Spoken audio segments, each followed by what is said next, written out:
we saw Entity, we see Secret, we see Alliance, and we see, what was the fifth one? Liquid, Entity, Secret, Nigma Galaxy. So between these, which ones do you have as your front runner looking forward to? Nigma Galaxy. Nigma Sure. Galaxy. They didn't do that well at the tournament though. Their quote-unquote ace wasn't here, right? True. They're playing with Stan in new patch. I think they have a... Some teams just have the feel of how they like come together as five. Like if you look at the OG roster now, they have like the same kind of vibe.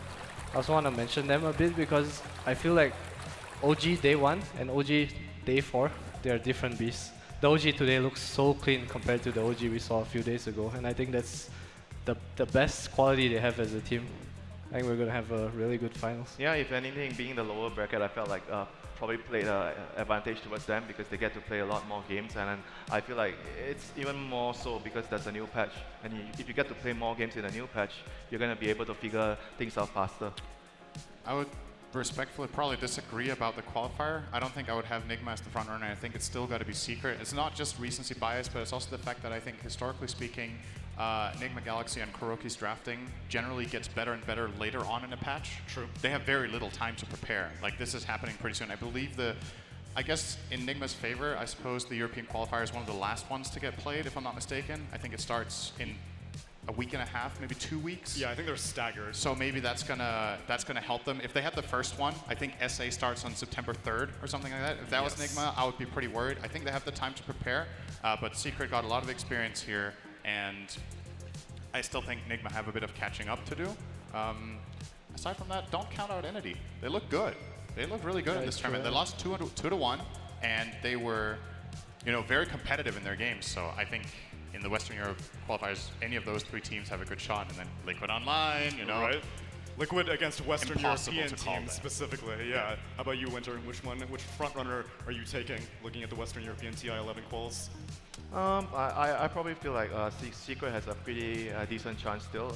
I feel like today wasn't like a true representation. They still have a lot of potential as a team. Like once they figure out, like what I mentioned to you, like during the breaks, like they need to be able to swap the lanes. They can't just, we need to lane Rezo and Zayax together. We need to be able to be more flexible so your opponents have more picks. It's going to be better for the team in the long run. Maybe the first couple of games it will be rougher because you are switching up that dynamic, but in the long run it's going to increase the skill ceiling of the team. Yeah, you can't stick to that rigidity, especially if it's going to be that telegraphed. And believe me, all those qual teams are looking very, very closely. But now we're going to be looking at two teams that are already qualified for TI, Aster and OG. We see the immense growth that we've mentioned of OG throughout this entire tournament. Taiga specifically cited how he was looking forward to playing more lower bracket games because you get more experience. Aster seems to have just been on steroids for their leveling up throughout this tournament. I don't think that many people were expecting them to just 2-0 smash Secret in this upper bracket final, but they did it with total ease. Yeah, I feel like Aster has definitely, it's kind of weird. I think Adam pointed this out yesterday. It was like there wasn't a patch for this team, right? Because Aster, I think more than most other teams have kind of seamlessly just transitioned, except on the very, very first day of the patch where in game 1 against Secret, they kind of were caught off guard and it was like, okay, we understand something new after this one game. And then after that, they kind of just more or less cleaned house. I think one lost to Fnatic in the upper bracket, and that was it, just one single game, but they won the series. So they're still the team to beat. The reason I'm kind of hesitant to just say they're the favorites is that I feel like every single time this story happens, OG always wins the final. Like literally every time. And they win it 3-1 in a best of 5. They lose game 1, and then they take the rest. So, I want to be hopeful for Aster. I think it's been, aside from PSG LGD, it's been a really long time since a Chinese team has been like really, really good on LAN. So I think the Chinese fans will be hopeful that Aster can carry the torch this time that LGD aren't here. But it's going to be a tough ask. I don't know if you guys have any favorites. I think it's pretty even. Fox brought it up earlier, actually. He said that Aster is way better at punishing on the map. Like, I think the way Monet plays carry is a bit different from other people. And you can tell in their games like what they prioritize. They prioritize towers, the objectives, and they're just always 5 and always very willing to go, and they execute very well. So he mentioned that the tri-core of OG might have problems coming online against a fast-paced Aster. Yeah, I think that's a really good point.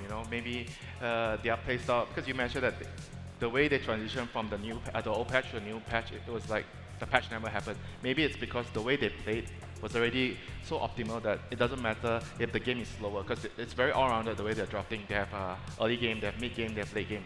So even if the patch is slower, it still fits their play style. And if anything, because OG is more greedy, they might actually run into a lot more problems against Aster. And do you think that there's anything that Aster learned by watching this Secret Series, maybe vulnerabilities that they're going to be able to expose? I think Mars is going to be so contested in this series. Almost certainly. XXS has been getting it overall last pick. There's literally no way that's going to happen here. It's either going to be first phase banned or first phase picked. There's a possibility that these teams have a slightly better understanding of the Mars and countering it, so maybe it will close out the first phase overall instead of being the total first pick.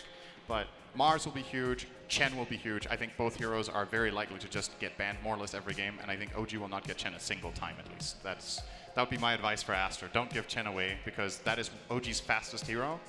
Take that out of the pool so that you play a little bit slower game, and that's where you can shine with your playstyle. Well, OG is going to get some time to recharge before that best of 5 grand final. But if you're in the arena and you're looking for stuff to do, don't worry, I've got you covered. Right now, probably still right now, Slacks, Effie, MLP Dota, and Jonix Fire are doing an AMA/signing session, so you can go on over to the Madison Square if you want to get a piece of that. And if you're watching online, I have things for you to do also. You can get some sweet ESL merch. Go to esl.gg/URL, and you can get some hats, hoodies, shirts, pants, probably, all the above. And we will be back in around 20 minutes, but don't miss anything. We have an opening performance ready for Grand Finals, and of course, we're gonna have the 2 teams. Thanks for sticking around, ESL 1 Malaysia. We'll be right back.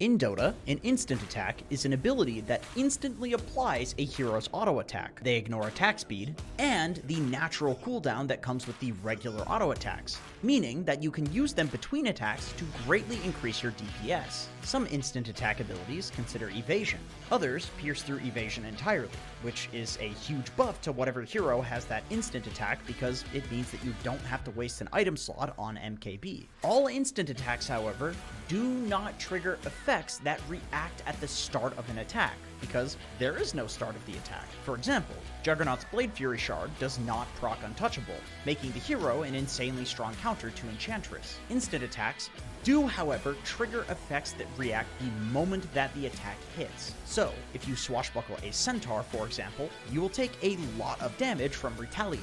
More importantly though, most instant attacks do actually trigger attack modifiers. This means that if you have a basher and you sleight of fist a crowd of heroes, each hit will individually roll to bash the unit. This is precisely why basher has a 2.3 second cooldown, otherwise Ember Spirit could pretty much ravage the entire enemy team on a 6-second cooldown. Where these instant attacks get really fun is with some of the more interesting attack modifiers in the game. For example, with a Satanic plus an instant attack, you can pretty much heal yourself to full HP whenever you feel like it. With the Battle Fury paired with an AoE instant attack, you can exponentially increase your damage so long as you do a bit of trigonometry. Since Cleave is based on where your hero is located at the moment of the attack landing, you can, for example, angle Abaddon's AoE Miscoil such that you do an absurd amount of burst damage to the unit in the very back of a group.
Something's telling me let's go.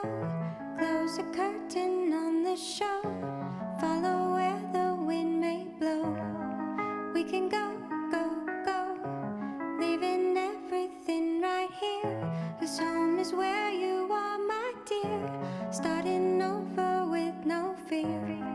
We can go, go, go. Don't you wanna get away from the noise and the troubles we face every day? Where there's a better place, I know. So pack your things and we can.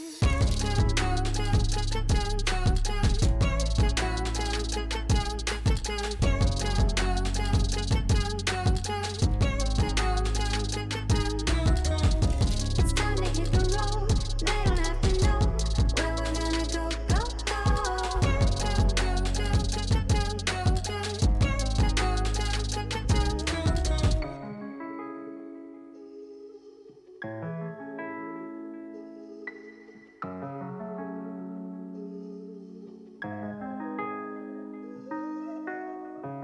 Would you follow if I ran to another distant land? Come on, baby, take my hand. We can go, go, go. Don't you wanna get away from the noise and the troubles we face every day? Well, there's a better place, I know. So pack your things and we can.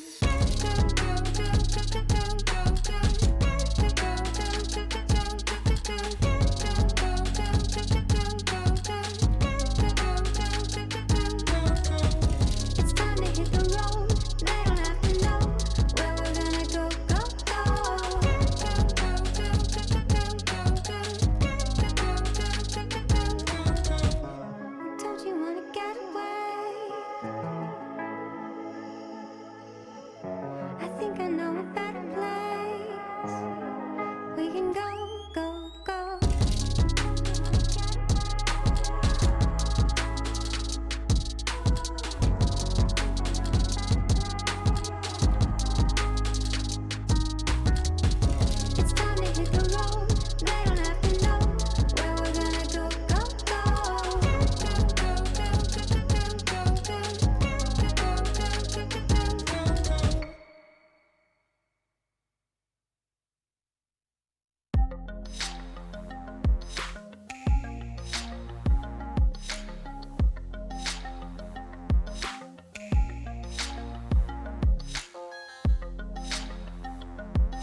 just a short way or the long way. Get there together in our own way. Good timing is everything. We won't move when the seconds end. Will slow us down. Good timing will make or break. A fine line is a choice or is it fate? Don't slow us down. What we do at the start is gonna be there too at the end. Get the pace up, keep the faith up, never breaking the link we've found. It's all in the timing. There won't be a right way or a wrong way. It's just a short way or the long way. Get there together in our own way.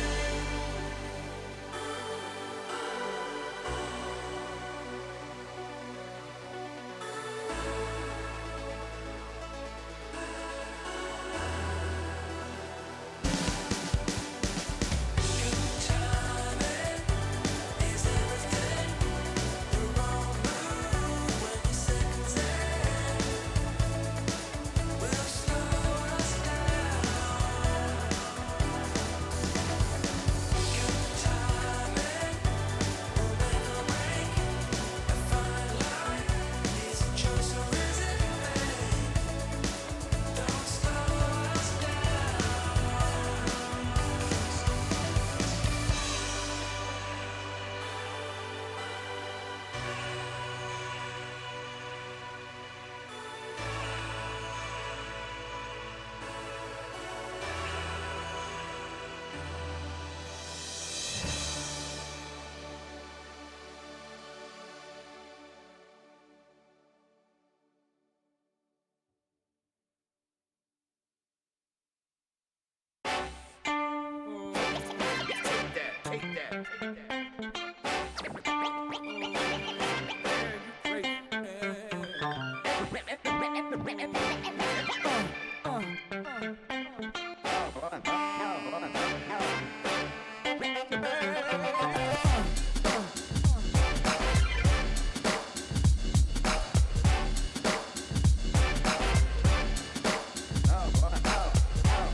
I like to kick it.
She be in the right place, always at the right time.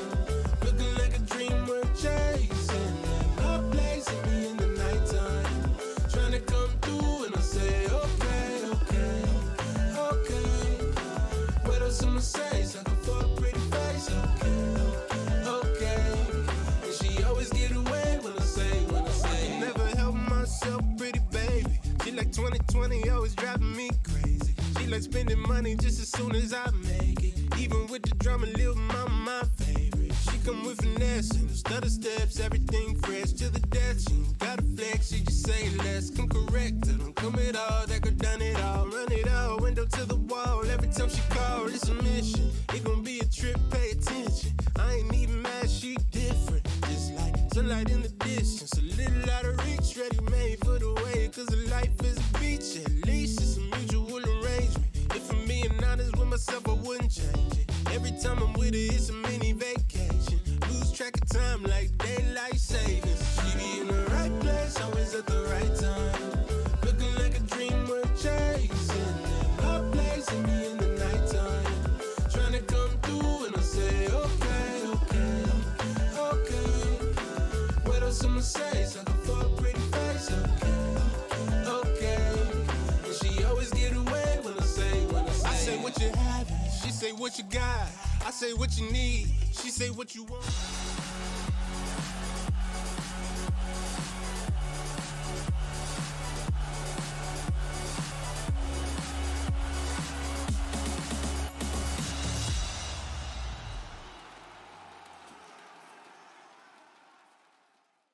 Hey everyone, we've got Team Aster here for our little Guess the Hero game. We'll start with the first one. Here's your hint. 这是什么？发条计时那个什么 Clockwork? No, but next hint? We can't. Can't?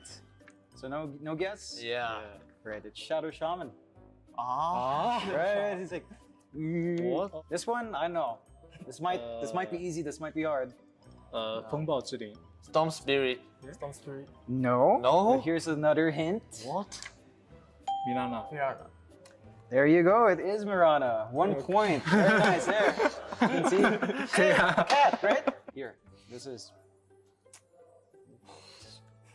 狮王 And it is undying. 2 points, so that's 3 points total. Okay. Very good. All right, this one, again, abstract. So take your best bet. 脚上绑了3个这个圆的是什么？ 猜不出来 Next hint, next hint. Next. 地上叠的。 Here. Tide Hunter. Tide Hunter. Any other guess? So it's wrong. No, not Tide, not Tide. Okay. One more. 哦 Oh. Tinker There you go, it is Tinker. 1 more point, 4 points. There. Oh my god. Right there. Okay, okay. 怎样 This one, I know. Harry Potter. 哦那个 If only. 斯拉达。沙达 How did you He last guessed. how? That's 7 points now? No, 6. 6 points. You guys have 6 points. 怎么猜出来的？ How? 就猜啊 Just like that. It's like that's lucky. That's lucky. All right, this one. Here, this way. 这个简单这是什么？给你猜啊，已经这样玩了已经很吗？简单了猜不出来吗猜不出来。炸弹人 Tech 炸弹人。Techies. And it is Techies. 哎10分你来 Nice. Why? So it's at 8 points. 哦，这个这车嘛然后把它推过去 Yeah. That's it. Okay. You guys get 8 points. I think that's the highest I've Okay. had so far. Great guesswork. You guys know your heroes. And that's about it for that segment. Great guessing. Well, we're going to get to see a bit more of Aster, but of course these players need a break. So we're going to give it to them. Of course, there is no rest for the wicked, and I've assembled, well, 2 of the most wicked people that I know. I've got Avery, as well as, what would you like to be called? So, Holy oh my crap, it's God. Slacks. Oh, hi guys, it was me. I prefer the zebra, but Yeah, thank you, Avery. It's so good to be on a panel with you. It's so good to be close to you and in a situation where you cannot physically get away from me quickly. This is something that they don't allow us to do in the back. I am supposed to maintain a certain amount of distance, but nobody can stop us up here or they ruin the show.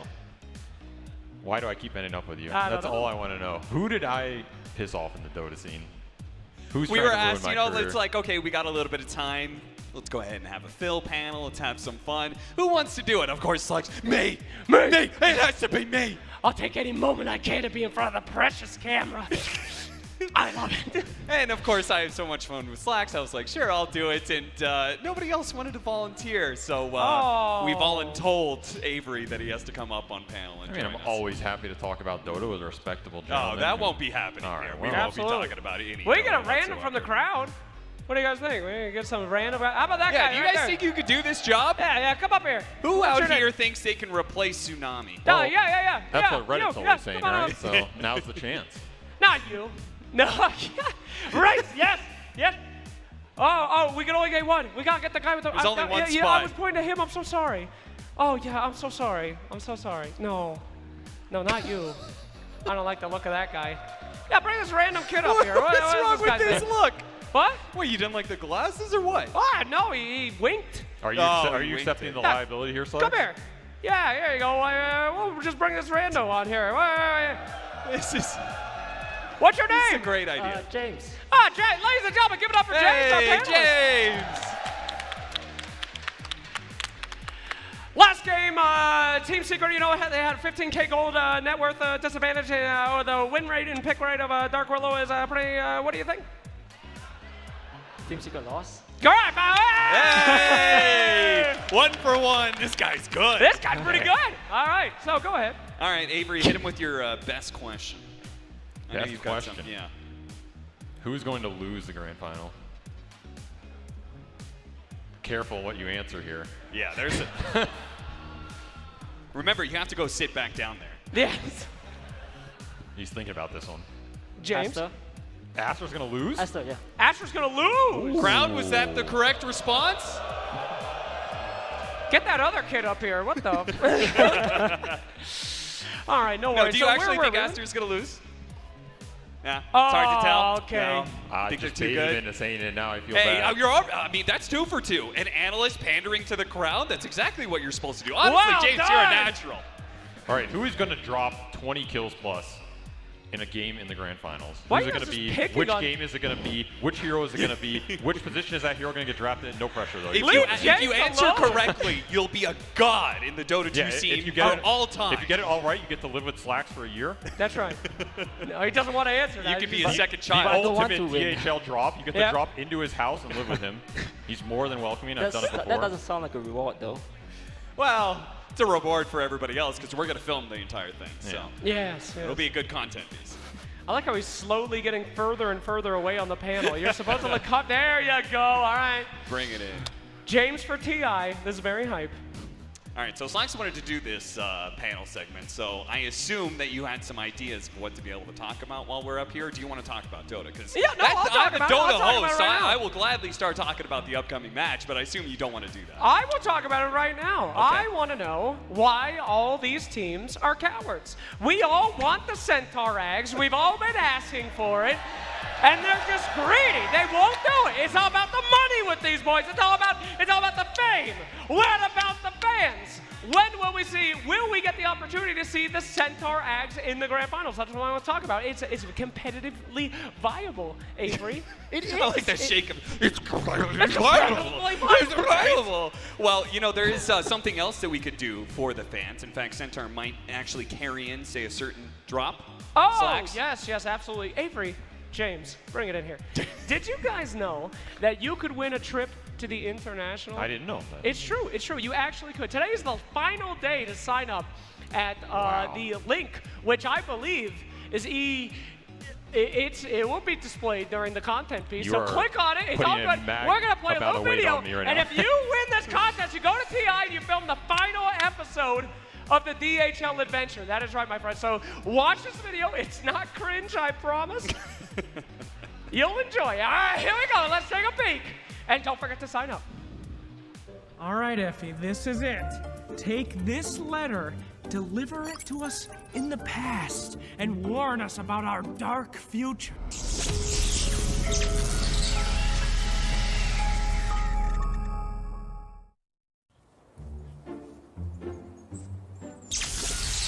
Oh, hey, everybody. That was neat. What's that? You got something for me? Okay. Let's see here. What is this? Looks like it was written by a crazy person. Hey, what are you doing over there? What is that? Nothing. Mind your own business. Doesn't look like nothing. It looks like you're polluting that body of water, sir. Don't do that. I've been reported hundreds of times. Do you know how many single draft matches I've played before? It's not going to do anything. Nothing's going to change. I am the shadow pool. Sue me. Yeah, I guess I'll sue you. That's a good idea. I'm taking you to band court. Okay, good luck.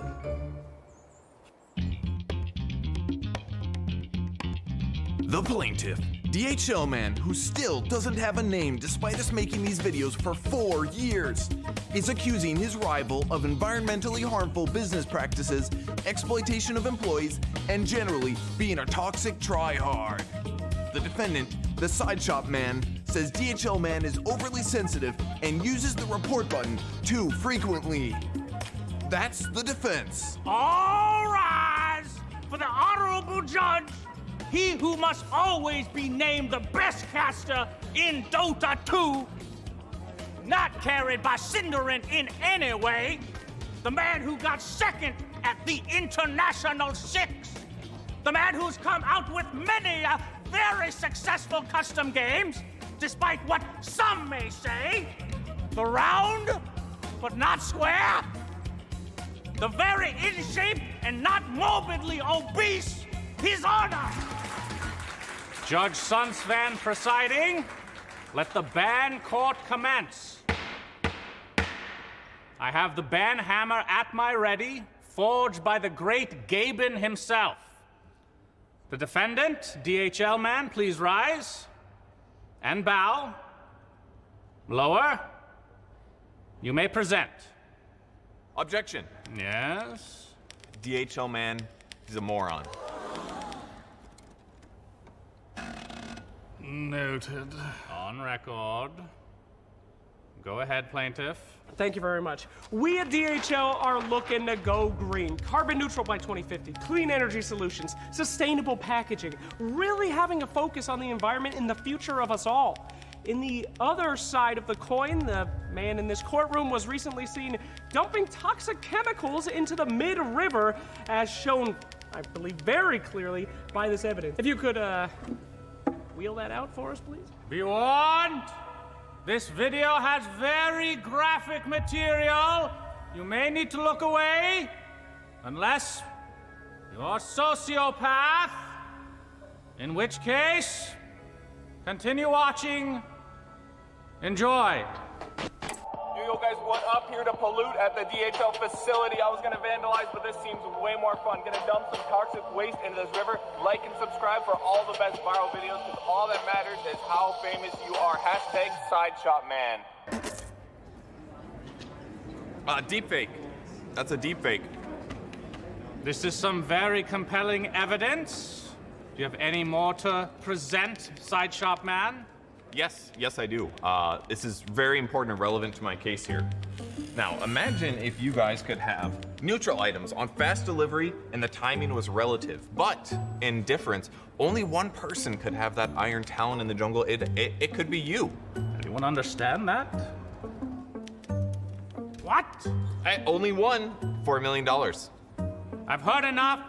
I'm ready to make my ruling. DHL Man, you provided sufficient evidence. Side Shop Man, not so much. In the case of DHL Man versus Side Shop Man, for the banning forever from the Dota 2 universe, I find you not guilty. This guy put toxin in the river. Toxin in the river, bro. We saw him. Did you watch the TikTok?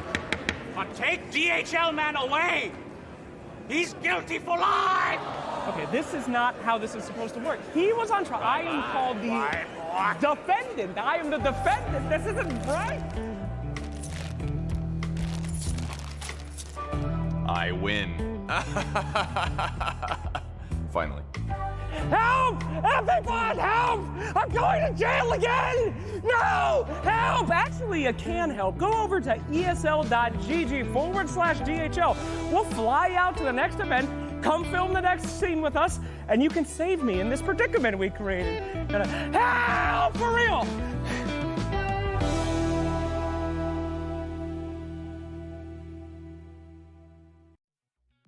Yeah, that was not cringe at all. That was great. Really well done, Slacks. I very much enjoyed that piece. And I'm also going to be enjoying talking to Avo, who is definitely not cringe at all. And I hear he's somewhere out in the crowd talking to somebody. We'll hopefully be able to talk to him a little bit. But apparently we also have our own secret member. Avo, you there? I'm there. Hey, you hear me? Oh, I can hear you. Okay, you can hear me coming. You're out there? Yeah, there you go. Oh, There you go. there he is. Hello, Cap. How's it Hey. going? Hello, audience. You can see me, I bear gifts, I am your courier today, but I need to find people to receive them. So, yeah, Who scream. wants to receive the Avo's more you gifts? scream my name, the more I'll like you, that I am a talent, so I am a narcissist. There you go. Thank you so much. Can we get a chant going? Avo, Avo. Please. Avo, Avo, Avo, Avo. Thank you, guys. Hey, Okay. To start us off, I am looking for a big group of Dota people, because Dota's a team game after all. Who here came in a massive group? Raise your hands. You guys are actually huge. Okay, how many people are you? 8 people? Yeah. Oh my God. Okay, so who gets left out of the team? Who gets left? Yeah, you can only have 5 players, man. You all decide together? They're already out. Oh, you kicked him. Oh my God. Okay, they already kicked him. We're good. We got the 5 players ready. Okay, how did you guys meet? How did you guys meet? School. You went to school? Yeah? And you're all Dota fans together? You play Team School? Yeah. Okay, how excited are you to be in the crowd today? Very exactly. Whoa! Okay. Well, for you guys, I just have a pack of shirts that I don't want to unpack, so, go ahead, take them. There you go. I give gifts to everyone.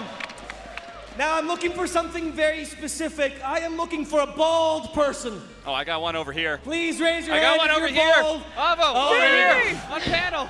Me! Sir, you have a beautiful head. Yes. You can say whatever you want. I cut my hair for Yuragi! I have the perfect present for you, my friend. Please, camera. Can I put this on your head? Is that fine? Yeah! Remember, never hide your head. Be proud of it. Be proud of it, my friend. I have 2 more gifts, guys, so I'm looking out for an OG fan. Won't find one. One more screen, please. OG again. All right. I see you raising your hand. You seem very excited. Yes, definitely. Can you get a chant started for OG? Can you do my job for me? Sure. Let's go. I believe in you. How to chant? Yeah, just start chanting. Everyone will follow. It's amazing. OG, OG, OG, OG, OG, OG. My wife is giving Thank birth. you so much for this. You get a gift and an applause, of course. One beautiful ESL hoodie for you. There you go. Now I'm looking for an Aster fan. Hello. I saw you raise your hand over here. Aster, yeah? Okay. Scream into the mic again. Come on, let's go. Aster! There you go. Jayo, Aster! Jayo! This is for you and your friend. Enjoy this wonderful tournament. OG versus Aster. We cannot wait for this game to start, which is why I'm going to end this and go back to the panel. The sooner casters stop talking, the sooner we start the game. Woo! That's right. Thank you, Avo. We are going to keep talking because we are all deeply narcissistic, and we're going to delay the match as long as possible just so we can get some more airtime. Look at my panel here, and we've got a fresh member to the panel. Slacks, you selected this man personally. Apparently, we're having another episode of the Mass Panelist. We had a special guest coming in from the back rooms, actually. You guys might not believe this, but SVG, you might have seen him at the International. Oh, yeah. Two-time TI winner who Two-time. thought perhaps before the game they might come up. Ladies and gentlemen, please, can we give a round of applause? Take off your mask. Our special panel is just some random guy. It's Just some him. Random guy. It's the Random younger guy. who Random wanted to come guy on. for the panel. All right. Woo! I know everybody's really excited to see the 2-time TI winner. Yes. And the random panelists. 2-time toilet winner. I misspoke. 2-time toilet winner. Congratulations. How you doing, sir? I'm doing fine. Okay, good. How you enjoying the crowd? Hello, crowd. How are you guys? They are so excited for the next game, I guess. And what is your name, sir? I didn't get your name. People call me T-Moon. T-Moon. Yeah. All Actually, right. it's in Malaysia we have cucumber. That we call it T-Moon. But I modernized the name to T-Moon. Ah, fantastic. What's your favorite hero? In Dota. Yes. I love. No, wait. Or of the talent. I mean, Slack's your hero? I love Void Spirit. Void Spirit. Void Spirit. Yeah. That's a disgusting. Absolutely disgusting. Give it up for this guy. God. He's giving out MMR. Fantastic. A lot of Void Spirits in here. Anyone that you've been watching? Anyone you've been stealing their Void Spirit strats? I use my own strat. Wow. What strategy is that? Enlighten us. Give us a little hint. Maybe, Yeah, what is maybe the the strat finalists in might use it. Archon 2 right now? What's I just go mid and play what I want to play. If I die and I die, I don't care. Okay. Sounds like the Thompson strategy. Yeah. My goodness. Went pretty well for him. That's a true C attitude right there. Oh my God. C proud. What about items? Items. What are those? Usually I buy Divine Rapier on Void Spirit. Ah. Yeah. Of course. Divine Rapier, first item. First item. Mana yeah. culture right there. Mana culture. Fantastic. There's a few Void Spirit players about to be hitting up to the stage. Any advice for them from our expert? Do I want to do? There's a. Do what you're gonna do? Yeah. They play their own Fantastic style. insight. Thank you very much. Everybody give it up. Do what you're gonna do. Get the hell off of the panel. Thank you so much. Fantastic job there. Well done. Goodbye, ladies and gentlemen. Give it up for one of our own. Well, Damn, they're chanting louder for him than for you. they should. The guy can play Void Spirit. I could barely play anything. Man, you're just a techies undying spammer. I don't play Techies anymore. That would be Funny Bomb Man, the man that's left in the game now. Techies is dead. If you are a techie enjoyer, you know what I'm talking about. Rise up, brothers. Sorry, go ahead. I'm gonna go ahead and stop Slacks before There he was goes on one his guy techies who rant. clapped right there. Thank you. There was There's nobody. always one guy. There was for nobody. You, Slacks.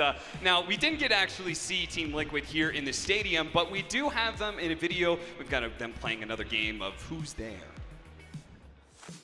All right, we're going to be playing another game of Who's There, where we test the players and their auditory listening skills and see whether or not they can figure out who is in a team fight purely by listening to it. We've got Team Liquid here, we've got Insania, as well as Mickey, who are going to be joining us, and we'll see how they do.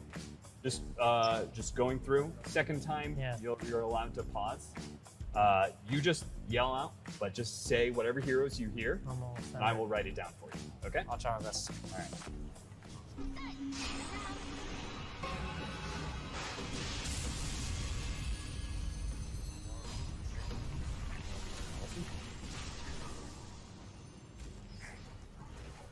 Nice. All right, what'd you get? I hear Puck, Rubik, Tiny, Avalanche, Winter Wyvern, Snapfire. You want your gear? Okay. Juggernaut. Okay, so you got 1, 2, 3, 4, 5, Who's 6. supposed to do So you got 6 out of 10 so far. So are you gonna give a second listen? This time, you could just yell out pause whenever. I'll try. And then you say whatever you need to say, and then we can unpause. You ready to go? Yeah. All right. Rubik, Zeus. Oh, that's a Doom. Or 8 out of maybe 10. Night Stalker too. 8. I heard the eating sound of the creep, so it has to be Night Stalker or Doom. It was a Night Stalker. It was Doom. But Doom wasn't. Okay. Do you think Aiden's gonna beat you? Yeah. Yeah? I feel like I missed some obvious ones. Careless man. All right, we'll see. So you're gonna listen to it once all the way through. You could just yell out heroes whenever you want. I'll write it down. Oh shit, I only get one listen? You get one listen, and then we're gonna do a second listen where you get to pause. Okay. All right, ready? Alright, go. Puck. Rubik. Zeus. Earth Shaker.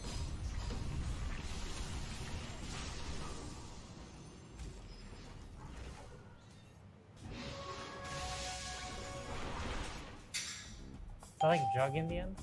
All right, so now you can say pause whenever you need. Okay. Okay. Pause. That was Puck Orb and Drink File. Okay. Go. Okay. It's like a really distorted, I don't know. In an Alienware headset, I would have known what that was. Alright, go. Of course. Yeah. Sure. I think Chaos Knight Stun? Okay. Probably not. Okay.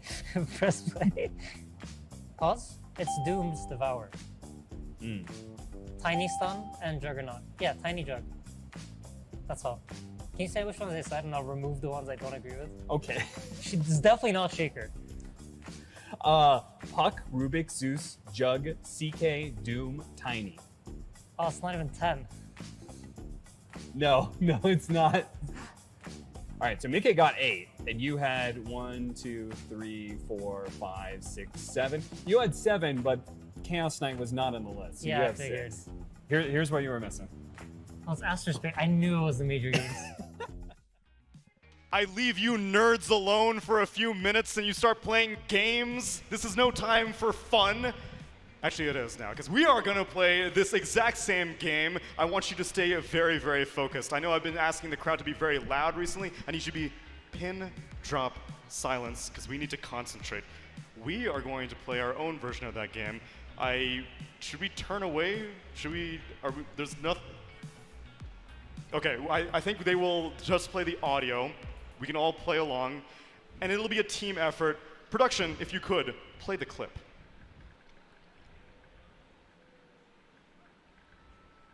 Seems like a North American Dota game, because everyone is muted. Yeah. A lot of communication mutes there. No one's allowed to ever talk in those games. Wait for it. A lot of great signs. Dota is greater than LoL. That is true. See Dota, best Dota? Absolutely true. Yes. Give Centaur card, please. Okay, we've got the clip. Okay, here we go. Play the clip.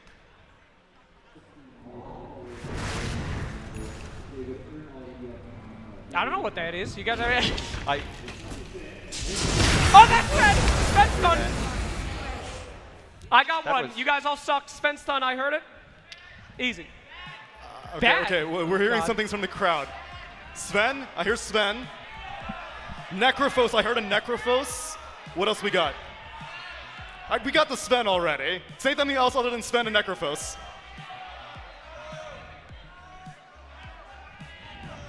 Necro? Yeah. I already know the Yeah. Necro. I know Necro Sven. Give me other heroes. There's 2 other heroes right now. Okay, wait. Let's start one more time. We're going to play it again. Everyone, again. be very alert. Do not say Sven or Necro. I can't hear anything otherwise. Shut. Necro. Sven? I heard a Midas.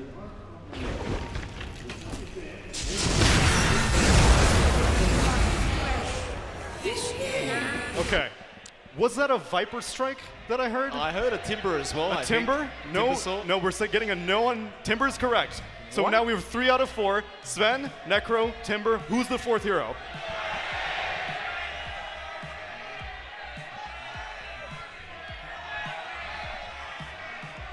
Okay, I'm reading this guy's lips. Say it again. Hoodwink? Sven? Is it a hoodwink? It is a hoodwink!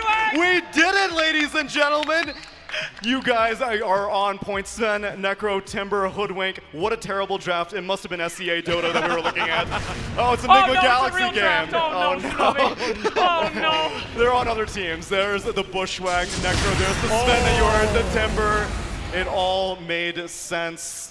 Amazing stuff. I learned so much about the audio design. Would you have scored better, John? I know you were scoring these players. Were you impressed or disappointed with how they did? I was impressed overall. Trying it out myself, I heard absolutely nothing. So I can relate to them. I'm actually deaf now. I legit did not know what the hell was going on, if it was supposed to play in our ears or not, but the crowd was great. They understood what was going on. Yeah, they are great. Now give yourself a round of applause. You guys figured that out. I didn't do a goddamn thing. Woo! Well, that was a thrilling experience. Now that I finally have John and Mike on my panel for once, I'm sure Cap already did the pleasantries, but take me through it again. What was your experience like? Your first time in front of a crowd, casting on LAN, John. Did it live up to the expectations? Oh, absolutely. The crowd here is great, of course. In Southeast Asia, it's always the best. Malaysia is special as well. Malaysia Boleh! Malaysia Boleh! It's a great place. It's a great place to be around, and I'm happy that we got to experience our first LAN event with a crowd, in front of a crowd here. It's just amazing. And Mike, how long did it even take you to get here to Malaysia from Australia? Oh, it's like 9 hours. I had to fly all across Australia to get here, go up north. I don't know. They took me all over the place, Tsunami, but it took me 9 hours. I'm so happy to be here. What a beautiful country this is, and what a beautiful crowd it is as well. Oh my God, it has lived up to the expectations. I've been walking around and everyone has been so happy to have Dota back on land in this region. It has been far too long. And looking towards Singapore, Slacks, you think this is going to be the loudest TI we've ever had? I mean, absolutely. Loudest TI we've ever had. Although I'm not sure Singapore could beat this arena, to be quite honest with you. Oh, really? These guys Arena are of Stars? absolutely Better than Suntech? bonkers. I think you might be right. Yes. The Dota hasn't even started and already we're packing the crowd. Everyone is looking forward to grand finals. John, expectations. Aster versus Secret. You cast both these teams. Did you cast both these teams? I think we casted Aster for quite a while. We casted Aster. Absolutely. Stop pandering for your Arkosh fan bundles. I'm Go trying to do ahead, hardcore Dota analysis. John, who's your favorite looking to this grand I'd final? like to see Aster kind of take it. I'd like to see them go far. I want to see 5 games. I think we all do. You know, want to spend the entire Sunday here. So as long as it goes 5 games, I don't mind whoever wins. But you know, I'm rooting for Aster. I had to talk with Baboka and XXS. They were very good guys to talk to. So I want to see them do well. Wait, which one did you do? Did you do the Sea of Seafood, the Stackathon? I think we did the Guess Who Guess Who. and Guess the Hero. Okay. So we had both of that, and they did really well in Guess the Hero. Like they got the Tinker one really well. Yeah, and that's rare because we don't see very much competitive Tinker. So you're taking Aster in this one. Mike, which way you going? Listen, one thing I learned at the Stockholm Major is once the crowd gets behind OG, something happens. These guys, the blood gets pumping, the magic starts, and I can't root against these guys. They've destroyed all my teams over and over and over again. At this point, I'm just an OG fan. It's just that. Yeah, and they destroy my fantasy points every single time. I'm gonna have to start putting ATF on that list. Which player do you think that? Did you get to see ATF's tier lists, Slacks? His offlaner tier list. Could we see the offlaner tier list? Because I think that we might have some points of contention. Wow. If you guys missed it, we got a chance to interview ATF and rank how he looked at the opponent offlaners. It's a bit critical of Jabs, all the way in D tier, Slacks. You think there's something personal going on there? For ATF, of course not. No, of course not. Sweet boy. I'm sure they have no beef. Of course not. Hey, you know, shout out for putting himself in C tier, though. Very humble. He gave me an explanation. No sarcasm there. Like he told me that, you know, he's pretty bad, but then he said Jabs copies. So it's like a copy of something that's bad is just lower, I guess. And the ones that he was impressed by, what do you think it took? What does it take to impress ATF, huh, Mike? You think it was the in-game, you know, actual skill, or is it how they use their chat wheels, how they use their tips, things like that? I think ATF, he's a toxicity enjoy. This guy, he likes the trash talk. It's not about gameplay. It's all about how you trash talk and, well, maybe an impressive bank account balance as well, considering he is, you know, ATM. Right. Average gameplay enjoyer versus the typical GigaChat fan of out-of-meta stuff. I guess I can get your prediction as well, Slacks. It's Aster versus OG. Predictions, you ready for this? Hot take, hot take. I hope OG lose. Boo! Whoa! Boo! Whoa! I don't care! Whoa! I don't care! That is uncalled for! I've seen what you people clap for in your pubs. It means nothing to me! All right? How much more can OG win? I don't care! It's China's year! Let's get some Aster! I've seen enough! Okay! Oh, no, look! Oh, look, OG win their 15th tournament in a row! Yeah! No! Enough! Put them in the garbage can! For once! Someone please step up to these bullies! Boo me if you want! I want to see someone else win for once in my life! Thank you! You know some people, are you calling these guys bandwagoners? You're saying they're just jumping on the OG train, you if win OG 2 TIs? cared about you, they would have got the Centaur eggs! They don't care about you! Raise your Centaur Ags signs. I know there's a lot of them out there in the crowd. They are not delivering. They are not pandering to you guys. So why are you such big fans? Why are they such big fans, Slacks? Is it just 2 TIs and they just get them all? They just want to be on the winning side. They just want to be winners. Well, I've been a loser my whole life, and I want a loser to win for once. Let's go, Aster. Sorry, Aster.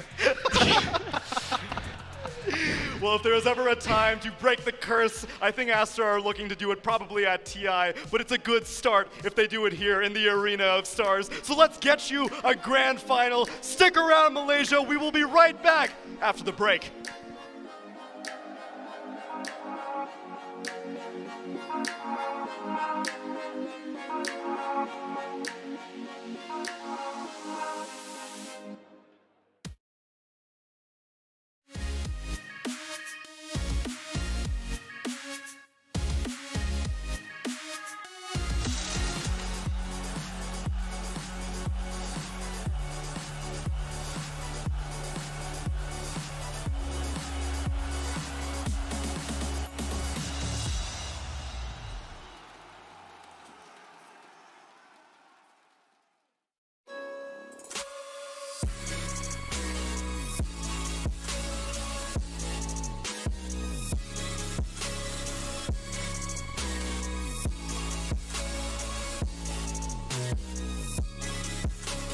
You love it, you wear it.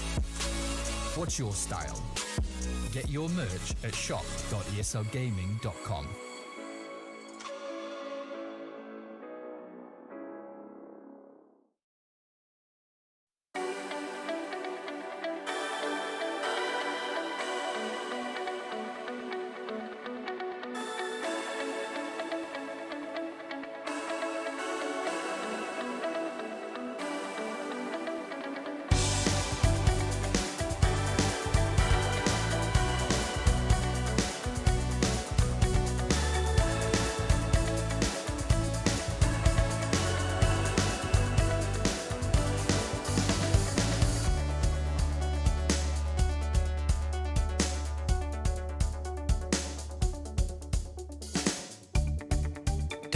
Up. We're nearly in sync, but not in step just yet. When you time that look, you know this can't be second best. It's all in the timing. There's not a right way or a wrong way.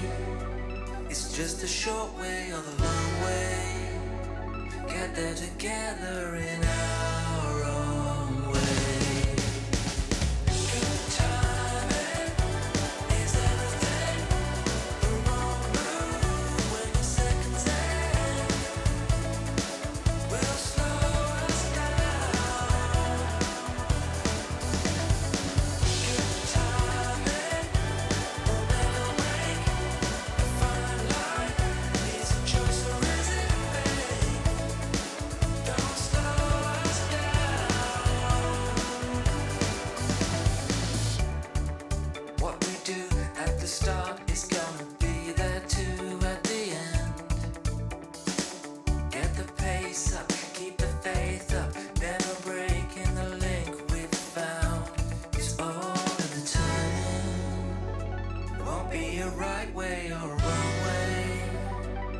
Just the short way or the long way. Get there together in our own way.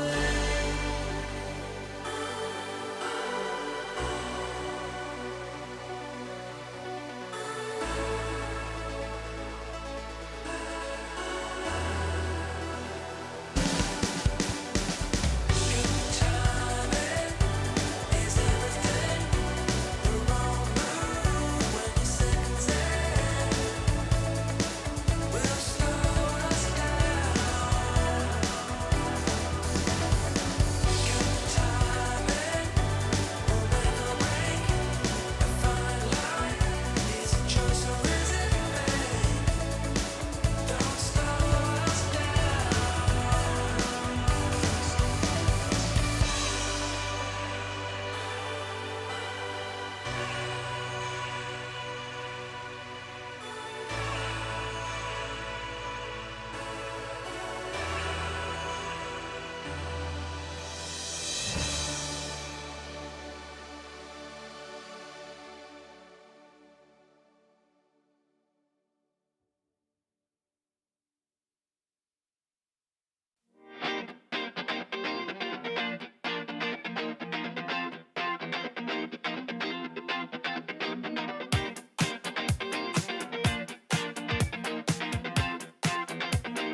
can hear you crying. Wonder why I ever wasted my time. I can't feel it, baby. Where's this love that, oh, you say you have on me? Whoa, I can't touch it, baby. Seems like nothing ever really comes for free.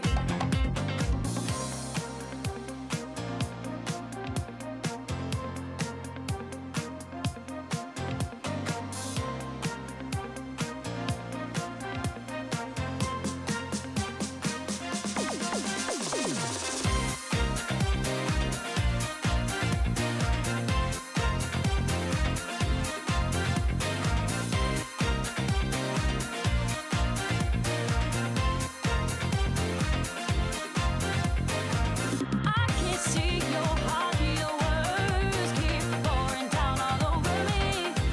Whoa, all this fighting, but we're high on. Won't you please just come on down with me?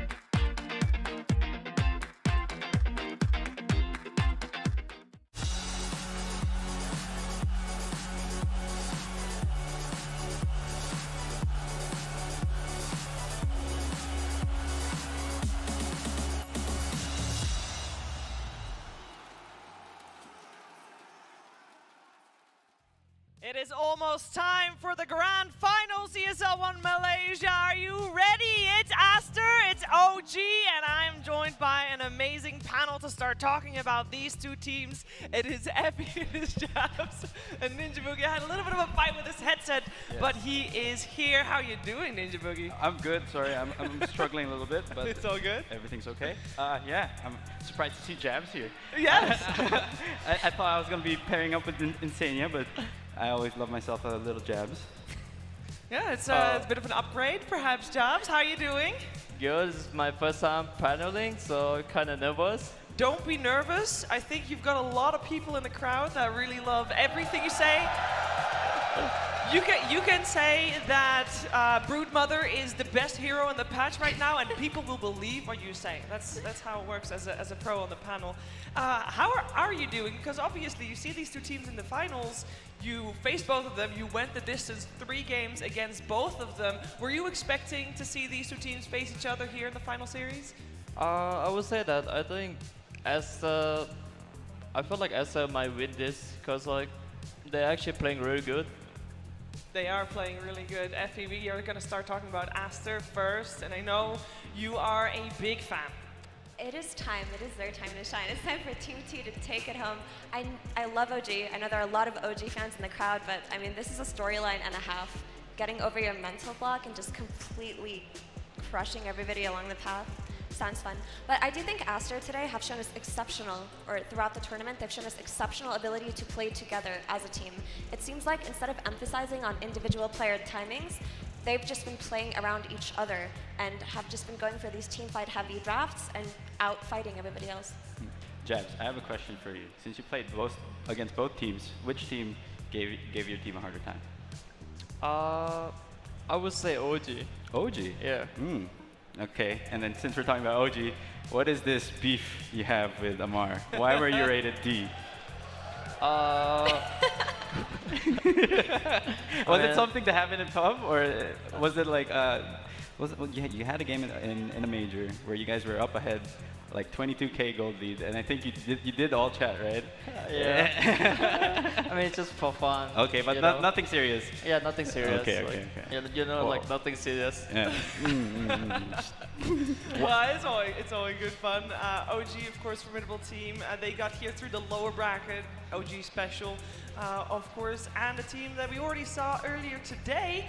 Effie, this team, is it unstoppable? I mean, I don't know how they look so consistently good every single tournament they play in. It is ridiculous. They really are a magical roster. It's that getting has come tiring at together. this point. It's getting exhausting. Like, they're bound to have one bad series, but they really just deliver every single time. But I really think they've come into their own the last couple of days. The new patch might have caught them off guard a little bit, but it seems like they've managed to blend a style of the old heroes that they really favored. For example, the Razors and the Vipers that have made a re-emergence on ATF, and also fitting the new meta into what they like to play. So in OG, they're looking like they've got the momentum right now too. They really do. That being said, both teams, both OG and Aster, have such incredibly different playstyles. We're gonna try to tear that apart a little bit to make it make it a little bit clear what we can expect from this upcoming series. Because we talked about Aster, when we see them play Ninja Boogie, it's a 5-man unit. Yeah. They're like on the same page. Every time we have to choose an MVP for the team, you can make a case about anyone. After the laning phase ends, they just start to click, and they are very well they're coordinated and they connect with one another. And against who did they fight in? It's Secret. Sorry, against Secret, they just look unstoppable. And I'm curious to see if OG has what it takes to break this Great Wall of China. They did say in an interview yesterday that the team that gave them the hardest time was OG. Oh, okay. So they probably put a lot of preparation into the series. I'm wondering what it's going to look like because I honestly have no idea. No, it's always when OG shows up at the grand finals, it's a different beast. But one thing that people have to realize, and that makes OG at the moment very special, we saw them at the Stockholm Major. They made it to the grand finals. Obviously, Seb was standing in at that time.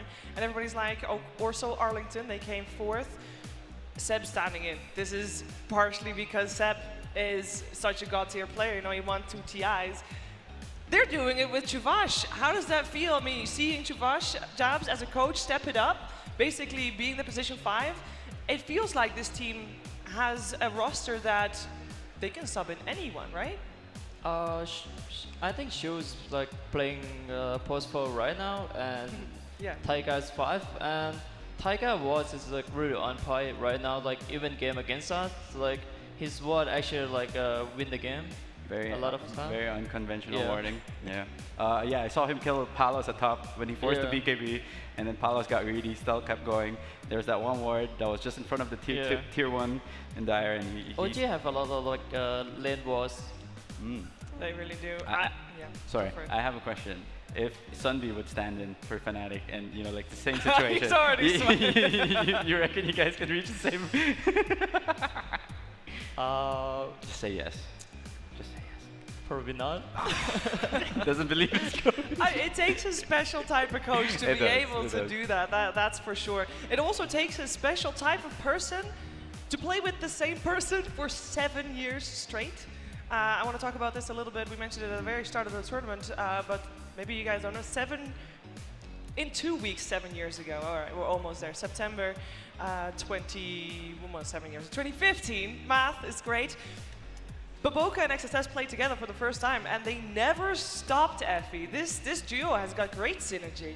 They really do, and I think that it's starting to show, right? I mean, they've always done well, especially within China, but this faith that you can have in each other as an offlane duo really makes a difference. We saw it with the Fnatic stand-in situation at Arlington, how the offlane was the crux and the heart of what was pulling the team through. And we also saw it in the new iteration of Secret with Resolution and Zayats, who are the closest of friends. So I think that BO5 and XXS are going to give us a show. Jabs, I have a question for you. If you could play with anyone for 7 years, just like BO5 and XSS did, which player would you pick? Which player would you pick if you could play with the same player for 7 years, like BO5? 7 years? Yeah. It's a long time. I would say you. Oh. True love. True love. We chose the right path for this one. Dabs, is that the truth? Blink twice if he's... There's a kind of, a 2-letter named position 4 player that I believe is also, no offense. No. I of course mean DJ. NB. But we did win a major together.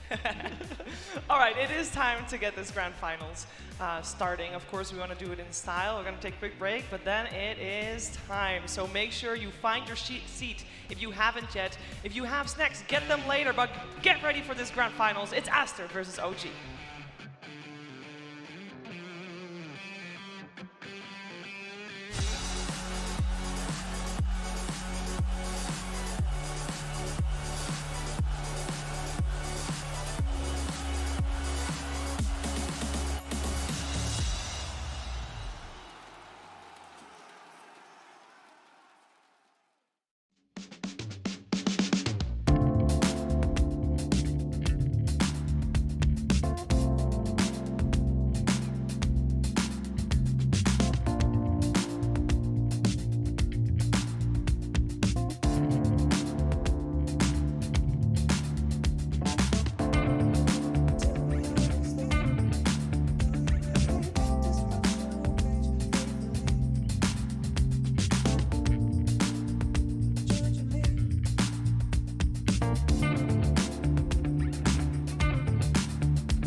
I'ma just stay right here, 'cause I can never give it up. Hey, pretender, come on, take me back down to the river. And tell me all the ways that I'm a sinner. If I follow, will I be delivered? Am I delivered? Oh, defender, come on, take me back down to the river. And tell me all the ways I should surrender. If I follow, will I be delivered? Am I delivered?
Let's go, get the party started. You know how to get it going. I'm so fired up, I'm ready to go. The music's moving my soul, I'm busy going. 1, 2, 3, 4.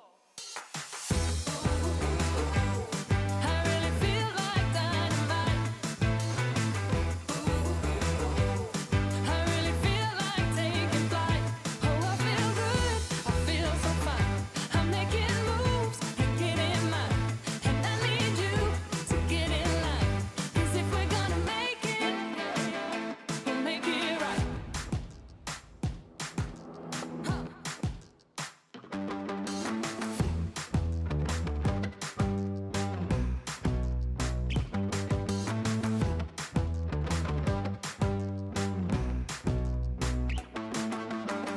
Let's go, get the party started.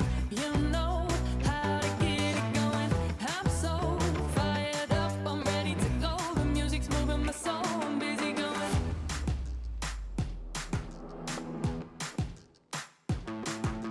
1, 2, 3, 4. I really feel like dynamite. I really feel like taking flight. Oh, I feel good, I feel so fine. I'm making moves and getting mine. And I need you to get in line. 'Cause if we're gonna make it, we'll make it right.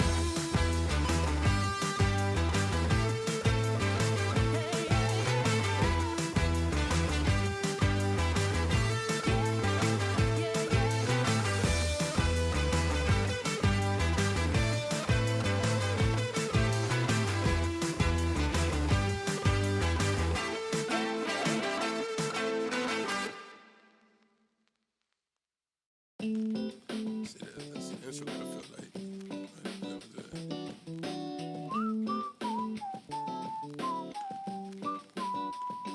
She be in the right place, always at the right time. Looking like a dream worth chasing. No place to be in the night.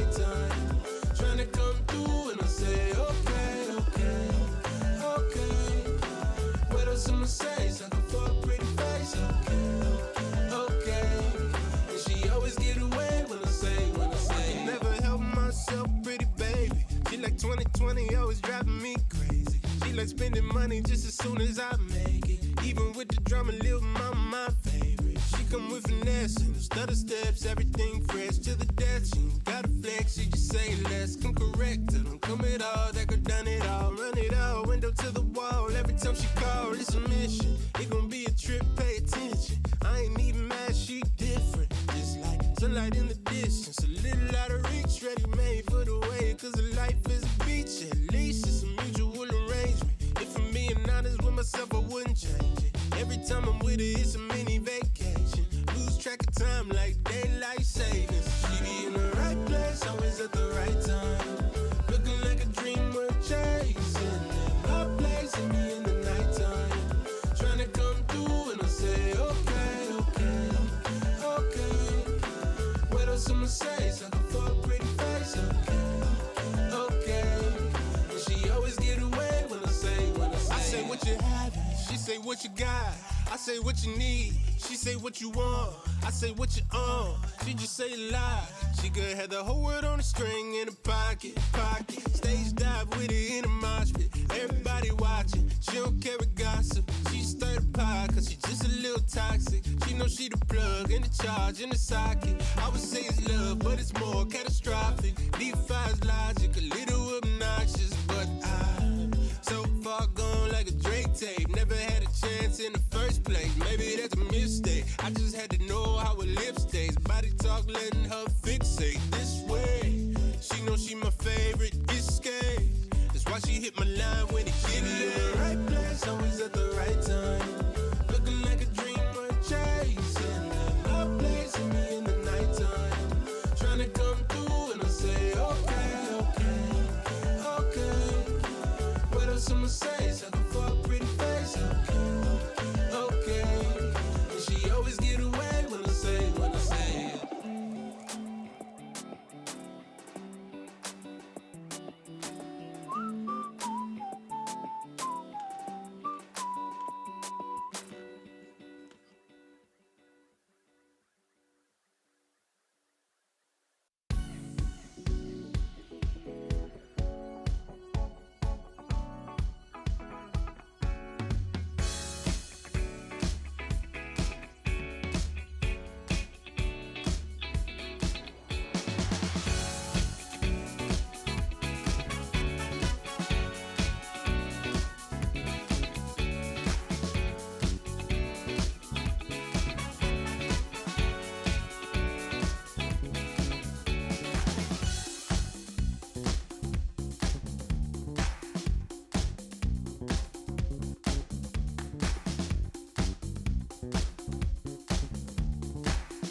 가려지지 않는 걸 I'll never miss this chance make it dance 해가 뜨는 것도 모르게 Dance time to dance 집에 가는 것도 까먹게 붉어진 너의 하얀 불을 좋아해 움켜진 문제들은 모두 가볍게 손 들고 태워 이 순간을 밝게 녹여진 분위기는 뜨겁게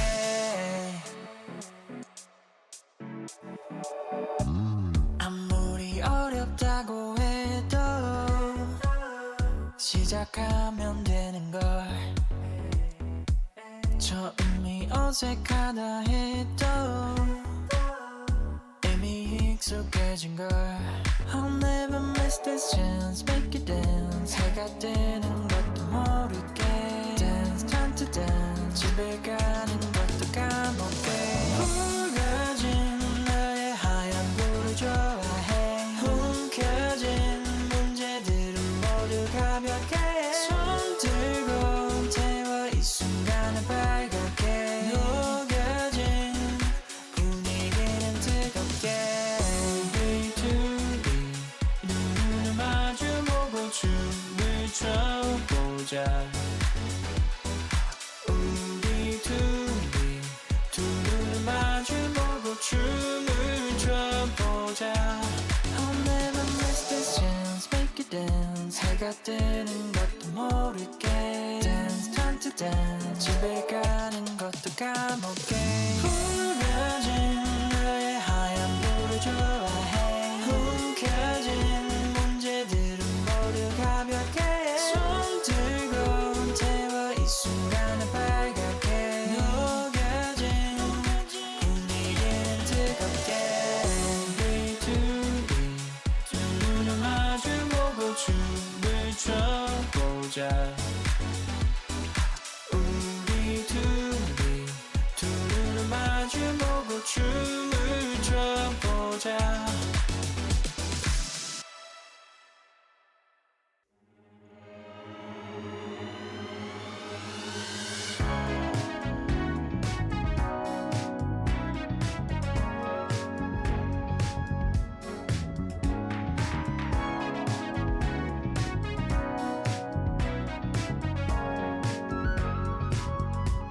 It'll never catch up to me. You said it. The time adjusts the mail.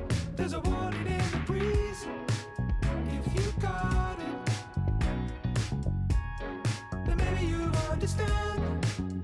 When the slow tide turns to rush, does it make you any better? Turning noise back down to hush. In the morning, the night, from the darkness to light. Don't you know there's a promise there to keep? Don't waste your time.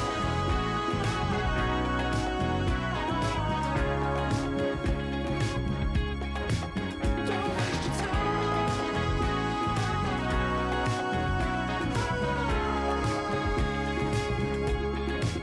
Don't waste your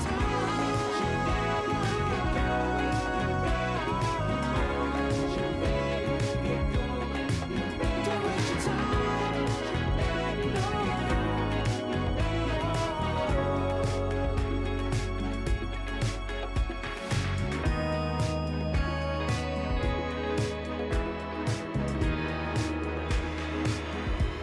It'll never catch up to me. You said it. The time adjusts the mail. There's a warning in the breeze. If you got it, then maybe you understand. When the slow tide turns to rush, does it make you any better? Turning noise back down to hush. In the morning, the night, from the darkness to light. Don't you know there's a promise there to keep? Don't waste your time.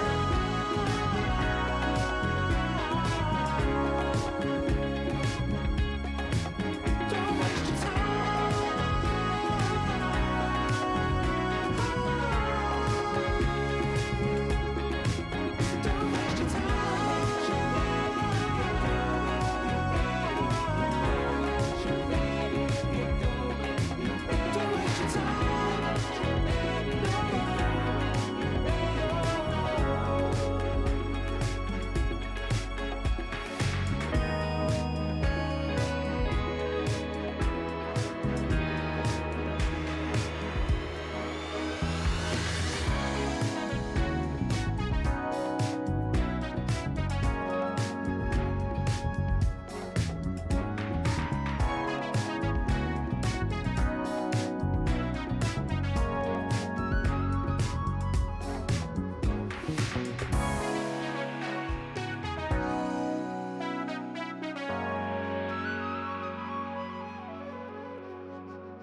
Come on. This is not enough. Raise that level up. Raise that level up. Raise that level up.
Everyone in the arena, please welcome to the stage, OG!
Everyone in the arena, please welcome to the stage, Team Aster!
Avo, are you ready to get this started?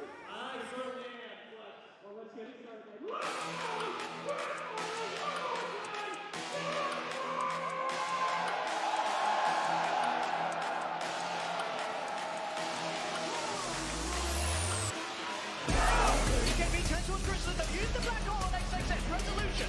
Looks down the Mars. XXS does go down. Silence quickly placed onto PQ. They take out a second, but immediate buybacks are there. They know that the black hole's used, and they still have their old Aster, so they'll look to chase down Seeker. Mono with the crit takes out Muppy. Triple kill for him as well as he ends Rezo's life. They're chasing for more. And look at the Zayas. Zayas trying to protect Crystal for a pressure pop. XXS the second round. Somebody used locks down Crystal out of the game. Give him the rampage. Ultra kill rampage. Momono here on the base game. Another one. Rampage. 感觉挺棒的吧，大家都打挺好的，就感觉我们团队氛围很好啊，大家解决问题的效率特别快，都很好沟通，一起总结问题，所以能打到决赛。我觉得剩下的3支队都有可能击败我们，所以我们要做好准备。感谢大家支持吧，我们会继续努力，然后越打越好。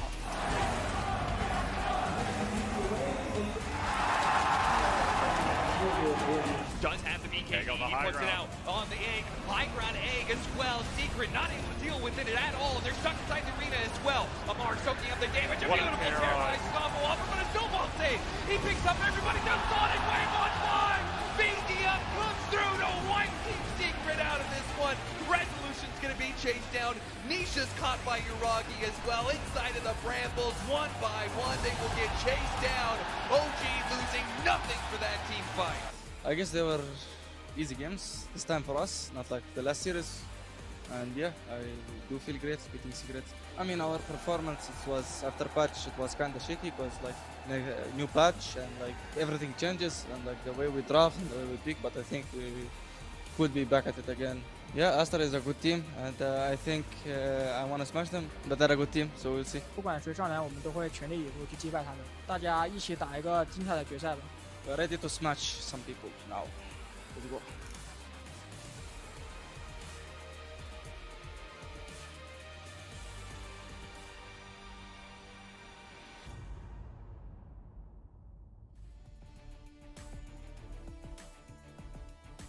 Game of this best of battleground finals. Who will smash? Who will be decided by gameplay and also, of course, by draft. We're moments away from that. Before we head into that, let's take a quick look at a comparison between two roles that Jabs knows a lot about. It's the offlaners that we wanted to go have a head-to-head with. It's Amar, it's XXS.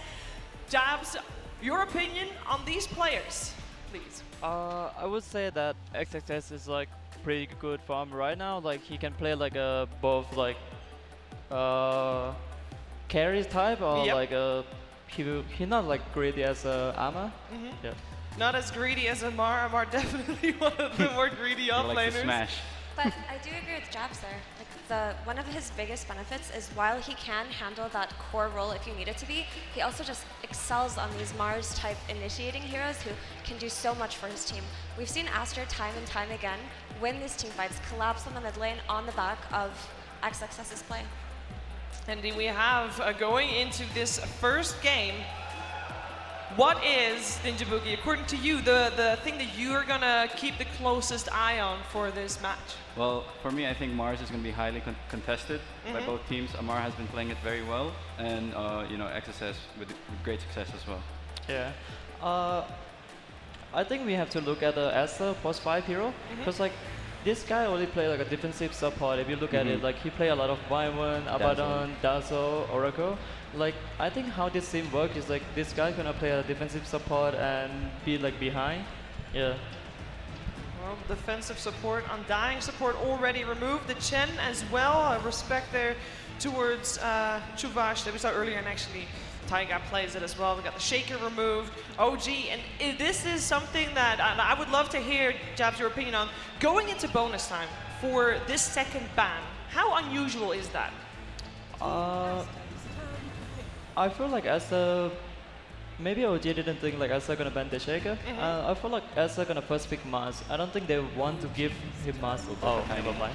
I think also Aster's ban is targeted Chu, since he is a stand-in, and you know, maybe they're targeting his hero pool. He's been very effective with both Chen and Earthshaker. So I'm curious to see what they're gonna pick for choose. Well, the Mars Willow opener from OG has worked so well this entire tournament. Of course, the Taiga Willow, the Mars from Amar. We saw that they should have been probably banned out in a game earlier against Secret Epi. Damn, this is so old school. I guess the trade-off is for Aster, you can secure this first phase Ori hero, like potentially a Queen of Pain, a Puck. But Queen of Pain did get picked up. But I do like the Quap a lot here. It feels like her matchups usually go very well for her regardless of who she's playing against. So securing her in the first phase simplifies a lot of your draft. Yep. But also there's a lot of natural synergy in playing with Tiny, which is probably going to be BO5's hero. This is a very aggressive hero and needs to play with a support that can enable that kind of aggression. Right now, Cobb is really strong in the lane because of the remove on small camp. Because Cobb is one of the heroes that doesn't farm small camp. It's not like Puck or like Ember that used to farm small camp. And now Cobb can win the lane harder. So let's say Jabs, Puck and Invoker are banned. What's the hero you'd suggest for Fnatic? Kunkka. Kunkka or DK? Which is better? I think Kunkka is better because DK right now is really out of the meta. That hero doesn't feel good right now. Okay. Yeah, and BCM play really good Kunkka too. Yeah, so they do have one last ban, so I'm curious to see if they'll ban that Kunkka out, because all their bans right now have been focused on this Pop. But this matchup is kind of hard to say, because sometimes Cobb can win Kunkka too. It's really depend on the player. Ever since that Shadow Strike changed, right? It was more favored in Kunkka before that. Now it's kind of. And now Kunkka doesn't have small camp to farm. So, with the re-emergence of defensive style supports, support to saves, we've seen Aster run some Oracles, we've seen them run some Abaddons. I wonder if they are going to look towards something like this just to dispel the Mars-Willow combination. I feel like they probably might ban Y1 next, because that's one of his go-to heroes. One of his best hero. I'm surprised they're letting Dazzle go through. 5 seconds remaining. Because when I was looking at his stats, he had an 80% win rate in 17 games. One of them is against us too. Yeah, well that's probably why. Let's see, another saving support for Aster. Which one would you ban? Dazzle? I would ban Y1. You would ban Y1 over Dazzle? Because you cannot arena into spear on Y1 too when he uses first skill. So I do think this is a good call by OG to take these out, because just based on their first two heroes, you can see what the crux of their fights is going to look like, right? You go in with the Mars, you do the follow-up damage with the Willow, and basically any target that you go on in the early game, Quap included, is going to suffer if they do choose to take these fights well. So by taking that away from Aster, I think they're debating whether or not they want to leave the Dazzle in the pool, because it does seem like a good pick for them, but it might be a little bit too much to just take out 3 supports in the second phase. That's what they're concerned about. Well, they don't have too long to be concerned about it. This is a lot of bonus time being used. The reserve time is down to 25 seconds. There's a lot of support ban right now, but I feel like OG is gonna have to pick on the third hero first. They might consider picking Y1 themselves. Omni Knight. Okay. What do you think OG's thought process is here? The thing about Omina is it's buff the carry, and then they have 18 and 74. It's kind of easy to pick the cover up after that. Okay. And it's also a potential solution to Faceless Void that Aster have to run in the group stages. But it can go 50-50, right?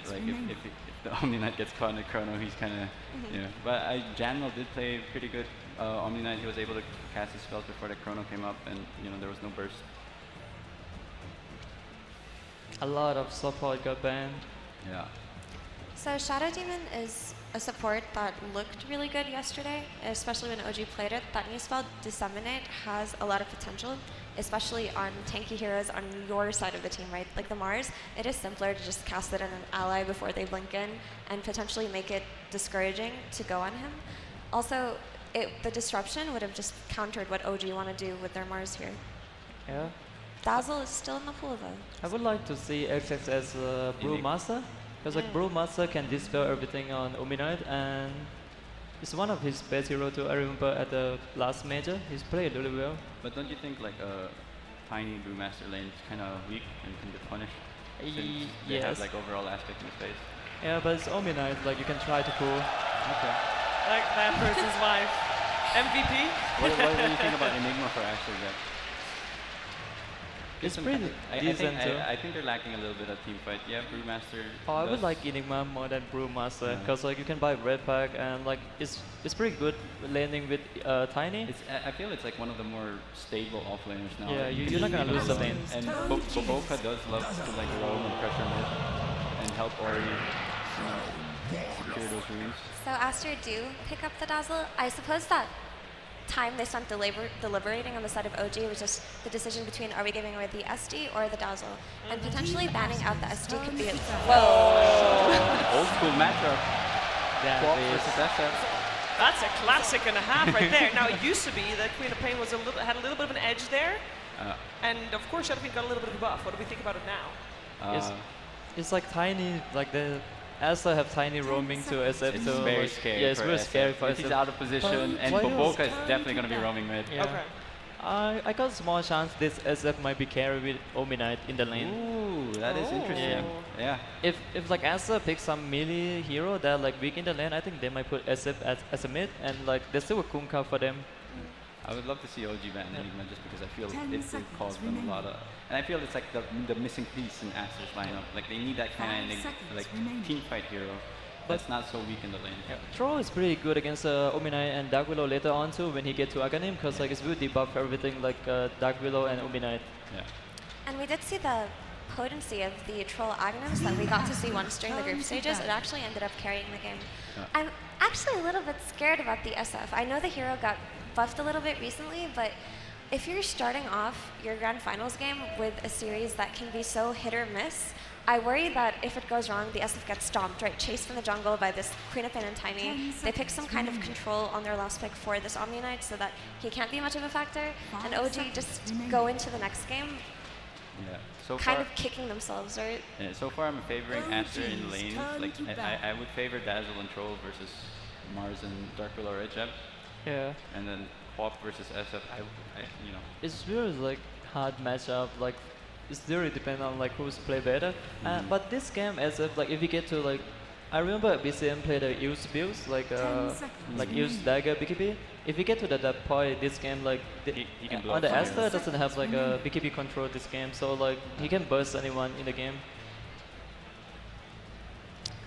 I mean, Aster should pick Enigma. It's really good for them. Yeah. I like one hero that's also not spanned would pick Batrider. There's also What are your thoughts about that hero, Gems, in this patch with the whole sticky chain? There's also Dawnbreaker that is still left in the pool. It's a really good XXS hero. Yeah, it is a double melee lane, but it's an easy way to find the SF early on too. True. I think Dawnbreaker is kind of like, because like the second skill, the range is like is really big nerf. Like I tried to play it, and like last time you can use that spell on the range creep and the hero, but now you cannot do it. All right, we talked about it so much in the previous couple of series, and it was ignored until Aster last picked it here. BP, yeah. Oh, that's a bristleback coming out as well. Oh, and that was only picked for a hot second, but back to the bristleback indeed. I mean, this just looks like a typical Aster lineup with just like. I really like Aster lineup. I mean, BB does fare well against Enigma in the lane, but I think overall, I would favor Aster this game. What about you, Jeff? I would favor Aster too.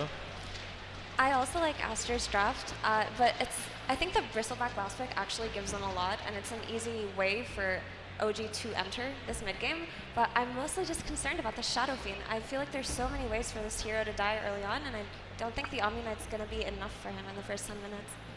Yeah, and then like it's like Almaz is playing Mars, so like he might be able to carry this game. Yeah. He's going to be the one taking a lot of farm on the map, so you can only imagine that he'll have a big impact on his Mars that a lot of people have said maybe should have been banned, but we're going to find out. Is that Mars enough to overcome the Aster favoritism that my panel has shown? After this draft, we're going to find out. Arena Stars, can you please make some noise for Odie Pixel and Fog? Thank you very much, Malaysia, and welcome, ladies and gentlemen, to the grand finals here between OG and Team Aster. You know, Aster, an incredible upper bracket run, and Absolutely. OG, they've been building up the momentum through that lower bracket, ready to meet head-to-head here in this grand finals. Fog, we've just had the drafts and already so much to pick apart. We're getting some exciting picks. We got Shadow Fiend, a hero that's not picked too often, but overall, Aster, they've gone for their more traditional draft, which looks very standard for them. Not to say that OG's doesn't look standard for them, but some different heroes that we haven't seen too often, like the Shadow Fiend and the Omni Knight in particular. I mean, lots of fighting should be kicking off. Aster, though, I like the way that they've set up this draft, personally. I think that they've got so many of their comfort heroes that they've looked so dominant on. XXS Enigma, I mean, this guy has been absolutely spectacular most Absolutely, games. he really has. We'll can't wait to see as we're getting ourselves into this. And interesting to see, pretty much for the duration of this grand finals, how Mars does end up coming into play. Right, left in the pool, of course. OG, no hesitation on grabbing it as their first pick.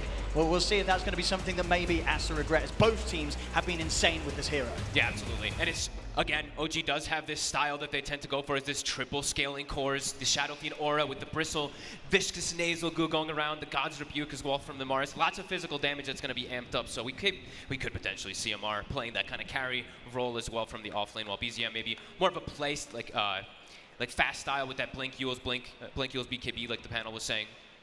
And overall as well, you know, Mono bringing the troll in this game, of course, having excellent backup in the form of PQ being on the Dazzle. We've seen PQ consistently on these heroes that provide such saves. Be insane, his positioning is always on point. How do you sort of feel that Troll's going to be able to slip into this game? Because we've had a few patches where Troll's been out of favor, but some changes, a little bit of a buff or so, and he's back in here for Aster. Yeah, he definitely still feels like a pretty strong hero for them, and especially when you have Dazzle, that extra thing that always able to give you extra save, but also versus Omni Knight, a pretty cool interaction, of course. We've seen it, I think, this tournament. The Aghanim is spilled on the Troll Warlord, being able to dispel things Already off. some early action here, Baboka with the toss back on Chu. He should be able to buff himself up. Baboka, the one to fall low first, as OG, they'll try and chase him down. PQ coming up with some body blocks for PZM. He's able to get in range and get that first blood here for the mid Shadow Fiend. There's some long-range auto attacks coming out from OG. A huge shot there for BZM on this SF, of course. That'll mean he can get that bottle out incredibly quick. An important one, too, because he doesn't actually end up winning the block in mid, which can be one of the more devastating things in that Quap versus SF matchup. So him getting first blood's probably going to offset a lot of that. See how Ori's able to handle that extra regen that BZM is going to have. We'll see how well he's able to play here with the Razors, of course. Nice little bit of a buff to the Razors, right, in terms of additional sort of level of control it offers. Yeah, absolutely. A little bit of things, of course, the Queen of Pain, the turn rate can be a bit annoying, some things like that, but overall, this is a pretty good lane now for this Quap. If he just puts levels into the daggers, it does apply a ton of pressure. But like we said, BZM, early bottle, should be able to offset a lot of that harass.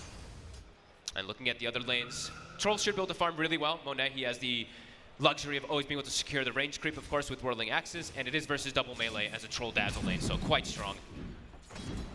Absolutely, yeah, we'll see how well Monet's able to harass the two. You know, the last series that Aster played, Monet's farm, insane, sort of from start to finish. This man, he never lets go of that top spot. Yeah, and I'm curious if, I think we probably will see that Aghanim build up, but I'm curious when we do see it, because versus that Omni, versus Guardian Angel, versus Heavenly Grace, it's kind of one of those obvious picks. Even versus Willow, dispelling yourself, all these kind of things, it's really strong. And overall, how do you sort of rate the measures that Aster's going to have to be able to deal with Yuragi down the line? You know, there's Bristle Pick coming in later in the draft. The potential to be very strong and of course, buffed up incredibly by the Omni Knight in the mid-game fights. I mean, maybe that Heavenly Grace is going to be enough to protect, but there's always the Midnight Pulse, like this damage that comes in from the Enigma that's going to get better and better as game progresses. Also, Dazzle, slight little minus armor that builds up. Troll isn't really that bad of a matchup versus Bristle. He's going to have a pretty okay time sticking onto him. See, so far in the CS, a bit of lead here in the mid for BZM, 10 for 4 against the 6 for 4. That was that first blood and early bottle timing, definitely giving that extra ability to spam out the waves.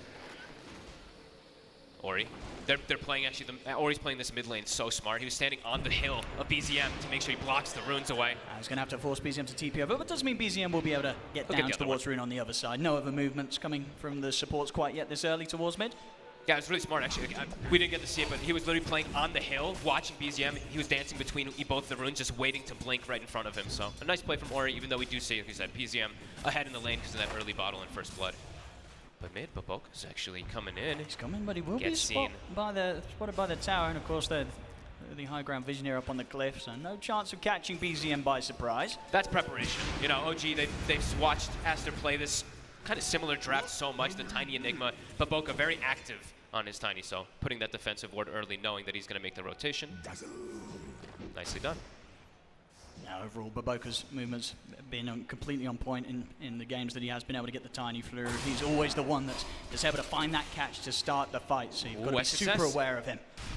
Okay, he doesn't give up all the Eidolons, but he has to be very careful. That's why they picked this Bristle matchup, just to be able to clear out those Eidolons in lane versus the Enigma at all times. Big success. He might lose him this time. Will deny one. He doesn't lose all the Eidolons, though, quickly, so they were just pretty much resummoned, and Yuragi cleans them out quick. Yeah, both carries off to a fantastic start. Yuragi and Monet barely missing a creep. So far, neither offlane duo really able to do anything to threaten the carries. I mean, most are down, and to the excellent support back up bottom, very hard to make a move onto this Troll, as there's always the threat of the Troll and the Dazzle being able to run you down. Can he get the range? He's going to be able to get him close to the tower. Malefice will keep him contained for a few hits, and Midnight Pulse down. That's a lot of damage, not quite enough. Of course, with that Ring of Hell for Yuragi, we'll be able to slowly heal up, and in fact, Tiger, he's going to be able to throw him over a salve as well, just to make sure that Yuragi stays in a healthy position. It's a constant thing we see, right? The tossbacks under tower. That's why this combo is picked so often. Ori, he's got a TP out of this one. There's BZM in range to start getting the raises going. He just keeps literally blinking onto his face to try to take away the runes. But yeah, still seeing BZM doing excellent in the matchup, but Ori is starting to offset that, even though that bottle was there so early. See BO5 have another bit of a go towards the mid. Of course, that ward's still standing. So BZM fully aware, and backup will be coming in as well for BZM Tiger, making sure that BO5 doesn't get any chance to close in on the mid SF. Still annoying pressure plays that BO5 is doing with these little type of movements. He knows now. He knows. A couple of times. Will he get it? Oh, it was just that about was to close. time That out. nearly timed out there. But indeed, we'll be able to get the bounty from taking it down. And BZM constantly is sitting low, so it's always these nice movements that you do see coming out from the Tiny to kind of keep BZM very afraid of stepping up. Has some help now, the Dispel, that's going to help quite a lot. But BO5 in the area, but with that Heavenly Grace on, he's thinking against going for the play. Maybe now. Might still get a chance for a toss back. The Grace is gone. He's going to be able to get him over towards Ori. Chu trying to head in to help out. BZM has got the boots, so a decent amount of move speed to run away, and with the spells already used, no further lockdown. He's more than fine. He's able to walk it off. A nice try. And top lane. Pressure coming out from Yuragi. The stack's building up onto XXS. Oh, he's zoning him off the wave, though, and that's a catapult wave. Yeah, he knows. That's Look some at good that. damage onto the tower here. Really knows. Aster's going to have to bring in a +1 if they want to try and force this Bristle mana. back. There's no mana on BO5, but he's just going to walk up and take the experience at the very least while his Enigma is getting zoned out. Really smart move there from Yuragi. And this is the thing right with the Bristle. At this stage of the game, when Yuragi's sort of playing like this, what hero do you really move over to be able to threaten a Bristle at this point? Nobody. That's why they went for this pick, right? Yeah. Versus the Enigma, he gets absolute free farm. So yeah, he's going to be something they're going to have to deal with later on with either co-op rotations or if they start building up toward like some earn charges and % damage from XXS. We do now see Chu taking the mid lane. They're going to send BZM to the jungle. No stacks, but either way, looks like he doesn't really want to lane versus Ori much more anymore. The constant spam is keeping the Shadow Fiend very low HP. I mean, would you consider there being a bit of a window once XXS gets the level 6, has the Black Hole to get some extra members in to try and deal with Bristle, or even in the caught in the Black Hole in the Midnight Pulse, do you think they're not taking him down? I think they'll be able to bring him down. They'll have to bring probably 3 heroes total, though, at the very least to try to do it, but we'll see if they even want to do that. Because Yuragi, it's like, that's kind of space that he makes if he does do that, forcing so many heroes to make a play onto him. But he's playing very far up, and here comes the TP, so... Let's see. Ori's going to make the move over with BO5 as well. Be able to get him back under the tower. See Yuragi turn, trying to do as much damage as he can to XXS. They've got the pure damage of the Sonic Wave, and that will get the job done. They take him out. Beautifully done. Bringing the 3 heroes, and blinks in front of him to get the Sonic Wave in his face. Perfectly done there from Ori. And that's pre-Black Hole, so now XXS for the next situation. We'll have Black Hole if they want to do it again. NES earn charges. Big move. I will imagine Yuragi will still return to that top lane. Definitely having to be a bit aware of Ori. We'll see again that move, as you say, bringing just enough to be able to deal with the Bristle and showing that indeed that first Sonic Wave usage from Ori comes in at exactly the right place at the right time, being used to slow down Yuragi, who's been having a completely free start so far. So slowing down the Bristleback, very important. You see Monet absolutely at the top of the net with 600 against his counterpart, so that's going to be really important for him for that matchup. So he's going to be able to actually shred through him. And he's going to go Maelstrom first, so that mixed damage, at least versus the Omni Knight. Chu does not get the ensnare. Doesn't want to run the risk of chasing into triangles. He back over towards the river. Baboka coming in with some body blocks onto BZM. Tiger will do his best to help out. The three of them look to run him down. The poison touch is in. BZM falling low. Any help and done too. With the purification and the heavenly grace keeps BZM buffed up and enables him to walk back to the safety of his tier 1. They're having to put so much attention to make sure that BZM doesn't die though. Ori is really applying so much pressure as the solo Queen of Pain. Haste Rune now too. They have to keep both supports in the area. Their offlaner and their safe lane doesn't really need the help though, but they're having to spend so many resources to just protect this Shadow Fiend. Top net worth still very closely contested, despite that death on Uragi. Him and Monet pretty much matched in farm so far. XXS hasn't died though, which I think is really, I mean, both offlaners, important to say, but XXS when he's picked, they completely counterpicked him, right? With his bristleback lane. He's level 7, like top 4 net worth, still having a great time. We've seen what he's been able to do as this Enigma multiple times this tournament when he gets this type of start. No BKB disables on the side of OG.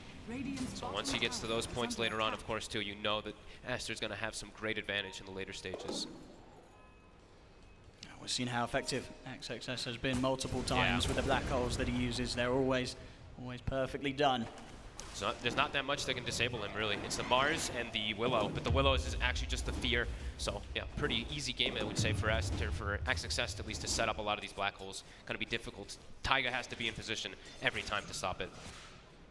Unless they itemize, of course, like we were mentioning. The Yules for BZM maybe going to be the pickup. He's going for this. He's actually going for bots first. Yeah, it's going to be very interesting to see where he goes beyond that as well, right? With an SF nowadays, how are you going to be looking to build it? I think it is just the Spellcaster build, as we were mentioning, the Blink, BKB, Yules, and stuff like that, because then he can just try to burst down one of those targets. And if he does that, it actually forces the black hole on him every time, because they have no other BKB piercing disable.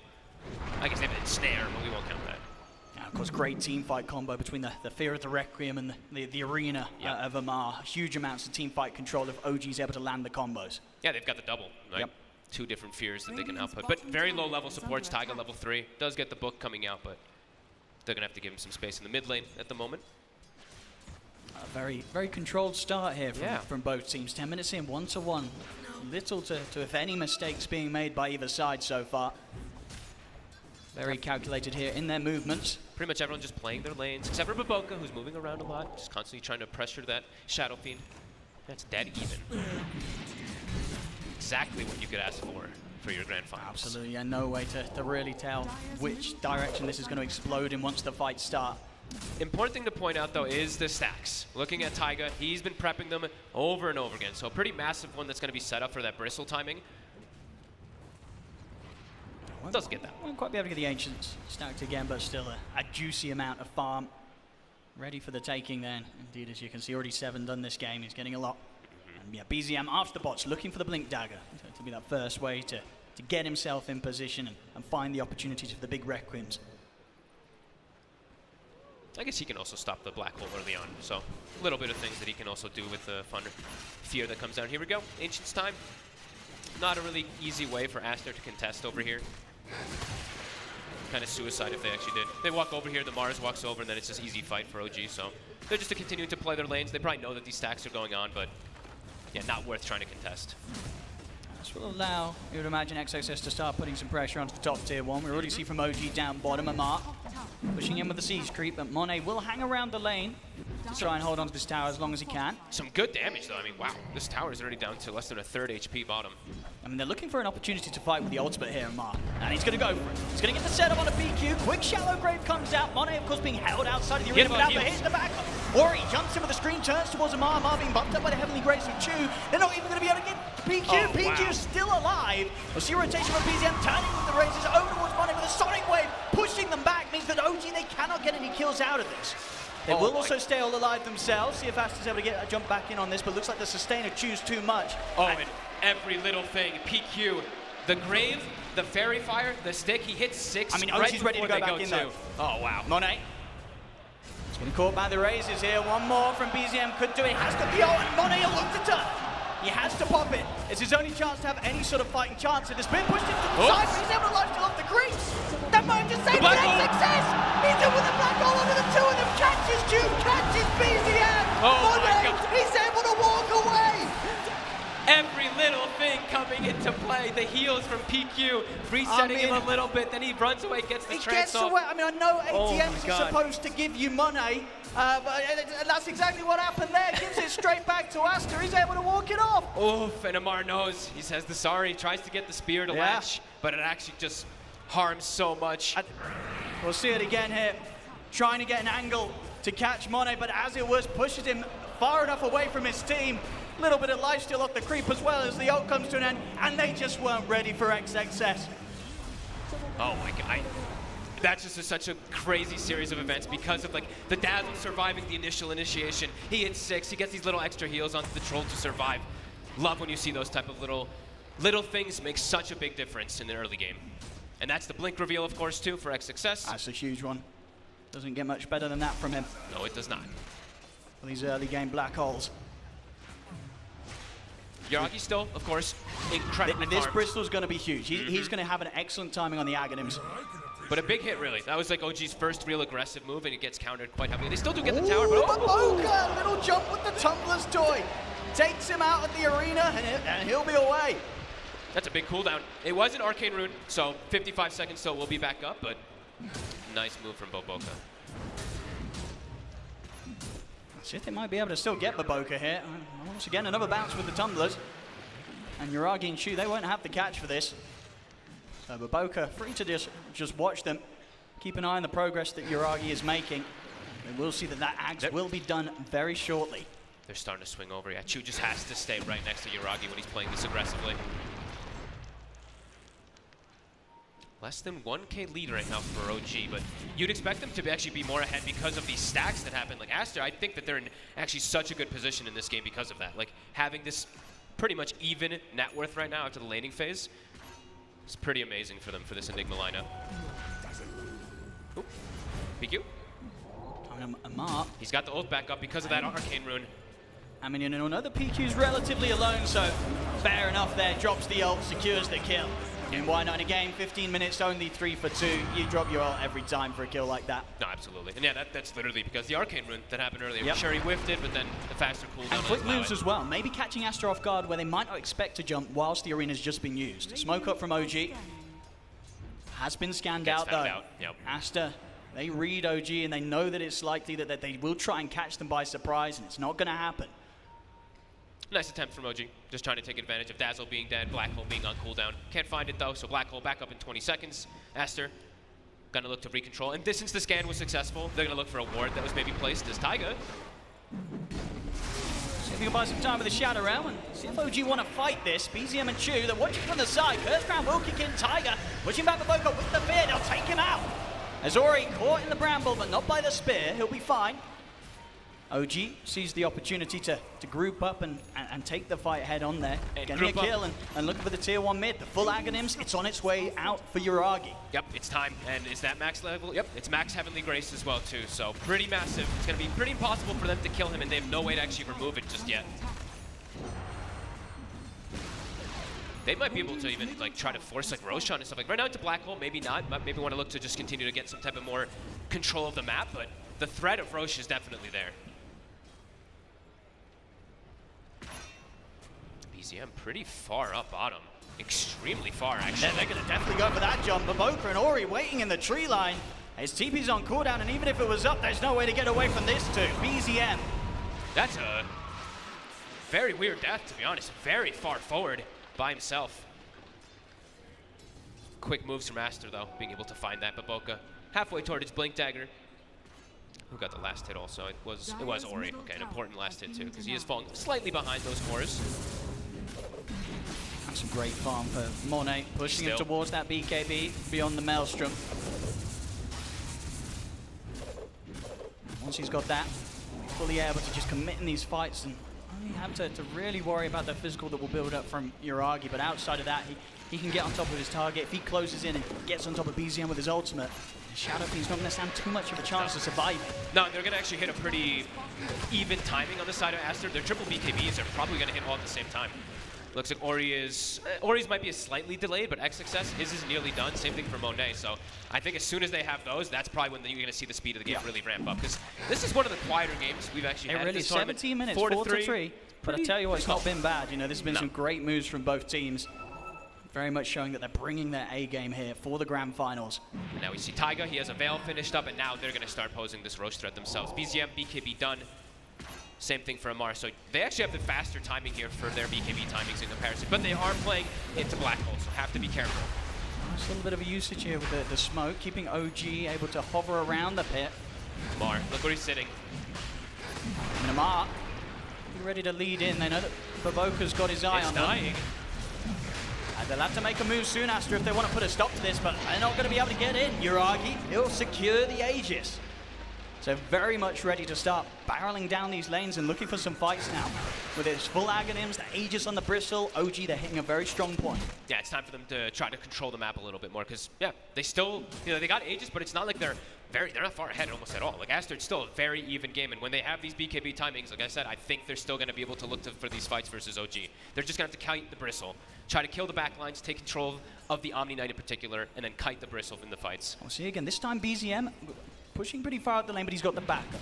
Chu right by his side in case Aster do make the jump on him, and as it were, he pushes through that last wave and backs off. Doesn't want to run the risk of stepping into a fight with Aster. He's getting around with a small camp, but he's just really feeling strong that Chu's in the neighborhood here. But Boca trying to get initiation without the blink dagger. He was very close to maybe being able to separate the two of them, but BZM has got a haste. So he'll turn and start to build up the raises on BO5. PQ at the ready when required. Amar, maybe he can find the jump towards the dazzle. The Great being used early. And a spear from Amar will ensure that there's no TP out available for BO5. And there you see the new Shadow Raises coming into play, right? That slow that it applies. The Tiny actually could not run away whatsoever. I mean, pretty OG, cool. they're looking to see if they can get further catch here. Amar still has the arena available. If he can close in and catch PQ, it should be another grab for OG. Next phase boot, is he going to commit it? He's going to drop it. Ooh. Does miss the spear, but there's no Brave, of course. Still on cooldown here on the early level, so PQ will still fall. OG, they lead the charge. They'll take 2 kills, and by the looks of it, they'll take a tower as well. They know they have to play fast, because I think they do also feel that they're playing versus this Enigma, the Blink BKB, without any way to stop it. They do have to try to control the map and get a bigger net worth advantage on the side of OG. I mean, the next fight when XXS decides to turn up, he's just going to be such a threat for OG with this Blink BKB. He is ready to go. OG's positioning, it has to be perfect. If XXS finds the opportunity to jump in, the fight is just going to be disrupted massively. Absolutely. And he's been, like we said, so clutch this entire tournament on this hero, so yeah, always eyes on him. And like we said, OG still looking to play fast, take advantage of this Aegis, looking to dominate the map, try to prevent Aster from getting this farm. Swinging across with the smoke. Heading in the direction of Ori. Ori did jump up into the high ground. Sonic Wave to put a stop to the fear. Still with the Bramble. That'll be the setup that Tiger has to catch out Ori and get the kill secured. A very aggressive play by Ori punished. Tiger, time and time again, this tournament himself too. Baiting people, it feels like, as this Willow. 3-0 and 2. Perfect control. Iragi now playing extremely aggressive, knowing the Queen of Pain is dead. Still 2 minutes on the Aegis. He's got very little to fear right now, Uragi.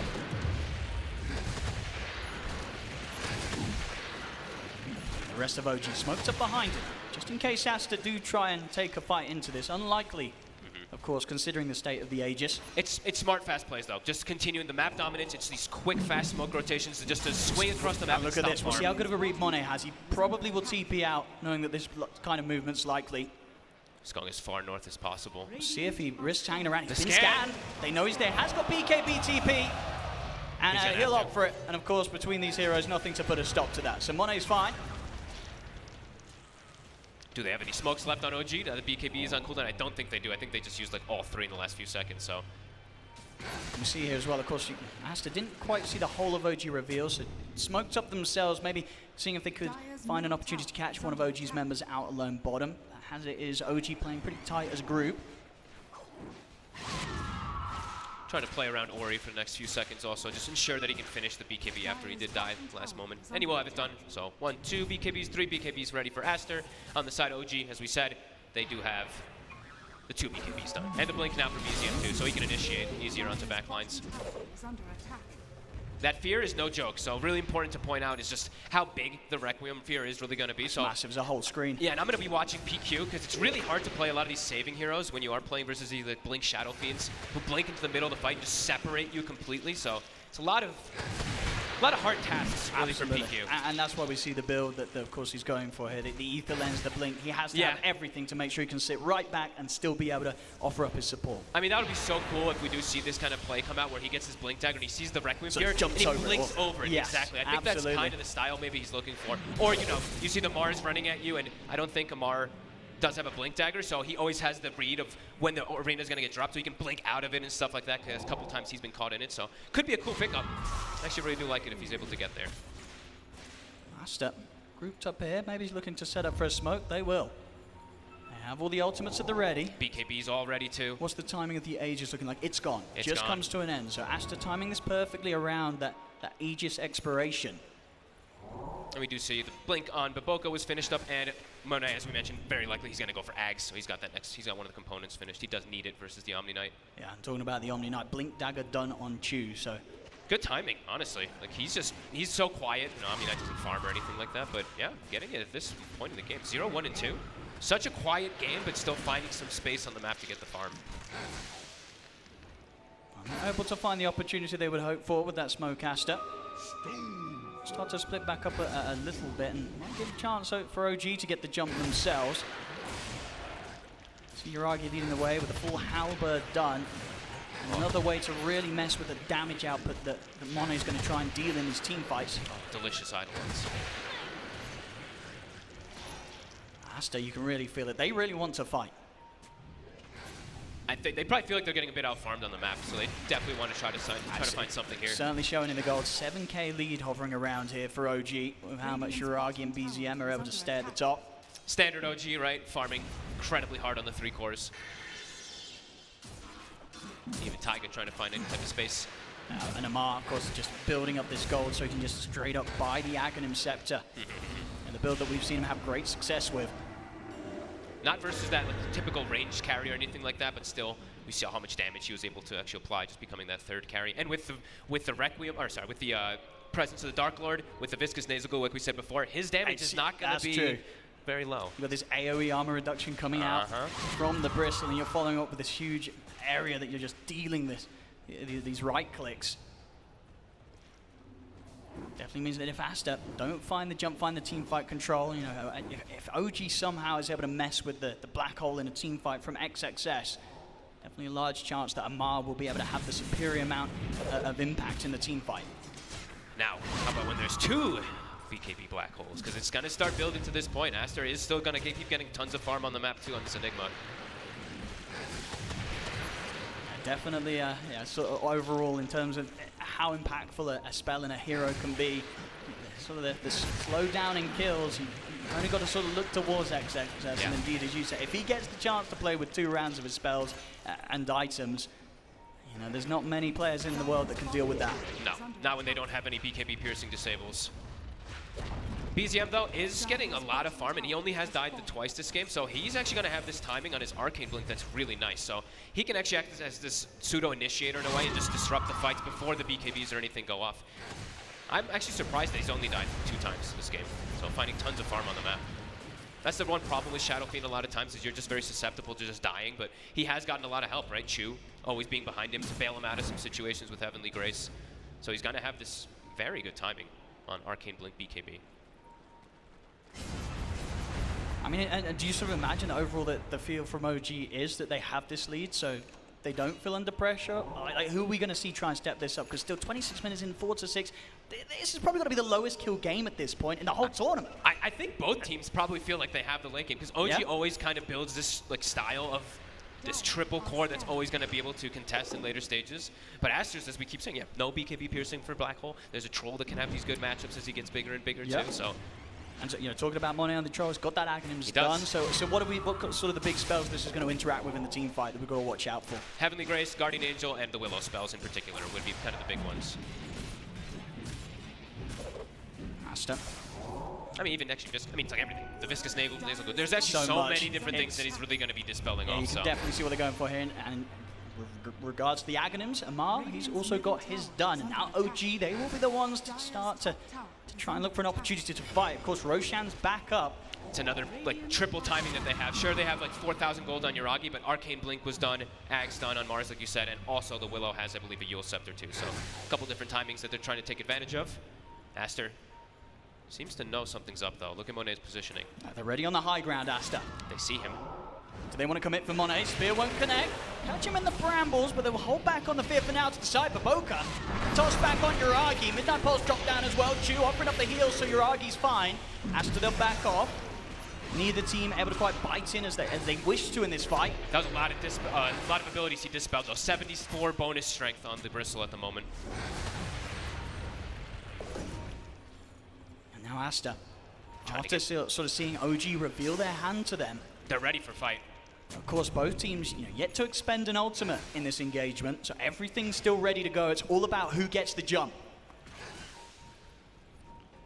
Could be one team fight to kind of decide the entire game, really.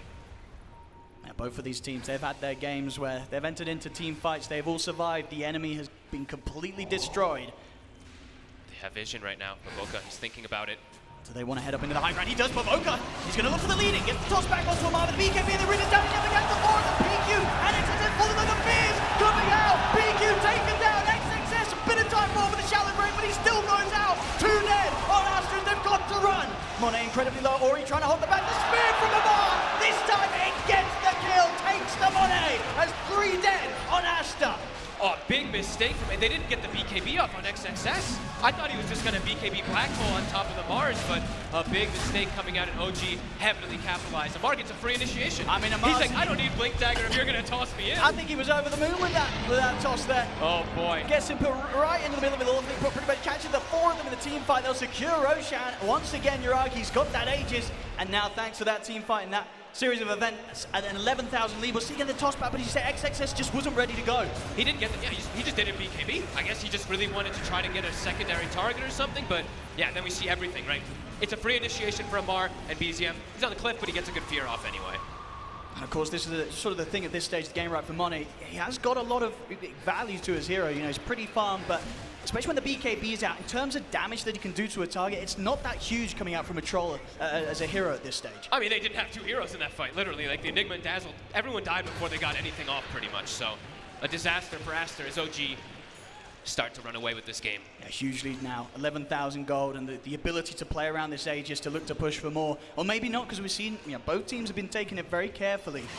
And honestly, the patience in that situation paid out the most for OG. You know, they were the ones who were able to sort of draw the attention back up to their own high ground. Oh my god. Well, that was, he nearly ended up right by BZM. Oh, BZM's still going to find it, but the BKB's there.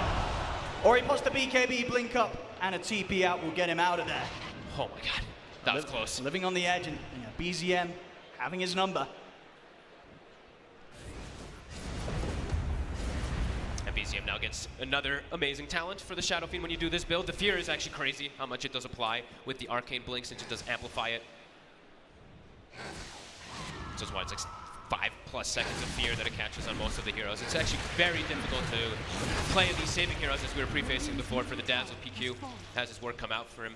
And now 10k advantage. OG, 3 minutes where they can dominate the map with this Aegis. Yeah, and Yuragi can just go away once. I don't even know if they can kill him the once. He's massive at this stage, and having the backup of Chu, we're seeing how much sort of strengths and buffs that he can pass over towards the Bristle. It just feels like he's untouchable at this stage. You know, 19,000, nearly 20k net worth, 31 minutes in. Yuragi, he's having a great time on this final pick for OG.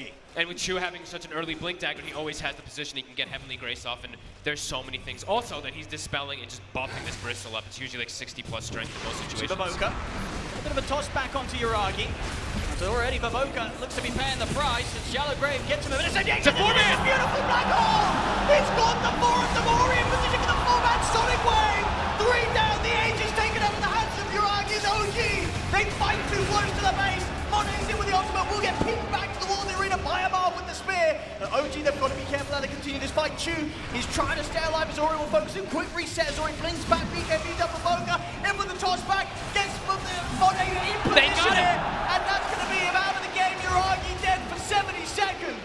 As Aster only losing Baboka, who brought back, and it was a huge buyback, him coming back in, tossing Yuragi over into the hands of Monet, means that Aster get a huge fight on this defense. And of course, the way it started, XXS might not have been able to get his black hole off at the fight around the Roshan pit, but it couldn't have been any better. He gets the Midnight Pulse down before it, like resets back, waits for all 4 to cluster perfectly. Aster still showing that they have some fight in this game. We'll see it once more. Now OG, they are a team that tends to do this. They do like to go for the dives, you know, fighting up by this tier 3, and it's sort of just a lapse of judgment there, not respecting the power of the Enigma. Especially in these like cluttered kind of areas when you're pushing onto high ground. XXS now going to be building toward that refresher, so 8K lead for OG, but still breaking high ground, something they do have to respect. And we saw here, you know, Baboka came in with the buyback, and that buyback enabling them to make sure that Yuragi was also picked off as well towards the end of the fight. Yeah, those long duration team fights, you see how good they can actually be for Aster with the dazzles minus armor building up and everything too. Monet, a big winner in the fight, second in net worth now. Showing that he definitely can stand toe-to-toe versus that bristleback, especially if he's able to get Satanic, you could totally see this game completely flipping. Yeah, if he's able to pop that active, he'll be able to live throughout a great duration of the fight, especially if PQ's able to sit back and continue to pop out the heals. Obviously with that fight as well, XXS, the gold that he was able to build up, he's very close to having the refresher for the next situation, and close to that level 18 on top of it as well. OG's gonna have to do some kind of crazy initiations in some situations for breaking high ground, or just try to find this Enigma as game progresses. 10K lead still for them, but yeah, you still always, breaking high ground is always gonna be this extra problem. As level 20 is hit also for the Troll, Monet, soon to perhaps surpass Yuragi. All down to that defense. Well, one of the best sort of defenses against an Aegis push we've seen, really. Yeah, and OG, they're trying to get these lanes shoved in, trying to maybe take advantage of cooldowns, but Black Hole's back up in 20 seconds, so XXS will have it available if OG tries to push the limit again. I think they might need to actually switch for Amar to get his own initiation at this point. Sure, someone's got to try and get in, force the action before everybody's holding hands in these situations where XXS, he'll be there every time with the jump. Because fighting outside the base without the blink can work, but Yuragi, fighting in the base is going to be hard. Well, and he was pushing out on his own, and of course XXS, no hesitation to drop the black hole to look for this kill, but He's they alive. didn't actually have enough damage. Yuragi's able to walk it off. They didn't want to continue to stick around and commit, as they did know that OG was likely to have closed in and be ready to turn it around. So, if anything, quite a careful back off there from Aster. They could have stuck around maybe to try and finish him off, but likely they would have fell into a difficult fight against OG. And they might actually be baited. XXS, he refreshes instantly. He's got Black Hole available again. This could catch OG They might not off be guard. ready for this. Let's see. He's pushing in. See them turn towards Baboka. They've got to be careful out of the group, but they might not expect the second black hole, and there it is. It's three. He's in. Gets the three. The more. He's 3 man. Sonic Wave pushing them back. Oh my God. Every core dead on OG. They weren't ready. They weren't ready for that. XXS. It was a bait. The bottom black hole, it was a bait. This was a the real one. huge bait. They didn't waste time, energy trying to commit to kill a low bristleback. They knew if they headed back to base, pop that refresher, OG, they weren't prepared. And now Monet, he's got Satanic done. The game has completely changed.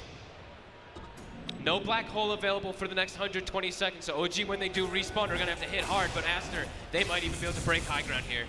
Here we go, down the mid. From what was an 11,000 gold lead for OG, 2 Roshans back-to-back that they were able to secure. Now just down to a 2K lead, and it's OG that's going to have to deal with Aster knocking at the base. All right, this racks it. I mean, you don't want to buy back, No. do you? 20 seconds, you're probably just going to have to let this one go. They'll be able to stick around through the fortification. They don't want to buy back these cores of OG, so they'll have to let at least one set fall. They don't have anyone who can like capitalize. If they do Tiger? buybacks, they don't have like a blink spear back. Like if they do buybacks, they don't have initiation. That fear alone actually will save the racks there. It means that Aster don't actually have the opportunity to stick around before the respawns come into play. So Tiger able to minimize the damage done off the back of that last incredible fight that Aster were able to bring on the defense. But what's the solution? Now OG has to ask themselves, what do we do? How are we going to counter XXS? Because Black Hole is going to keep coming back up, and they're eventually going to have to fight into it and have to deal with it. So, yeah, like I was mentioning, I think the blink might maybe need to get accelerated perhaps through some initiation, but Amar's not queuing it up. He's actually going AC, so we'll see how they just try to find and stop XXS. Someone's got to deal with him. I'm not seeing the solution. Sometimes I've seen Amar go for like the Basher with his Aghanims play, I think it was, like a couple of games ago, maybe like a couple months ago, something like that, but yeah, Aster. It feels like even though there's that gold lead, they have control of this game now. The only answer, really, from OG is to fight when the black hole's not available. So 30-second window here, where they'll look to punish, look to get some kills. They get the grab on Ori, but BKB and a jump to the side. Ori should be fine here. Baboka, he's able to turn into the setup, into the Sonic Wave, to get onto the 3 of them. pushing them off to the side. The arena's been dropped by Amar. It should be able to commit and threaten Baboka, and indeed with the Goose stacking up a huge physical hit from the God's Rebuke. They'll take him down. BZM in position, but the BKB's out from Monet. Pops the BKB, walks it off. It'll just be the two supports here dying for either side. Baboka for Tiger. OG's got to run now. They have. They tried to pick this fight whilst the Black Hole threat wasn't there, but that window, it has closed. Double Black Hole ready to go again from XXS. Aster definitely keen to fight as well too. PQ with the gem, clearing out all the wards in the area. The gem is actually Chu's from the earlier push when they went for the high ground. Radiant's top tower. Fantastic game so far. 11-13. It's so close still. It's so much pressure really on OG just because of this Enigma though. It really is. XXS just on point. We may just be seeing, you know, one of the reasons why Aster, not really a team you want to sort of give the luxury of getting a last pick Enigma through the draft. Exactly, and they did early, like they started their draft with their Tiny, you know, this is their traditional combo they've gone for over and over and over again. Yeah, they're smoking, they want the fight. They know they're stronger. Maybe a bit of an answer there, they have the Hex done on so BZM. Maybe he can be that initiator Maybe instead. he can. Let's see. If they don't kill XXS at the start of the fight, I don't see them having a chance. This could be the difference maker. If BZM can find that jump, get that Hex off, buy that time for OG to start the fight, and force it in a way where the chaoticness may make it just that bit too difficult for XXS to find the opportunity. Let's see. Aster sticking as a unit. Definitely much the waiting game for Aster. They're more than happy to be the ones that OG walk into, as long as XXS isn't the one to tank the jump. Yeah, it's really going to be all about next for Ocean, looking at buybacks. So taking a look at these right now, I think Amar, he's been holding his for a while, so he was hanging on to like 4,000 gold. So trying to have as many buybacks as possible versus those big, those big team fight plays is usually the ideal. As Aster trying to get a wrap around here. OG's also smoked up. Everybody apart from Amar. It's a pretty huge Amar wrap himself will have the invis. May even give him a chance to catch them by surprise. And BZM also has an arcane rune, so some pretty powerful runes they do have for this fight. Aster's got the high ground. They found Chu. They'll see Chu, but a quick blink from Chu gets him away from the combo of Baboka. They know that Aster's trying to make the jump on them now. As OG, they'll charge back into their jungle, pushing Aster back. As there's the jump back, says he's in. Black Hole this time round, only catching onto Yuragi. See if it's going to be enough to get the kill. Second Black Hole ready to go. This time catching Yuragi and Amar. He's dying, but it's not enough damage. This time OG, they survive the threat of the Enigma, and they're ready to clean up the kill. Bring it down from Amar. They'll focus towards Monet. PQ trying to keep him alive in the grave, but there's no saving the troll. As he'll fall, PQ chased down. OG, they're able to find the fight. And respawn on Roche. This could just be their window to end the game. Oh my god, they actually somehow reclaimed the high ground during the fight. They forced Aster to low ground, and from that point, XXS, it looked like he almost felt forced to go for these black holes, but I think on top of the back being turned, I think Amar maybe had the bulwark, I didn't see, but something was doing a ton of damage to the Enigma during I think that it may black have been. hole. And now the push coming in. Buybacks are available from Aster, but of course it will be without the two black holes. They're gonna knock on tier 4s, there's no black holes. They just need to watch out for tossback plays. I mean, they're going to have to use the buybacks. PQ and Monet buying back into the action.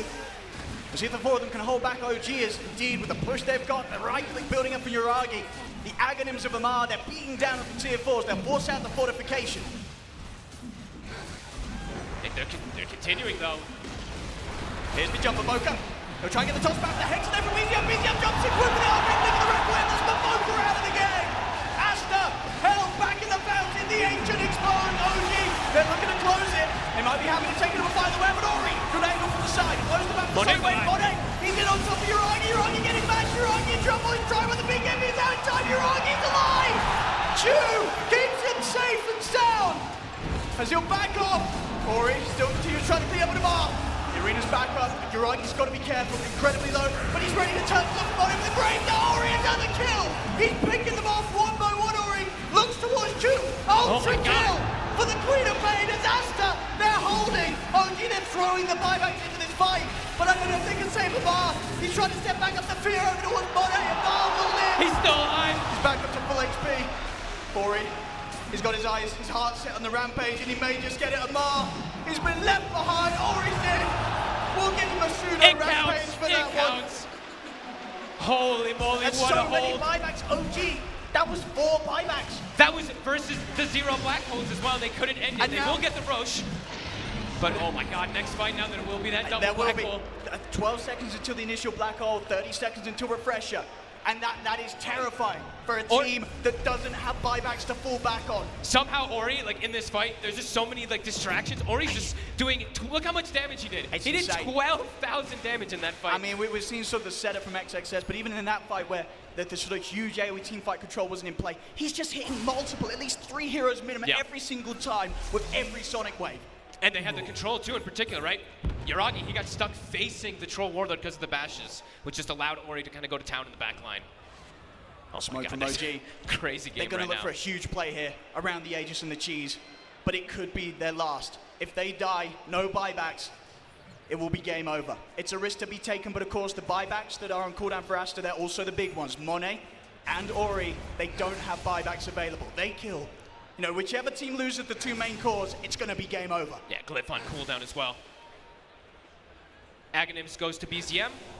Level 25 also acquired. But XXS, he's ready. That's eyes on him. And will he die during the black hole this time also? It's been a lot of physical damage that he does have to deal with even when he grabs them. His damage is also crazy though too, because I think he did finish up the Aghanim Scepter, so even more damage that's going to be kicking off. I think this will probably kill them fast enough before he dies this time around, but yeah, we'll see, because they do have the cheese, they have the Satanic, all this tankiness, and the Chew, of course. Chew, time and time again, getting these saves. Yeah. And it really is easy time for you on this. Yeah. One of the answers that may just give you the chance to survive through these incredibly destructive combos that XXS is throwing at you. Near level 25 on Monet. He's got it. That can be a pretty big one too. I mean, he's always going to be able to survive in any initiation that OG does go for. And Amar, he did go for Blink Dagger finally. So they do have a form of initiation besides his BZM blinking him with Hex. He's got that fully on disc himself.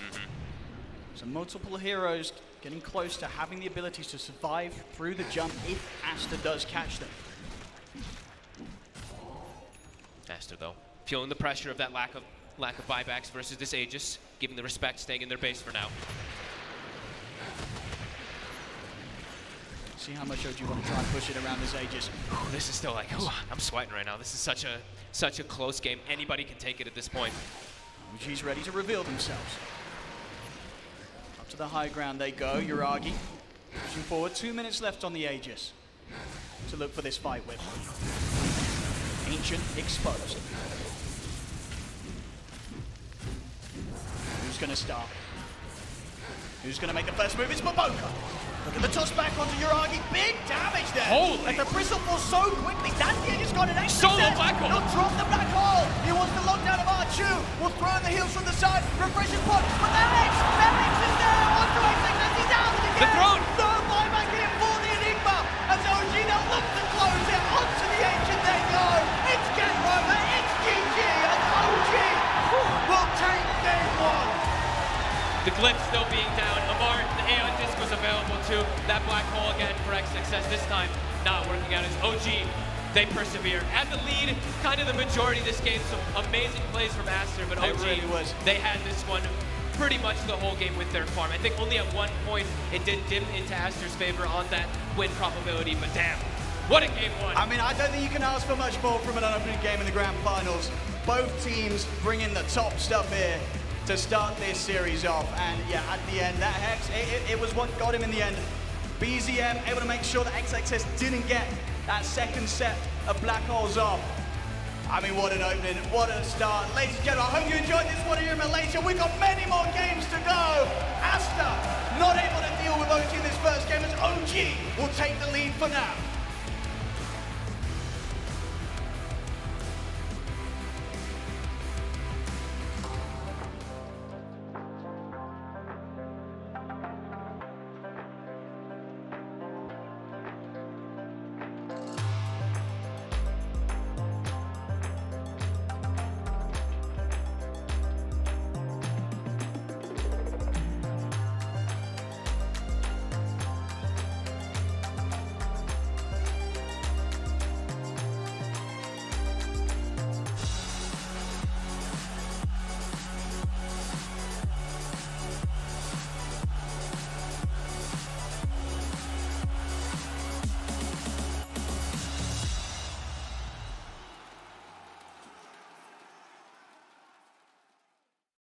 Get ready for the DHL drop. Grab yourself a DHL drop sign and customize it with your message. Make sure we spot you in the crowd, because if you're lucky, one of our special deliveries is coming your way. And for all of you watching at home, type DHL drop in the Twitch chat for a chance to win a €150 gift voucher.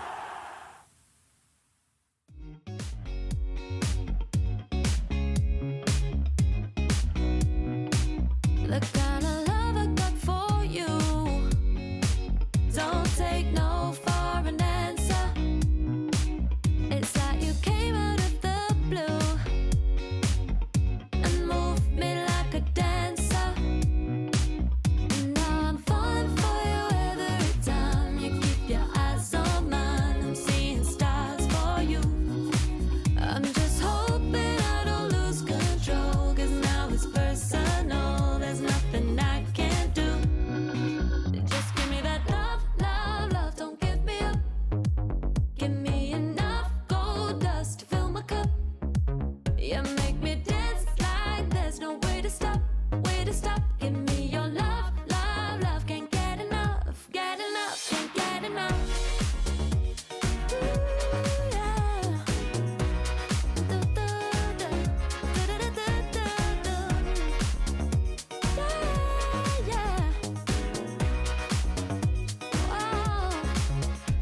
Everybody in the room don't seem to light me up like you do. Nobody works at attitude like you. I know I make you feel the same way too. And now I'm falling for you every time you keep your eyes on mine. I'm seeing stars for you. I'm just hoping I don't lose control, 'cause now it's personal. There's nothing I can do. Just give me that love, love, love. Don't give me up. Give me enough gold dust to fill my cup. You make me dance like there's no way to stop, way to stop. Give me your love, love, love. Can't get enough, get enough, can't get enough. Yeah, yeah. Can't get enough there with you.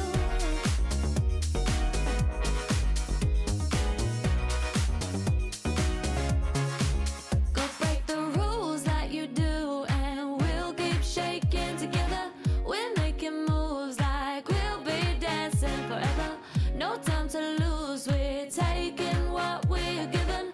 Come hear the news, we've lost it all too. So give me that love, love, love. Don't give me up.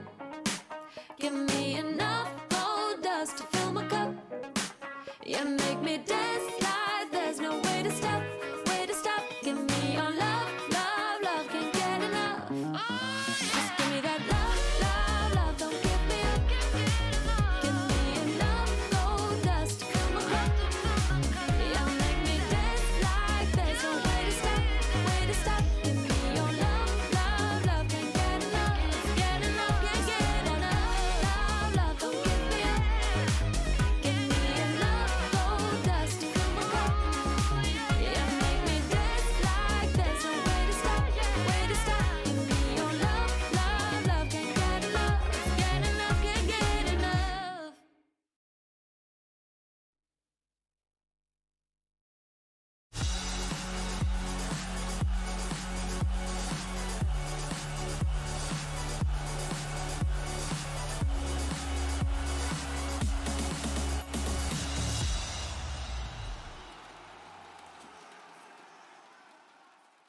Hello, my friends. Hello, hello, hello. Are you ready for the DHL drop?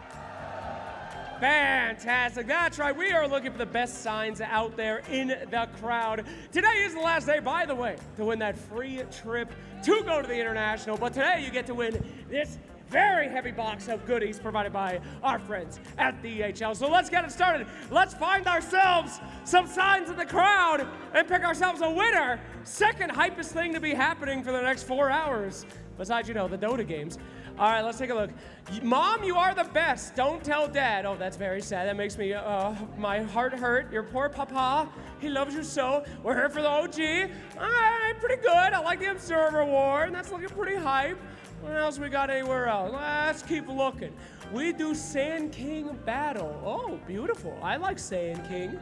No pandering, guys. No pandering. All right, let's find some more signs out there.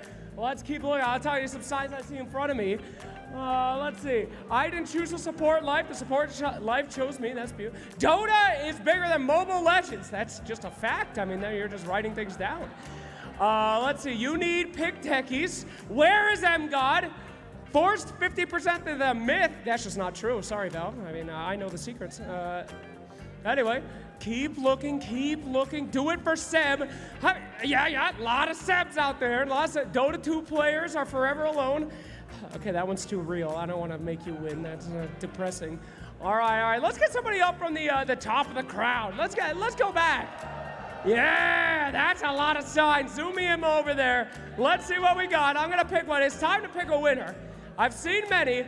Show me a good sign. Here we go. Oh, that's a beautiful CM picture. That's looking pretty. You know what? That guy's been here all day. I see that sign all gosh darn day. Bring that CM up here. CM ATM, bring him up. This has been there all day. Yes, you to the stage. No, the CM. The beautiful CM drawing, yes, Crystal Medine. Run to the stage, push everyone out of your way, kick them. DHL drop kick them if you must. Get up here. Oh yeah, we got a big prize here. Mr. CM drawing, I hope he drew. I hope his girlfriend didn't draw, I don't know. Oh no, that's what they always say. Please, on the way here for the box. Ladies and gentlemen, give it up. This man has been here all day. He did not take off his team's secret jersey despite their defeat. He's a proud boy, a very, very beautiful puppy supporter. Welcome to the stage. How are you doing? I'm fine. Not even out of breath. I would have collapsed from exhaustion if I did what you just did. Well done. What is your name? You can call me EE. Okay, fantastic. You want to have a shot at warming up this crowd? What do you think? Can you give me a let's go and then your favorite team? Let's go, Secret. Oh no, I have some terrible news for you. You're not gonna like this, my friend. All right, let's get away from that sad moment and open your box. Congratulations, don't drop it now. Okay, what do we have here? Show the crowd. First, keyboard. Oh, and that's a beauty right there. Look at this, babe. Oh, there we go. Got a few more things. The water bottle. Oh, beautiful water bottle. And an SSD, and a pen. There you have. Are you excited? Yeah. Do you own any computer? Great. I'll put it in the box. Ladies and gentlemen, your winner of the DHL drop. Congratulations. Keep those beautiful arts coming. And there you have it. Thank you guys so much. You are the best crowd in the world. We will be back with more Dota 2 action. But for now, keep it where you're at. We'll send it back to the panel. Yeah, we got a winner for the DHL Drop Quiz, and we got a winner for Game 1 of this Best of 5 Grand Finals. It was OG that is able to take down the throne of Aster here in this first game. And we're going to go back to the very beginning of this game first, because it was a little bit of a quiet start. This is definitely not at the start, though. This is not the start at all. This is actually when Aster started waking up, Effie. Yeah, I mean, Aster really had some good moments, but if you want to take it back to the start, Cheever, I think that OG actually had a really interesting concept going on in this game. So they had really durable side laners in the Bristleback and the Mars, so that both of the supports could play around the Shadow Fiend, who we were concerned about in the drafting panel before this. So it actually turned out so well for them in that they actually had the resources to put in their SF without losing anything. And of course, that first blood really helped. Yeah, gave him the much needed sustain to survive a co-op, and I feel the warding in early game really protected him. All 3 wards spent on their jungle, and the supports were very quick to rotate whenever SF got a little bit of pressure, and gave him a good game. Good game indeed. Also, we are on the panel with Insania. Insania, when you see Aster versus OG, what does your attention go to in a series like this? What are you trying to look out for? I mean, I think it's like OG's probably the only team from Europe that's proven that they can consistently do well against the Chinese teams. I know Tommy said, because Aster knocked him out of the major, and he was really, really salty about it. So he's like, this tournament, we're going to get our revenge. So I know he's really fired up for this event. And it's showing. They got some pretty good revenge, didn't they? I think they played around the bristleback roach timings really nicely. Aster did a really excellent job of avoiding OG for a lot of that game, though. It was very quiet. They dodged them wherever they could. OG were in a situation where they were trying to force it, but they just couldn't. And sometimes it led to a little bit of maybe going uphill and getting 3-man black hold by XXS once or twice. But overall, they did clutch it. I think the Mars played a really great role there. I think Enigma not pressing BKB in that final fight, though, was kind of a mistake by Aster as well.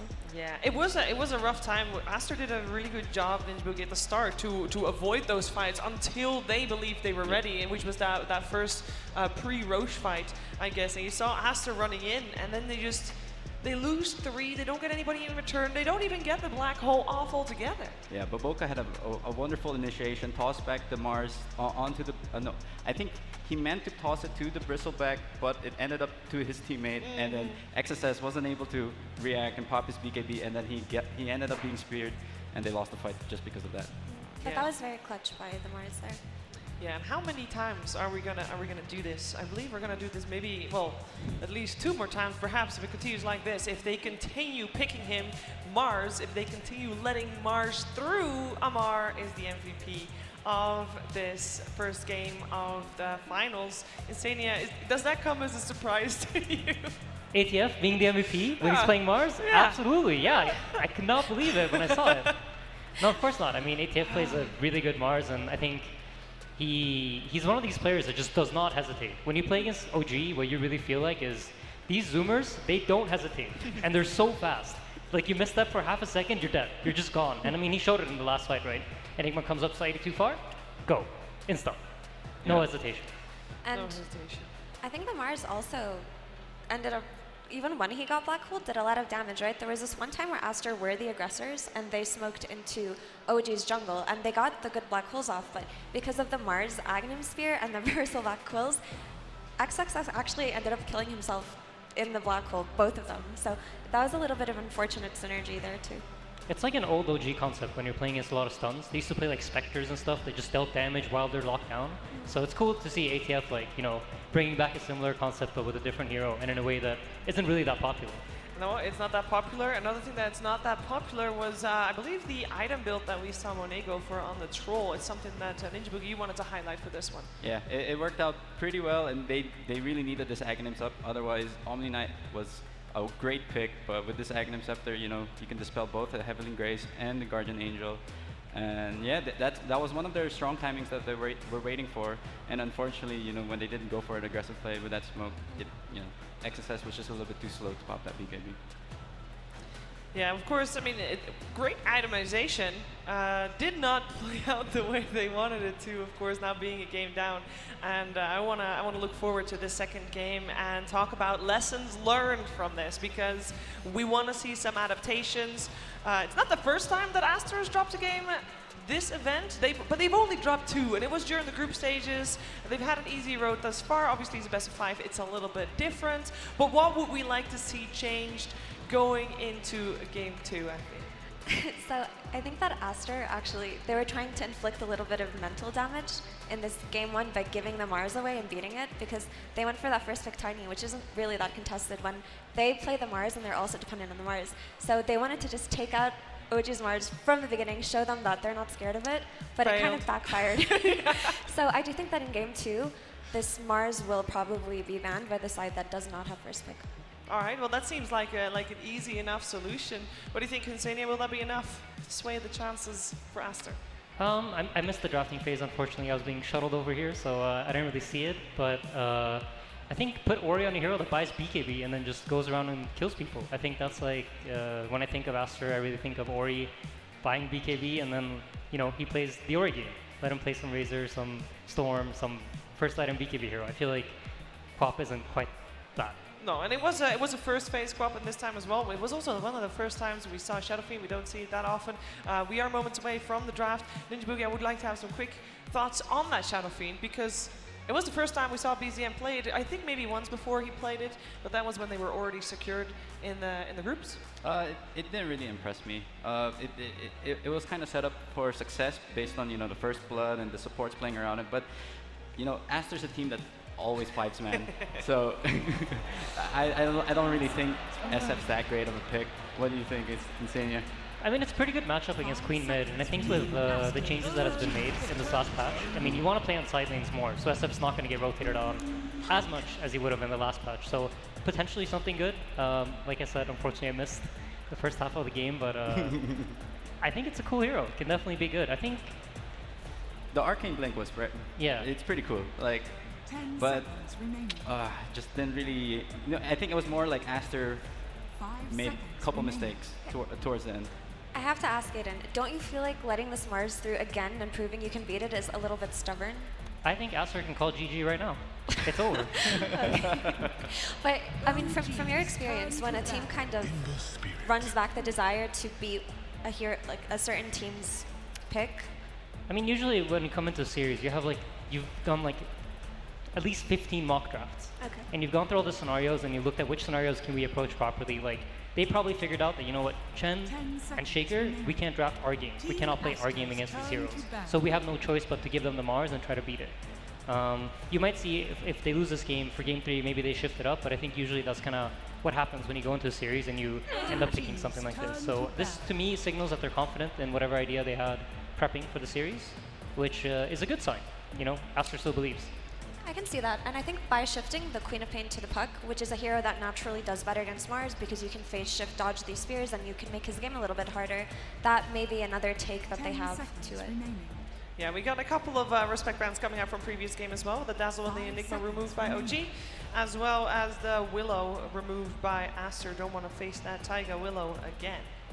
Yeah, I mean, it's Mars combos, right? Dark Willow Mars, we used to do it all the time in Liquid. Tommy loves playing this, so yeah, it's a good ban. I think removing Tommy from his comfort is a very good way of approaching playing against him, because he has these heroes that he just played so many times. Yeah, we got a couple of saving supports removed as well. The Oracle, we saw it banned out previous game as well. And the Omni Knight, of course, saw it shine on Chu previous game. Yeah, he played that phenomenally. But they definitely placed a lot of respect on that Enigma performance last game by taking it out. It's also just an exceptionally strong hero with Tiny. Yeah. So you see, when OG opens up with 2 cores like this, they go Mars Ember, you're gonna know, you know that 16-17, the upcoming 2 picks, is very likely gonna be their 2 supports. And the idea behind this is usually try to get like very nice lane matchups. So we have Aster picking their support initially here with a Tiny, and then you're gonna see another support from Aster before you pick both of your supports. And this is a nice way to set up your side lanes to win. Aster, of course, very aware, so they end up just banning a lot of support heroes out from OG.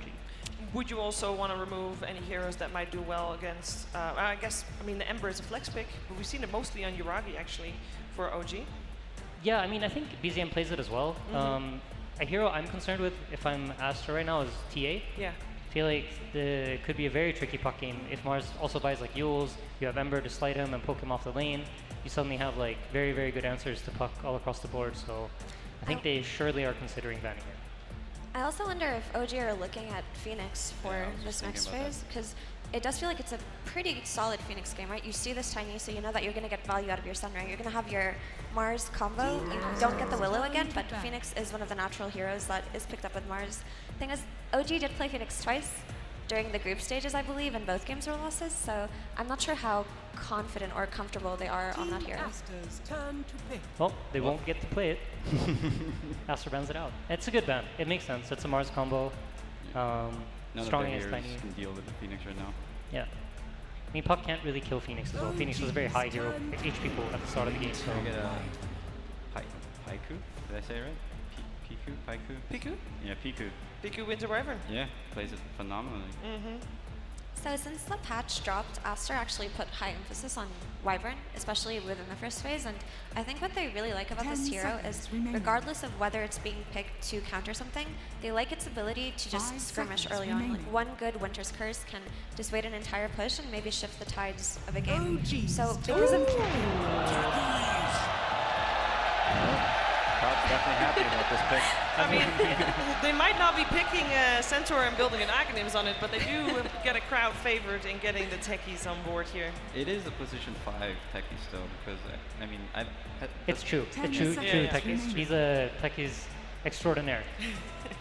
Yeah. It does counter the Wyvern, you know, if you do cold embrace a target, you set him up for a lot of landmines, he's gonna blow up. Yeah, I'm not much of a believer in techies unless it's Zayat's playing it usually. I just feel like this hero does one thing very well, which is damage, but nothing else exceptionally well. Turn to battle. Okay, Monet, PA. I feel it's gonna be a pretty rough puck game. You know, one disable from him, and then you get a techies flying in. He's gonna be dead. How do you feel about the safe lane? PA Wyvern matching up against Mars techies.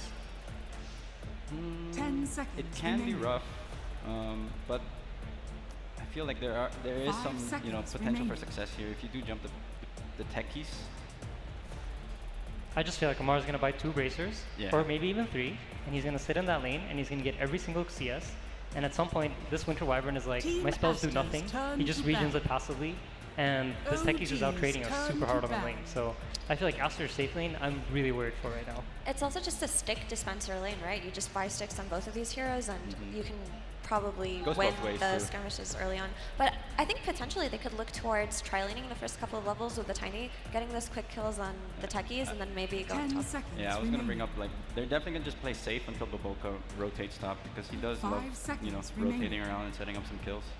Because this can be a high kill lane, right? Wyvern does provide a lot of slow, so does the PA. It's just that in terms of actually being able to kill someone as tanky as Mars, who's going to have that stick and then potentially a raindrop later to offset some of the Wyvern damage, it might be difficult. But I do think this Tiny should be looking towards playing around these heroes right now. OGs turn to I must say, this is, I think, one of the first times I've seen in a grand finals a team not using a single second. Aster is drafting like they know exactly what they want.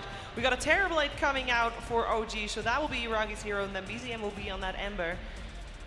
But yeah, Aster not using a single second in that bonus time. This is a pre-prepared plan. Yeah, I mean, obviously they gave up the Mars again, and like we talked about with the mock drafts, for sure, they've gone through these scenarios. They know, like, Ember isn't like an unexpected pick against Puck, so they must have seen this potentially coming. I think the 2 supports from OG might have been a bit of a curveball, but yeah, when I look at the 2 drafts right now, I just worry for the safe lane of Aster. I feel like you're giving up the Mars, you have an idea going up against it. I like the tri-lane idea that you guys have. I think bringing the Tiny into that lane fairly early is going to be important, but I wonder what hero you want to put in the off lane that can kind of sustain solo now. With Timber being kind of nerfed, there's a lot of magic damage on OG side. Yeah. And also the Dawnbreaker that Aster was so dependent on did get a pretty significant nerf with the Celestial Hammer. Jab was talking about that. Yeah. I think you must be looking at some sort of illusion clear offlaner here. And I mean, XXS plays like these like kind of carry-ish offlaners. He has the ability to take over games very easily, so I'm thinking Timbersaw, but I'm not sure if it's a good hero here. Yeah, I was thinking that too, but then you're playing against this Nyx, and you've also got the damage coming out of Techie, so there are ways to address it, but it doesn't really feel like there's anything else. I guess you could also go the Beastmaster approach and just try to invade the Turboblade early on, but that doesn't sound great either. Tricky thing with Beast into TV is when he reflects you, he gets the inner Beast aura, so he deals incredible amounts of damage. So I think he gets all that aura buff too, like, yeah, because exactly. you're going to be going the Helm of the Overlord. Ooh. This side. They stick with the same colors, maybe, at least. The Visage. What are we thinking? Aster's colors are definitely better. Okay. They make more sense together, I They feel do. like. Mickey was giving me fashion advice earlier. So, yeah, I'm not the best person when it comes to this, but I think he would also prefer the Aster colors. However, I do think I prefer the OG draft. I just think this Mars is too unanswered, and he's going to have 2 free Everlane.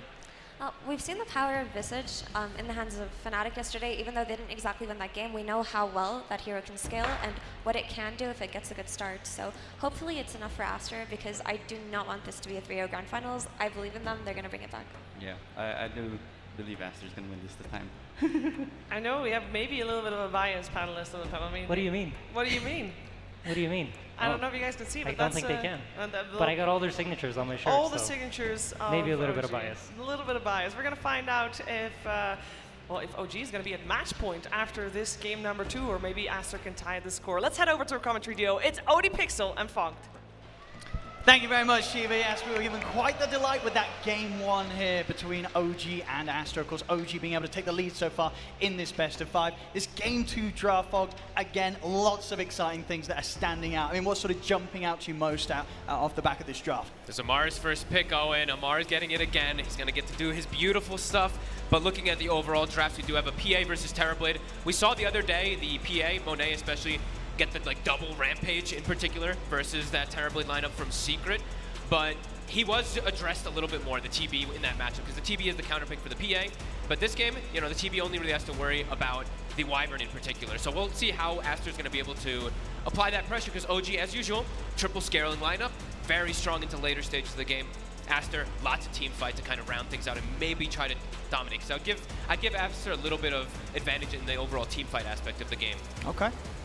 Okay, well indeed, we did see the other day Monet, I believe, get a double Rampage on the PA. Versus a Terrorblade. Yeah, so he's done it before.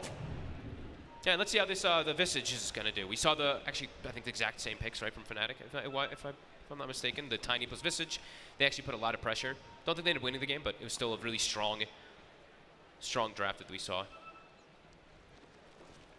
Well, so he's set up here around the rune. Unlikely that OG is going to want to step down into this. I'm excited to watch Chu playing techies too, because I don't think I've seen him. I don't think I got to see him play here. Can't recall, but I know he's been playing most of his his Chan, his Earthshaker, his Omnis, more traditional defensive kind of styles. This is straight aggression. So I'm looking to see what he's going to be able to do with it, because he's honestly Chu's been a standout for me for OG. He really has. Coming in here at this LAN and just slipping into the playing position, completely perfect. Yeah. See how these runes kick out. Looks like it should just be the 2 for 2. Or he will get the D ward in the mid lane. So Puck versus that Ember matchup. We've talked about it ad nauseum. The slight spam versus the Puck. We see the Puck sometimes get like a chainmail or something to offset it, something. But Ori, he's so comfortable with this matchup. I think he should do pretty okay with just the constant right-click harass. And he also gets the D ward, which I think is really important. He's going to be able to get that extra harassment onto BZM. But at the same time, BZM's also played this matchup a million times, so should both come up pretty even. Now both mids incredibly mobile. They'll be jumping around the fights. I mean, overall, who's going to have the easier game on their hands, would you imagine, when you look at the counters that both BZM and Ori have to deal with on their respective sides? BZM just has to mostly just worry for Coil. I think that's the biggest one. Sure, you'll have to worry later down the lines of the tiny Blink Dagger, but besides that, I think Ori's going to have a little bit of a tougher time. Tons of physical damage that's going to be kicking out from the Ember and the Mars, and then the silence that comes in from Techies, and the most obvious one, of course, the Nyx. Carapace is very difficult for Puck. Obviously, there was quite a period where Nyx just wasn't really picked, even there, that we were seeing so many Pucks, but it definitely feels back in this tournament, people are really realizing that Nyx Assassin, you throw him back into the mix, and suddenly the Pucks game completely changes. Ori has to be so careful how he looks to commit when he goes for the plays. Hero's also gotten a lot of changes in buffs, especially in last pack. Even 50 range on the stun is pretty huge, to be honest with you, and some talent reworks and whatnot through the last few patches, so I think the Heroes actually had a place for some time. I think people were just afraid of picking it, because we had a moment where it was literally like Puck Dawnbreaker every game during the DPC, and people still weren't picking Nyx, so glad to see it coming back. Taiga, a nice little move here, dragging the creeps out of the tower. Aggro, Yuragi, also trying to do the same. So just trying to reach this creep equilibrium that we see teams do so much. Because we see from Aster very much trying to drag the creeps around to not play the lane head on. I mean, and with regards to how both lanes are sort of settling down for both sides, who's going to have the easier start to this game out of Monet and Yuragi? Look, I actually think they both should have some pretty okay free farm. They both just have like the worry of this big nuke damage that's coming out, one from a Techies and one from a Soul Assumption. So we'll see how Yuragi's able to at least withstand on his side. But Monet has tons of stick charges that you get in this lane versus Techies and Mars. Like, he's constantly going to be sitting at 10 wand. And he should, I think PQ might get the Cold Embrace at 3 also, just to offset the physical. So I think both of them will kind of farm about the same. Maybe the Visage will just get less than Mars will.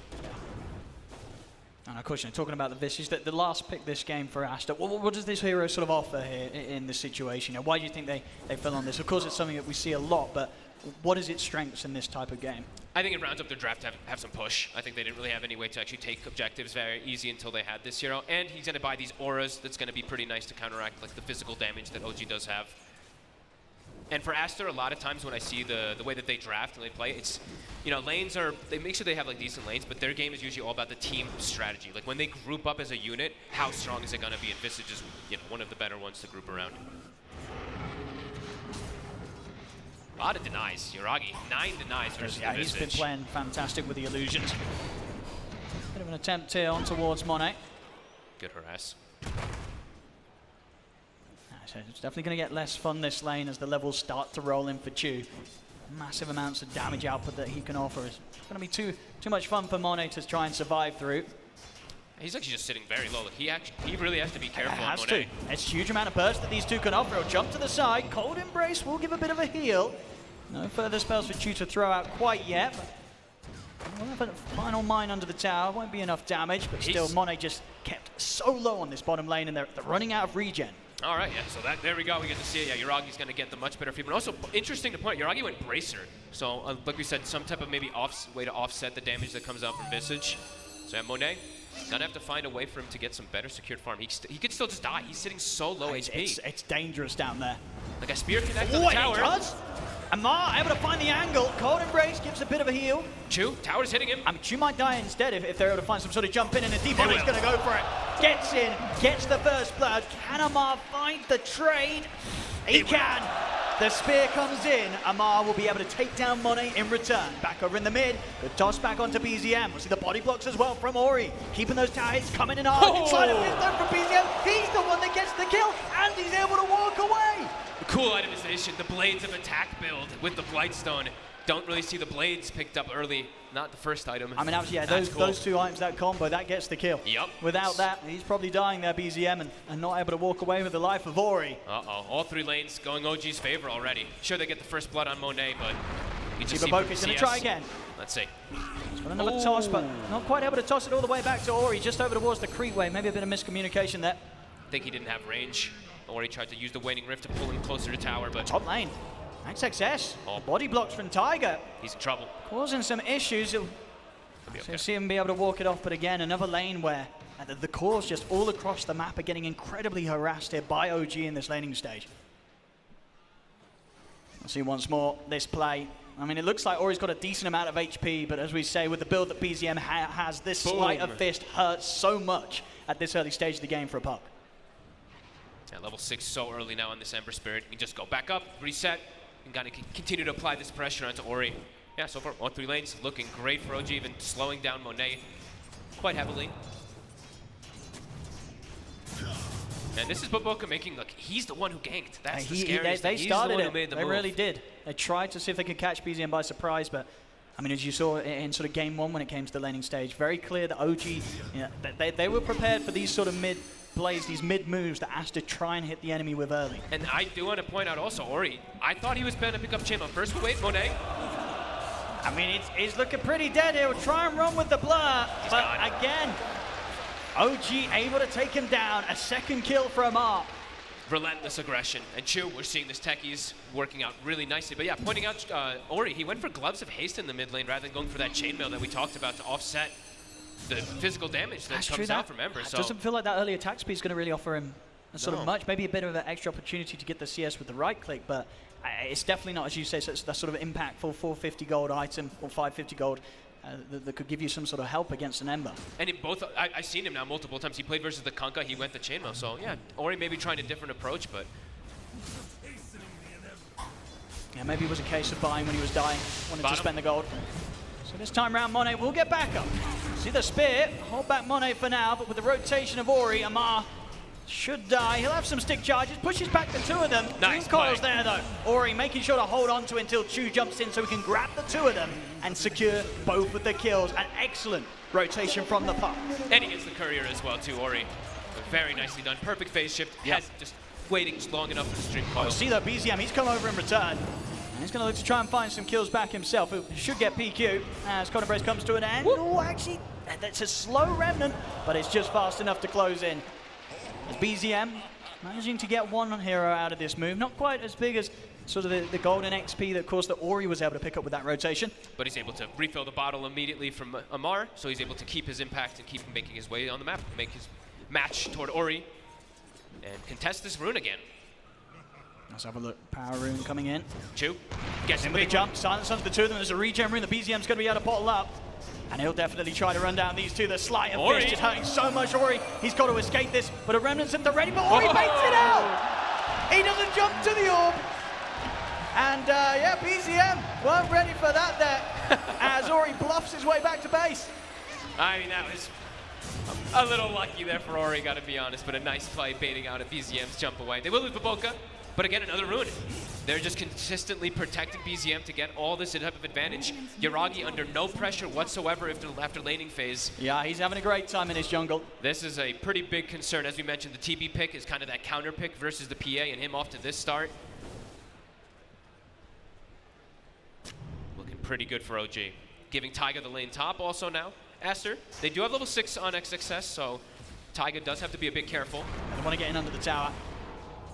Should have a good chance of finding Taiga. Yuragi wants to start a fight though against these two. TP's coming in. Okay, BZM's ready to help out. Yuragi try and secure some of these kills. He should be able to chase out XXS. He's got the movement speed, and indeed XXS nowhere to run. Is OG realizing that they can respond and get Yuragi involved in some very early action in response to the dive from Aster. And it's all these, I always like to mention these little things that do add up. It's, you know, BZM getting the move bottom that works well, getting his bottle refilled, getting the regen mid. It allows him to be able to make these rotations constantly on the map. Of course, down on the bottom side of the map whilst that top play was going on, Chu gets sniped there by the blast. That was a a splinter max blast range. at PQ. Beautiful play from the Wyvern. Looked like actual max range. So should set up for a decent level 6, at least on the Wyvern. So as we mentioned earlier for Aster, they do have a bit of a team fight advantage, I would say, when they have all their ults connected. The Wyvern, the Puck, and the Visage. But OG, after these lanes, they do have this pretty solid advantage. Again, setting up around these 10-minute power rune spawn. Every time. See who gets it. It's going to end up being up top. Oh, the catch Ori! He's in trouble. The chains into the silence from Chu. Leaves Ori completely helpless once again around the mid and continues to build this distance here. You know, BZM just getting further and further ahead this game. They're on fire with the way that they're playing around him, really. The two supports always there to pressure Ori. Chu might get chased out here from Monet. Is he going to have any sort of deny to the neutrals? Whoop. He's going to try. No. Monet has the damage. And should be able to get out of this area of the map. Has a TP, well, I say that, but actually BZM's looking for him. The blur will protect him from the slight. He will be okay. Very fortunate for Monet. And back to the safety of his tier 1 tower. Oh, nice TP. Making moves towards the Battle Fury. He's, you know, not too far behind, about 1,000 between him right now and Yuragi, a gap that can absolutely close if he gets the Battle Fury in good time. It is a single core PA lineup though, and with the lanes going this difficult, you know, you see that triple core that OG likes to draft. Monet definitely has his work cut out for him this game. BO5. The catch on Taiga. The Carapace actually catches at the end. They're going to drop the Dream Coil. Sun will miss. I mean, he'll try and do his best to live as long as he can. Even trying to block himself in there with a branch, but they'll still get him. Same time down bottom, OG looking for the bigger move. They're going for the carry. Looking for Monet. They'll settle for PQ first. He's caught by the chains again into the silence from Chu to the side. And now Monet is alone. TP's on cooldown. They know this. Best he can do is hide in the trees. We'll see how much they want to search for him. We'll start to see Chu scan through the tree line. Chu knows that the TP's on cooldown from him TPing down here. Indeed, you would imagine they keep track of it. Oh, yeah, he's going to be able to spot him out. He's found Monet, and on his own, you know, they know Monet's not got a chance. Chu throwing the tip in as Monet, helpless, caught in the trees. OG just ruthless with their aggression this game. And just Yuragi having the time of his life in the jungle as this Terrorblade. Level 10, nearly level 11 already at this point. He's going to be massive. He is super farmed. He's going to be pretty much 3 levels above Monet as the counter pick, you know, the counter core matchup, the TB versus PA. And we see Aster trying to get into the jungle of OG, but Yuragi just a step ahead, making sure that every spot that he enters into to hit the creeps is far, far away from any chance of being caught by Aster. They have to start kicking the pace up somehow on the side of Aster. Like XXS and Ori need to maybe make moves together and try to go for this next tower. Because yeah, just the farm on the map. Like OG, they scale harder this game for sure. And getting this type of advantage this early is going to kind of set the tempo for that.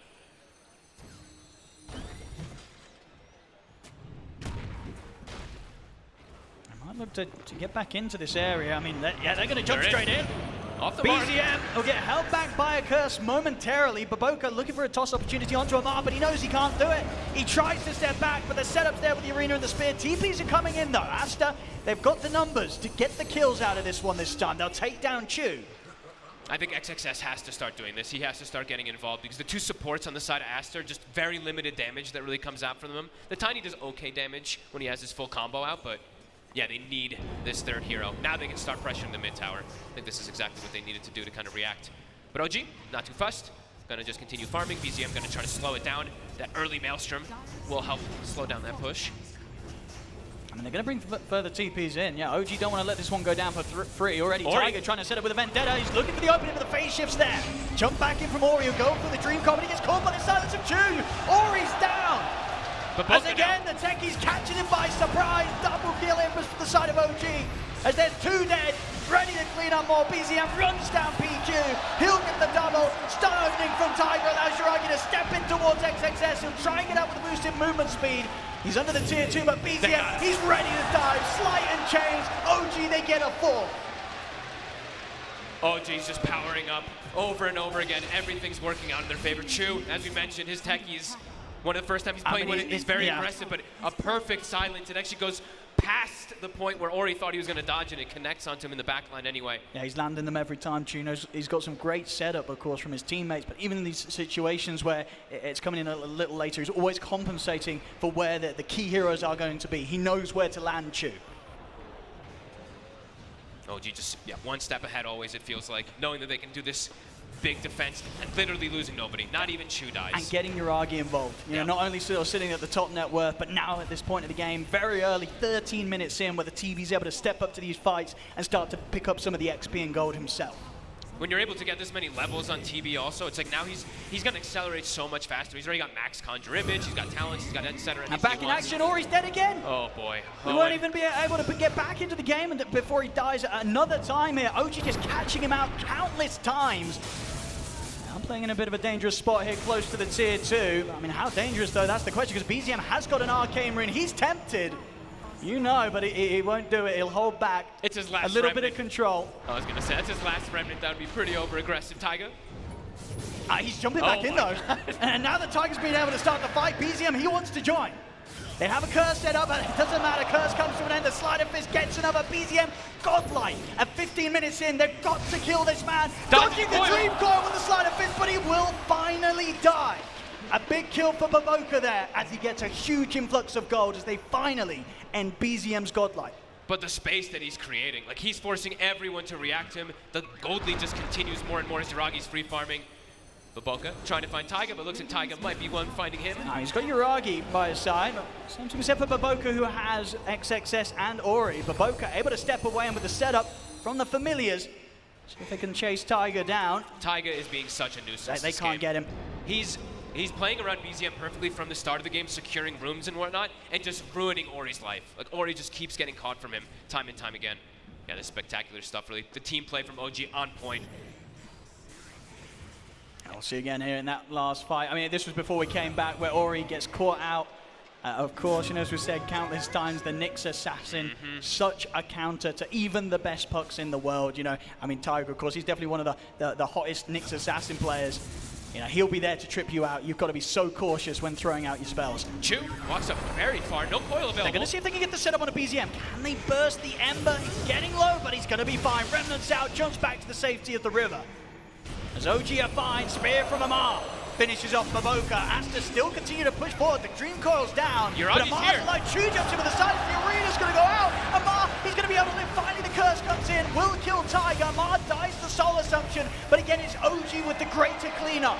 As they find 3, and once more, another fight where Jiragi's getting the cleanup, and they're not even done yet. They set up over towards PQ. Cold Embrace only going to buy him a little more time before the inevitable occurs. Wow. I mean, yeah, I was about to say Chu probably deserved a little bit of tip there. Every time, like we said, Ori is completely addressed this game. Either there's a Nyx Assassin controlling him, a silence from a techies. OG just, they're really finding their stride. AK lead, starting to feel like Aster kind of has no hope in this game, and it's all going to be up to poor Monet. And it's not an easy game, as we said, for the PA into what he's up against. A triple core lineup versus the Terrorblade with that insane built-in armor, who's going to honestly have a butterfly before there's any hope of an MKB even on the horizon for the PA.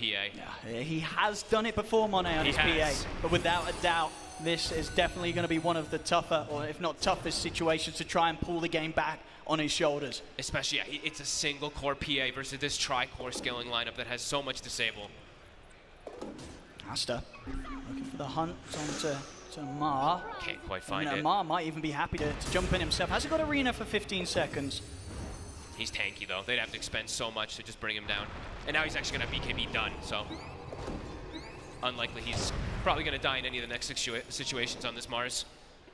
Now BO5, he's got that big item, of course, was sped up by that big kill that he got ending the godlike streak of BZM earlier. The Blink Dagger is online, so a chance for Aster to find that catch, that opening. But not for now, there's OG. They'll be the ones to set up the fight. They'll get the opening onto XXS. Cold Embrace offered up by PQ. He's forcing OG to hold back a little bit on how heavy they commit, but now Chu ready to jump in with the silence. They respect the curse, they split, they separate from Amars. The curse not going to cause too many issues. Monet will jump in for the kill on Chu, but now he's surrounded. BO5 in with the two-man avalanche, toss back as well. Both BZM and Amar getting low, he's able to get the slide, fits the remnant out. BZM's going to be able to live. He's away. They couldn't finish off the Ember. As BZM will be able to reset, does mean Yuragi's sort of less surrounded by Aster. Amar wants the BKB, heads back in to try and clear out these familiars, but BO5 in with the jump, he's able to combo down Yuragi. And now for OG, it's the retreat. Amar TP's away, Tiger's been left behind.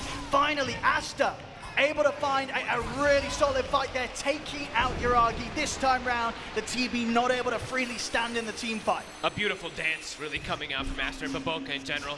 The Blink Dagger, as soon as he gets it, pays off it really massively. is. Yeah, this was beautiful display of them just kind of kiting around, waiting for their opportune moment to be able to jump in and go for this Terrorblade. Yeah. Beautiful reset. I really don't think there was a better hero on Aster that got that huge gold bounty earlier. Honestly. You wanted BO5's Tiny to get it, and he got it.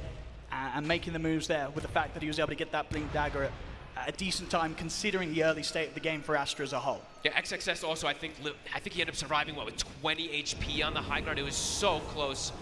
He now also has the shard, of course, on this Visage, so is able to at least reset and protect himself. But yeah, look how low. I can't believe he actually survives. Great plays, of course, from Wyvern, the defensive Cold Embrace there in that situation.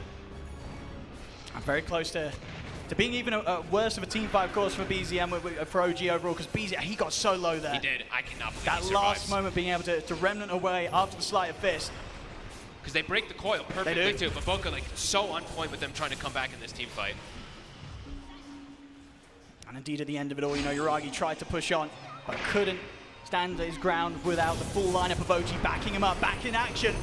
They'll find themselves Tiger. OG, they look tempted to still make a fight out of this. BZM and Yuragi looking for the chase down. They'll jump forward onto BO5. They'll get it. Physical damage from Yuragi from up on the high ground, tears through it. This time he actually has meta, so he's actually able to do some right-click damage in the team fight. They'll want to get the push on here, and OG, they'll certainly be ready to fight around this tower if they want, because Amar, BKB back online as well as the arena. They could collapse in on Aster if they want. He's trying to find the Wyvern. Here we go.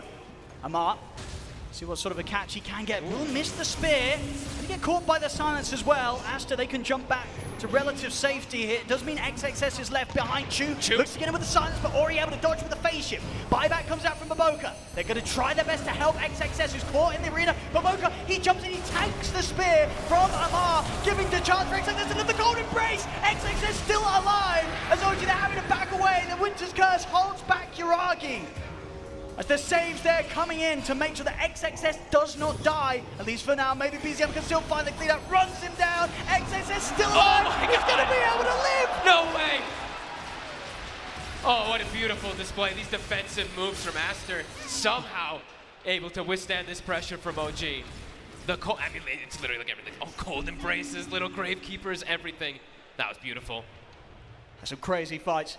Still OG with a 5k lead, but Aster very much showing that they can bring the fight themselves. And Monet, he's climbing up the ranks here, second highest in the net worth. He's got his BKB, got the shard queued up to be able to deal with that that We'll see again Mars. at the end here, so close to dying XXS. I mean, he'd been so close to dying pretty much the entire team fight. They couldn't quite get him. So well played. Now they have Ori also with Blink Daggers, so further ways of initiation, and looking like we could actually have a game on our hands. If OG was looking to completely run away with this one, Monet starting to get online.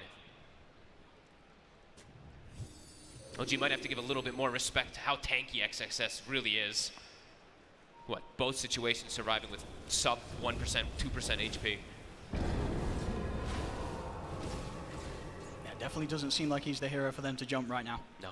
Butterfly is finished though, Yuragi. Arcane Rune also, okay, his Arcane's actually gone, so he still could look to fight though. Mado back up in 8 seconds, so OG still very strong inside that team fight. But Aster, with these tossback plays, we gotta have to keep watching the coil, right? Yeah. If he's able to snap the coil, that's likely for them to be able to kill any of the heroes on OG. Yeah, they've been doing it a couple of times already. Very good with this combo. OG will present themselves for defense here around the tier 1 mid. Aster, they won't choose to take that fight. Blink now finished up for Amar, so an easier form of initiation rather than what we've seen from OG of just relentlessly running in, which has been working for them, but now they have an easier way to actually pull heroes back and perhaps actually control XXS or find the Wyvern in these situations. So still probably feeling like they're in very good position in this game when they should, with the BKB now for Ember 2. There we go. A lot of freedom for BZM. Let's see if this time they can get the jump, blow up a hero to start the fight. Scan. BO5, he'll be the one to tank the jump. We'll be able to get a nice 3-man avalanche, but they'll just let him go here. Aster, they'll be happy to just let the Tiny fall and not lose anyone else to this aggressive move from OG. Roche is on the menu in this area. Yuragi can definitely start it with Butterfly. Should be able to do it pretty safely. Don't quite have Ori in the neighborhood to look for a jump steal. He'll start to make his way over, has got a haste rune. It's gonna die fast though. They gotta start making their move over it. They have to know that this is going on. They will start moving. Shard, I believe. And they jump in time. They just got the shard on Monet, so a lot more damage at least for the side of Aster. They're going to spot it in a pretty awkward position now for OG. Yep. If Ori can time the jump. He's able to He get gets caught by the bash. And he gets caught by the carapace. And the stun. He's gone. Oh my god. Oh yes, he got couldn't bashed. believe it. He jumps in, he gets caught immediately, Fog. He gets bashed by the Roche. Sets up for Taiga. Oh my goodness.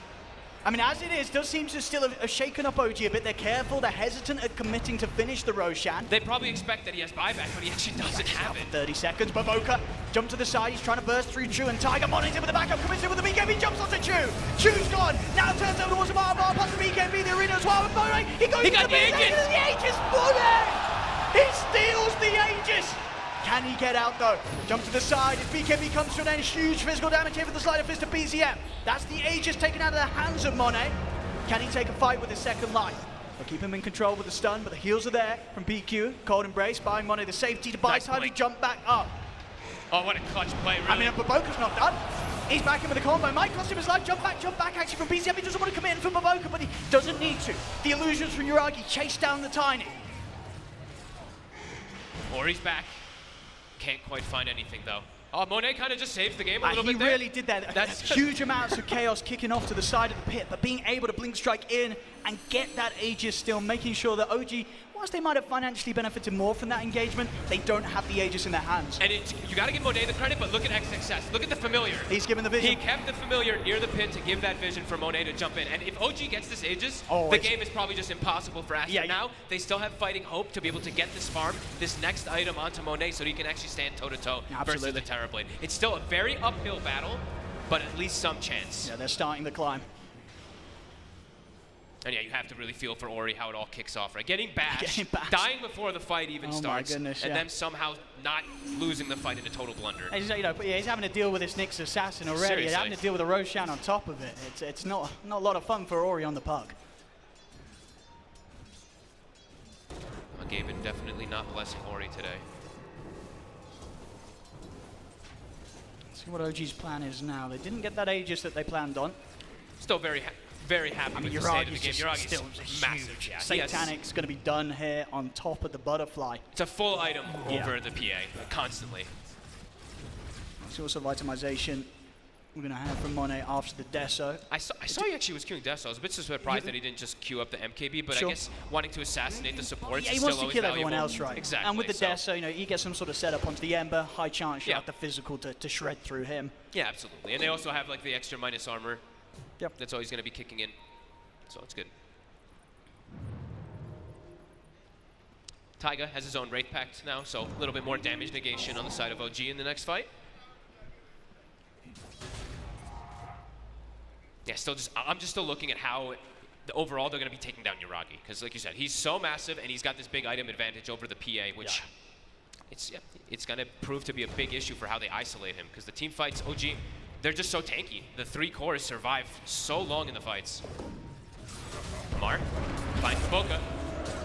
We'll see if Boca gets much help here. Cold Embrace might be as much as he'll be offered up. They'll let him go. 40 seconds. OG, meta's available. Radiant's courier has been killed. Yeah, they've got to be ready to defend Aster. You know that OG will still be feeling very, very confident around their Terrorblade. Yuragi, of course, just the 1 death so far this game. Pretty flawless. PQ has Blink Dagger now, so easier forms for him. He's had a pretty damn good Wyvern game so far versus this disadvantage. Now he Blink. Maybe we could see some nice catch plays or preventative plays to be able to stop Yuragi. Oh, for sure. I mean, at the same time, though, we have seen OG do a pretty excellent job at making his life hard. It is a hard. lot of huge separation in the team fight where OG's not really given the chance for them to be caught out, in their mass numbers in the Winter's Curse, but out in time. It does look like they're going to make his job even more difficult, though. BZM going for a kind of different style item choice on the Ember Spirit. He's going for Orchid next, so to deal with the Puck as well as the Wyvern, this is a pretty cool pickup that could really pay off. If he just sees the Wyvern in any of the fights, which they have gotten vision of him a lot of times, he just Orchids him, and then they can always just hard commit for most of the team fights. Obviously, already really respecting the jump that they have. He's queuing up an Eon Disc next in his item progression. Has to versus this Nyx. If they have these fights where he's getting caught and he's not able to lay down a Dream Coil, it's massively going to hurt the potential of the team fight from Aster. He's got to get his spells off, whether they do damage or not. The control could be all that's required for Monet to go target to target, and at least outside of the Terrorblade, have a pretty good job of taking down the rest of OG's lineup pretty swiftly. They're getting out-farmed the space on the map, but OG's continuing to grow this lead faster and faster. And the Tricore, as we keep mentioning, it does feel like they'll be able to scale very, very well into all of Aster's heroes. They're going to try and force a fight, Aster. The Orchid's finished for BZM, level 20 on the Terrorblade too. And Boca's going to start it. In with the Avalanche combo on towards Tiger, but Tiger's able to put the spike. Carapace, Winter's Curse is there. Trying to buy safety for Boca to back up, but Amar blinks it, finishes him off with a rebuke spear. Shoots it. Catches PQ in the trees. Not the fight Aster were looking for. Not the curse either. You want to usually get the curse next to the Terrorblade. He actually curses the Terrorblade, so there's actually no damage that's coming out from it. Look at this as well. They're making swift moves towards the bottom lane as Monet is going to show himself on the creep wave. Clears it quick. Might be forced to just BKB TP out. He's going to have to. And of course, with that, he will get out. There's nothing to save him. We'll take a few mines, but BKB and a TP, he's perfectly fine. Now they know there's no BKB though. So OG likely to be able to continue pressuring, and that's a fight that they just won before without the meta being used. And now he's going to have MKB. He's so now close. Yes, he has 600 the full, gold. Yeah, full answer for the PA as well. And in terms of the answer that Monet has for him, as you say, after the death, close. so still not going for the MKB, still very much itemizing the standard build up to kill everyone else apart from the Terrorblade, getting that Basher next after the death. So they will be able to kill pretty much everyone else. But it's getting to that point where even if they do kill everyone else, Yuragi's going to have a pretty good shot at solo killing all of them. And also, is he going to be able to kill everybody else, right? Because they are very tanky, and I'm just looking at Mar farming and farming. He actually has a Hex in a second on this Mars, so just very difficult game for poor Monet. 23,000 net worth on Yuragi here, just 31 minutes in. I don't know how Ori's ever going to survive in a fight either. So much control, so much attention has been put on him this game, even from Roshan. Very much feels like we're in a sort of a state of the game where teams, they've got their answers for Puck now. Yep. Ori in a pretty dangerous position right here. We'll be okay though. Taiga not quite in range to get that Carapace. Jam also was picked up a couple moments ago from OG, just looking to control those sentries, because then Taiga has kind of free reign how much he wants to pressure Ori in the fights. OG, they've got 1 minute until potential Roshan respawn. And they're just restricting the map though, right? The way that they're pressuring, they're not like diving these plays, but they're constricting Aster from actually being able to get out and farm anymore. Every time they walk high ground, Yuragi just walks his face in. Jump in. Toss back. Get a decent toss back onto Yuragi. They'll try and burst through him. He's getting low, but it's not quite low enough. They'll put the Dream Core. Monet is in with the BKB, trying to take him down. The Winter's Curse we used to take out Tiger, but Yuragi still fighting Finn here. They couldn't quite finish him off. He's falling a little low. He's If the life silenced. steal can keep him alive, he's life stealing up, but finally dies. They've taken him out. The huge kill there that Aster are able to find, and they're not done. They're in with the jump of Oka. He's ready to try and chase for more. Monet, careful how he commits in, but now he's ready to go. Jumps forward. Big the damage. big crit there off the dagger. 1,200 damage, taking down BZM. Chu also eliminated during his attempt to TP. It's 4 dead on OG. Aster hold the fight perfectly, and I think Yuragi is probably surprised as we did there. He was dealt with. He didn't manage to survive throughout the complete combo of Aster. He got kind of like this sequence of silences that kept being applied from him. I think it was the Mindbreaker from Monet, as well as the puck just continuously jumping in and disabling him. Because I kept seeing him like trying to go for this Sunder, just unable to really stick onto any target. It was, excellent team from Aster. The layering of spells, absolutely perfect. Yeah, and it now was- getting tanky too. The XXS AC plus that Wraith Pact absolutely came into play. We saw sort of this play from Aster last game, when they were behind. There's a point where OG were leading by 11k, and Aster still able to find these opportunities to get these fights executed perfectly, despite the huge disparity in net worth between the carriers still. They might still be able to get the Roche too. They All actually right, they yeah. scouted it a bit late. It was a quick spawn, but now they still have, what, 20 seconds until the they're gonna respawn. have this, They'll have surely. it. Yeah, Monet, 1,600 crits, and now on his way toward MKB. Game sort of flipping itself again. As I say, he's done it before in his PA. He's recovered some tough games. This would definitely be another one of them. And now getting the pickup here, Aegis into the hands of the PA, and you're absolutely right. Monet can get that MKB for the next fight. There's going to be no chance for Yuragi. They're already looking for the opportunity to maybe jump in to the high ground. OG are prepared though, so Aster, they'll fall back. Yeah, Yuragi probably feeling a bit afraid now because, these last few fights, he's so farmed that he's been prolonging, delaying having to buy BKB, but you absolutely saw the problem of him The not silence. having BKB. So he's queuing it up next, but damage may have just been done. Aster completely back in this game. All because of these little tossbacks. There's a reason, Baboka, there's a big reason why they first picked this hero for him. Absolutely, 4, 11, 9. Not an impressive KDA, but the impact that he's had from the deaths that he's given by getting in there and starting the fights, it's been massive for Aster. Absolutely. And yeah, taking up the AC, the Wraith Pact, as we said. Sure, you give the Terrorblade this when he uses that reflection onto you, but it's just this armor that they need in the fight to be able to deal with this Yuragi.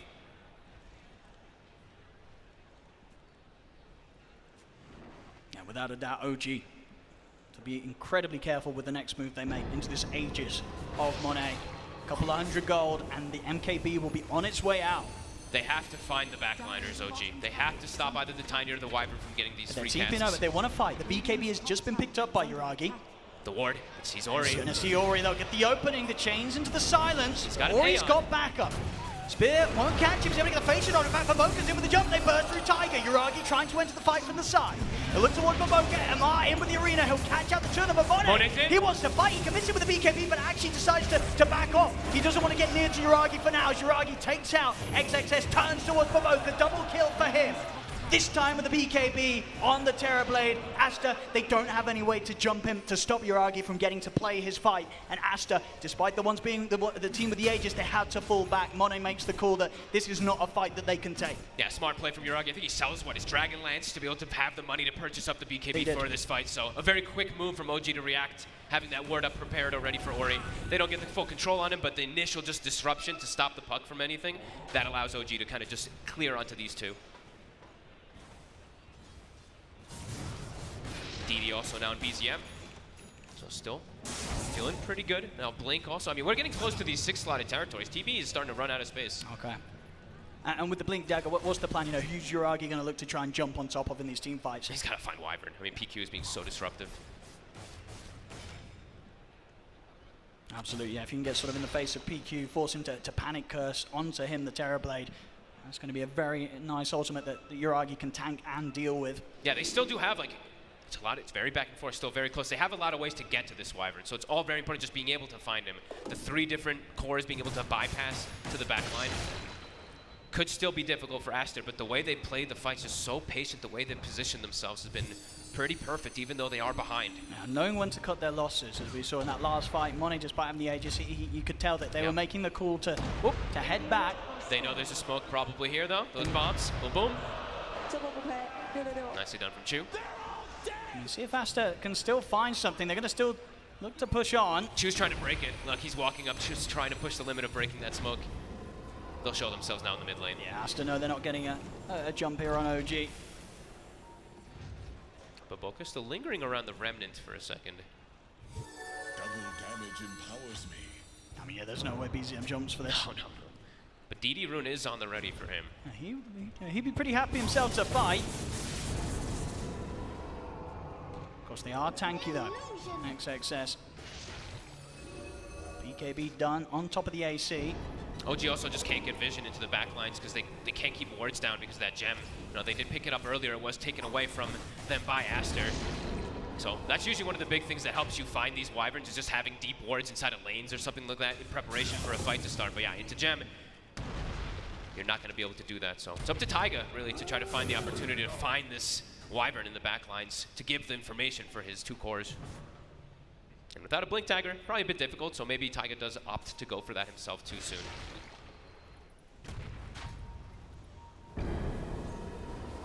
I mean, XXS just continuing to stick around this mid, deal with the creep wave. He's kind of bluffing a little bit, right? He's like, yeah, my team's behind me, don't worry, but they're actually quite far away. I mean, the thing is, even if they're not, he's a hard hero to burst through.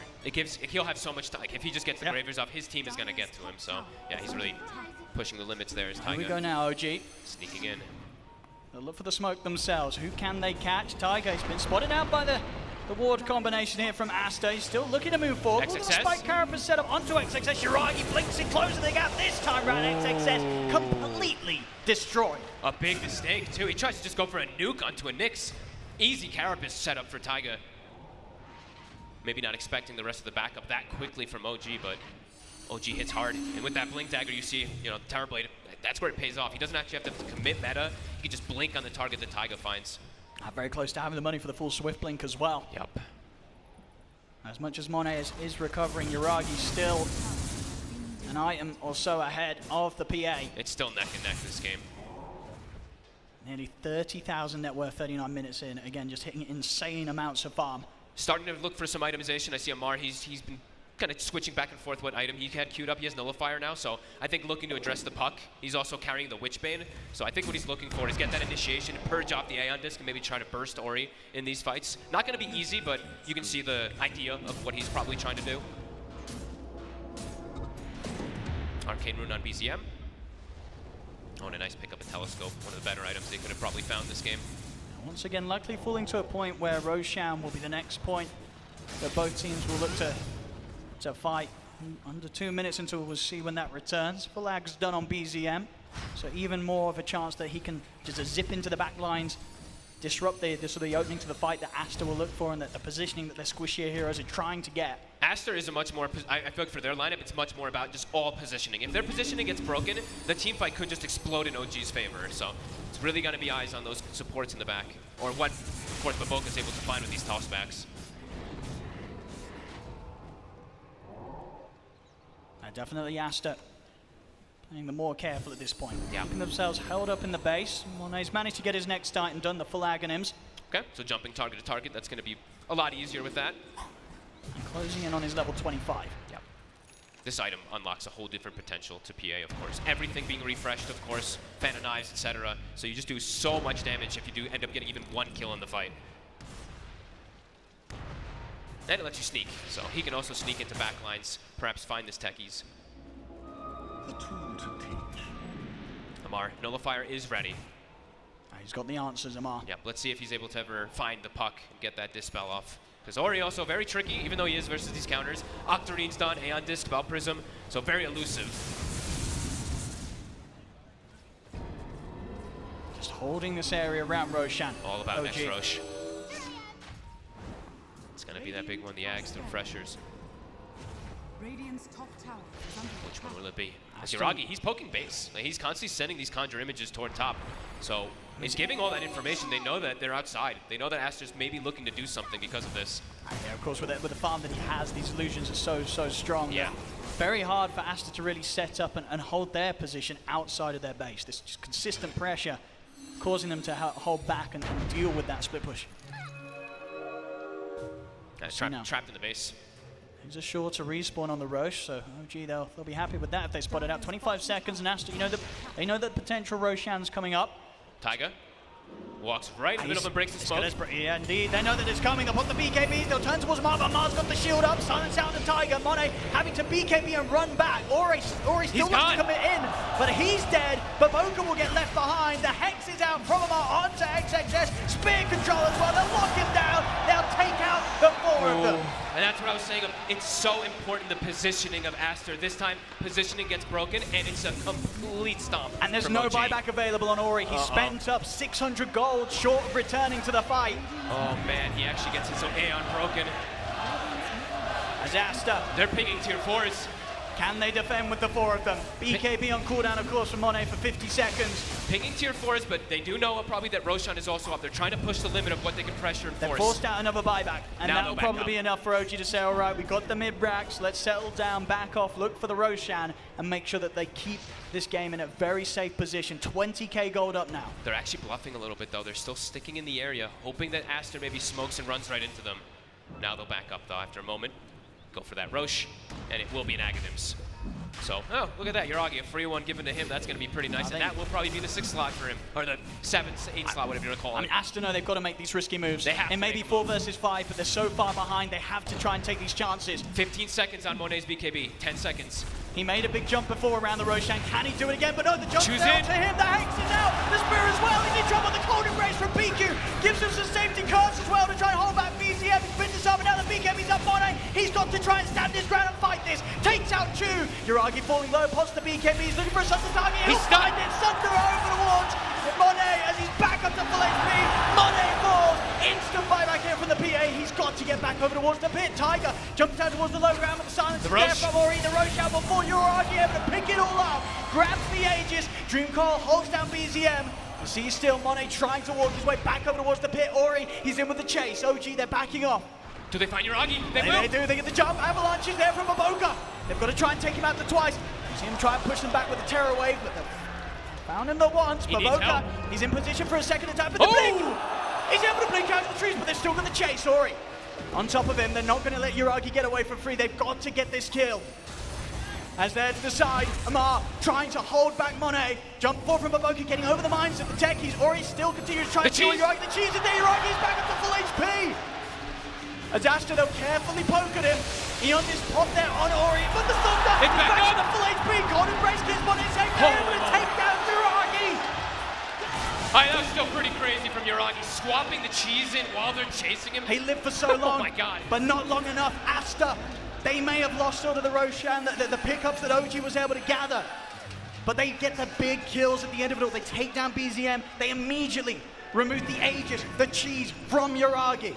Ori's able to survive for once in a fight, and he gets like, I think 20 or 30 different spells off because of it. Constantly being this nuisance jumping around. That was insane. Insane fights here from a team that's, at 20k down. Of course, it was an expensive fight. It was. Plentiful buybacks being used there by Aster. I believe 4 of them now on cooldown. But so very a scary necessary. 5 minutes for Aster, but they do hold on in a game where if OG's getting the pickup on that Roshan and able to walk down the lane, that sort of fight that close to the base of Aster would have mean the game would have already been over. But Aster, they keep the game going for now. There's a reason these two teams are in the grand finals, winning fights even though they're at this deficit. And they've got to try and, again, just continue to take these risks. They may have all their buybacks and cooldown, but they need to try their best maybe to force out the buyback of Yuragi. It's a hard call to make, though, because bottom already, Amar, he's working on the pressure, making sure that Aster, they don't have the luxury to try and pressure out that Terrorblade buyback. Yeah, tough to push into this, too. The Ember just drops the Remnant. It also slows down the push as well, too. So Aster giving respect because they don't have those buybacks. Only the puck. Now not having it, Ori actually spending some gold. Looks like he's actually going to maybe finish up the overwhelming blink, so going to push the limits of his hero without the buyback, because his teammates don't have it, so he wants to be as kitted out as possible for the next fight. And we'll see how, and if OG can punish Aster here in these minutes without that ability to return to the fight. Monet now full Satanic. A little bit of slot starvation, though, coming out here. He's going to have to eat that eggs pretty soon. He's very slow. Gonna have to just rely. It's slow, but he at least has the Aghanim, so he can jump if he does get some kills. OG. Still on the prowl, though. If they get a catch on the cause, if they catch Ori, right? It's if they can, likely to be game over. They need one more fight, OG, to close this one up. Ori? Jumps in on the mid, is able to break away from them. BZM, we'll see how deep he wants to jump with the remnants. He tries to tease with the slight chains, but won't get a catch. It feels a lot harder for Aster. They have to be so much more careful. As we said, positioning, the most important thing for them, and they have much less buybacks. You see, OG has 4 buybacks. Yep. OG, yeah, across the board, pretty much 2 lives to play with in this next fight compared to the one that Aster have right now. Yeah, they also have gotten, what, 3 level 25s, I believe, in the last moment. So BZM, Amar, as well as Yuragi, who did have it before. Those 3 are finished. Puck, not quite there. XXS, not quite there either. Still very close. It's an 18,000 gold lead, but the experience is, yeah, pretty much dead even. And if you want to look at a win probability just for some nice fun, there you go. Dead even. 50-50 right now. It definitely still feels, though, that it's Aster in the scariest spot. Absolutely. Without the buy box, death, absolutely. and it's game over. Yeah. And it's a lot on the pressure of, you know, their positioning. If the Wyvern gets caught once, yeah. If Puck dies once, it's going to start to collapse pretty quickly. Tiger, he's looking to start things off. There's the backup. They go straight away over towards PQ. PQ out of the game for a good 90 seconds. The arena, the fear here for the pushback of the tail play. Then caught XXS, then caught Momoka. Chu jumps in. 3 dead. No buybacks. As it's just down to Ori and Monet to try and hold Monet. Monet. Can get BZM. Can Monet do it? Goes forward now towards Tiger. The beginning for Monet goes to Monet. Monet. Triple kill for Monet. Monet. Monet! It's a rampage! Monet painting the battlefield red with the blood of his enemies! But maybe Yuragi and Amar can still clean him up for good. They have the moment. They're back in! As Monet tried his best to hold. Are you kidding but me? it may have been in vain as OG, they've still got the push of life, but the creeps aren't here. They're doing it through the back door. But Ori gets caught! He's got buyback. They're doing it. Can they push through the back door? The creeps are coming. They're coming in on the mid. I don't think Ori can hold this on his own. He's going to try, but the Hex is there. Ori caught out. As the tier 4s have gone, OG, they're onto the H at this game. It's done. It's over. OG, they'll be able to secure it in game 2. Holy shit, though. What a game and what an ending. Even the tip, we see Yuragi, he gives respect where it's deserved. Monet, what an outstanding last He tried his best. hold. But OG, they saw the opportunity, they saw blood. Tiger, the jump, getting the Wyvern in the base, kind of kicks off the whole start of this one. Starting to fight without that Wyvern, massive pressure, having no buybacks. OG, wow. Knowing when to push it for the victory there. You know, it's coming to the point, like sort of 2 minutes or so left on the buybacks. The timer was ticking. OG, they had to bounce, and they did. They really did. They make that final jump. Without the lack of ability to return to the fight, they just couldn't hold them off at that stage. 2 games now back-to-back, two smashing games as well. And every reason to believe that Aster, there is a chance for them to swing it back, because both times, despite how far they have been behind, they're still giving OG a run for their money. Can you imagine if this game was just a little bit closer? Monet might just turn it around completely. It was that close, yeah. Holy. Well, there we go, ladies and gentlemen. This grand finals continues to delight here. It's a second game now in the bag for OG as they lead the way right now in this best of 5, 2-0 against Aster.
Oh boy, what a treat this second game of the grand finals was. OG take it, so it's 2-0 and they earn match point, but Aster fought back hard.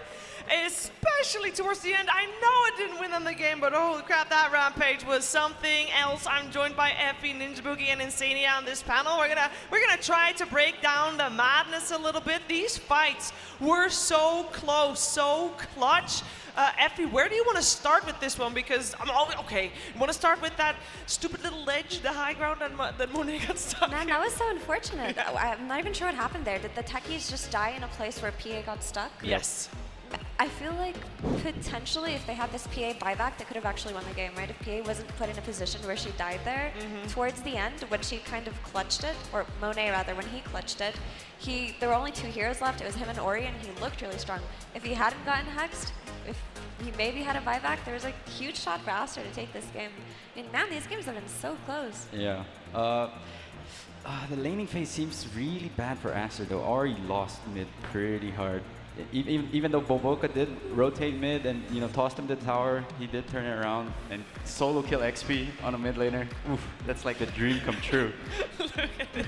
Monet's whole team is just looking from the sideline, like, keep it up, go. Unfortunately, I mean, not enough, but it was so close to being able to extend this game. That bot lane too, right? Insane, you talked about how hard it was for Aster, and it seemed like it was out of control at some point. Yeah, I mean, this Winter Wyvern was extremely well played throughout the game, but it's just inherently the hero has some problems, and I think laning into Mars techies is not a fun experience, especially if you're laning with a PA. Like, you'd ideally want something stronger with you if you're going to try to match up, but it's just an extremely hard lane matchup. So, yeah, I think OG, they're able to enable Amar, and when Amar is enabled, it feels like their games flow very, very well. Yeah, and that means that OG can make all the aggressive moves that they thrive on. We saw Aster step it up a little bit on the defensive game in game 2 compared to game 1 Ninja Boogie, didn't you think? Yeah. Going off track here, there's just something about grand finals in China teams recently. They seem to be crumbling. Oh no. Can we just talk about the stubbornness? So they give away Mars twice and take this Tiny twice, and it doesn't work out. I mean, if this happens for the 3rd game... I have a theory. Okay. Both of these teams are secured for TI invite. They're good. They're coming to Singapore. It's all good, all golden. And you want to be able to have everything available to you when you come to Singapore. And so you want to know that you can beat the Mars from Amar. And so you let it through. And grand finals of an event might not be the best time to try to beat it, but this is the first time they faced, so it's the only time you can try to beat it before TI. OG is going to bring their best. So, Insania, is there any logic to this, or is this just a little bit of copium here? Sounds like a lot of copium to me, if I'm being honest, but like I said, I just think they're sticking to their guns. Like, yeah. Aster has this Tiny 4, they played it at the major, they've been playing it now, and I think this is a draft that last patch, I think it would have worked for them. I think this would have worked, but I feel like their heroes are just a little bit too figured out, and I just want Ori on a BKB hero. You want Ori on a BKB hero. You also wanted something else. You wanted a specific person to be the MVP of this second game. Is it a surprise to anybody that he chose Tiger? I mean, it's very simple. Tommy is such a beast. This guy is a position 4 player, and he's been forced to play 5 in all of these lands. Yeah. And I feel like he's playing these heroes that he normally plays on 4. He's managing to find his impact, and he's playing so well. I'm really impressed. I think what sold it for me was the last move inside of the base, where he just blinks up the high ground and just stuns the Wyvern. It's like a game-winning move. And I think most people do not have the balls to do that. I definitely don't have the balls to do that, so huge credit to Tommy. I think that is a single small thing that you might not think about, but that blink into the base and stunning the Wyvern, I think it opened up the entire last fight. Imagine that PA has a Wyvern with him. Yeah. It's going to look different. Could have turned. Yeah. It could have turned indeed. If Aster was somehow able to be victorious, which at some points we did think they were going to have a good shot, it would have been PQ to get the MVP here. But no, it has to be Tiger for this one. Although you can make a case for a lot of different players. For example, we also considered BZM for the MVP because he had a very clever item build. Yeah, he did go for Orchid third pick. And I feel like they're just punishing this pup. He already had an atrocious laning phase. You know, he's up against a Nyx, Techies, an Ember, and then plus Orchid. I was actually surprised that he didn't opt to go for a BKB on pup based on everything he's against. And yeah, it was I would not want to play puck in this game. No, I mean, it's just rough. Like Ember in the lane, he just spams slights on you, and you're not able to play the game that you want to play. You don't get to shove out the lane and then make your rotations as freely as you want. Ember kind of makes sure that you're low on resources, and the Orchid is genius. Great item choice. Great item choice. But also, don't you guys think BZM has really stepped up his game these past couple of days? It feels like he's really hit his stride and he's just playing confidently. They had a good breakfast today. Good breakfast indeed. And we've been saying that this patch is definitely catering not just food but also a better mid lane. Nice. We see a lot of mid lane skill based matchups, and BZM is just, I mean, he's getting his hero still first phased, so he's not necessarily super set up for success in that regard, but he is able to thrive off of maybe also a little bit of help from his support Zephy. I would say so. There's been a lot more support rotations to the mid lane in this patch for a couple of reasons. One, like you need to make sure your mid laner isn't in a position where they can't recover because there's no small camp. But also with the re-emergence of these durable type side laners, particularly in the off lane, it makes it so that you can do this comfortably.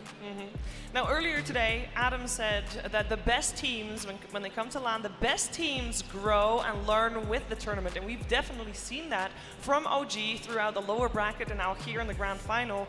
It is time for Aster to do the same. One loss and they're out, and they of course want to have a shot at the title here at ESL One Malaysia. We're heading into a third game of this grand finals after the break.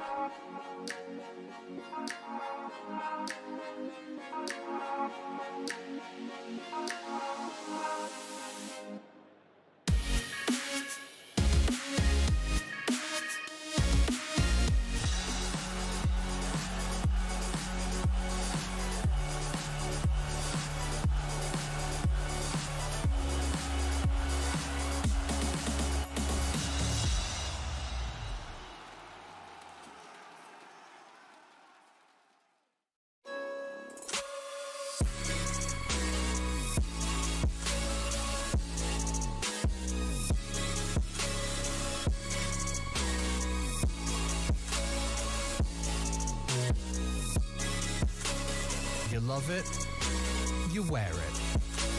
What's your style? Get your merch at shop.eslgaming.com.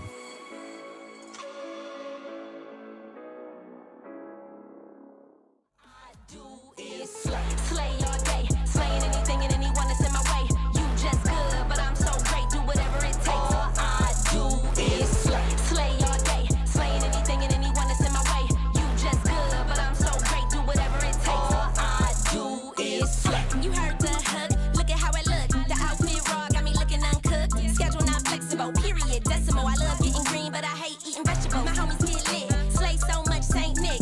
Shoes on fire when I walk, leave it crisp. Just walked in and this bottle's where I sit. Want my homies to win, eating steak with the shrimp. Slay it to the haters so the windows got tint. Slayer, slay 'em, slay so much I'm the bad guy in. Slay so much like the bad guys in. Do you slay? It depends. Do you slay with your friends? If you slay, you a 10. Don't slay it for the win. Yeah, cause all I do is slay. Slay all day, slaying anything and anyone that's in my way.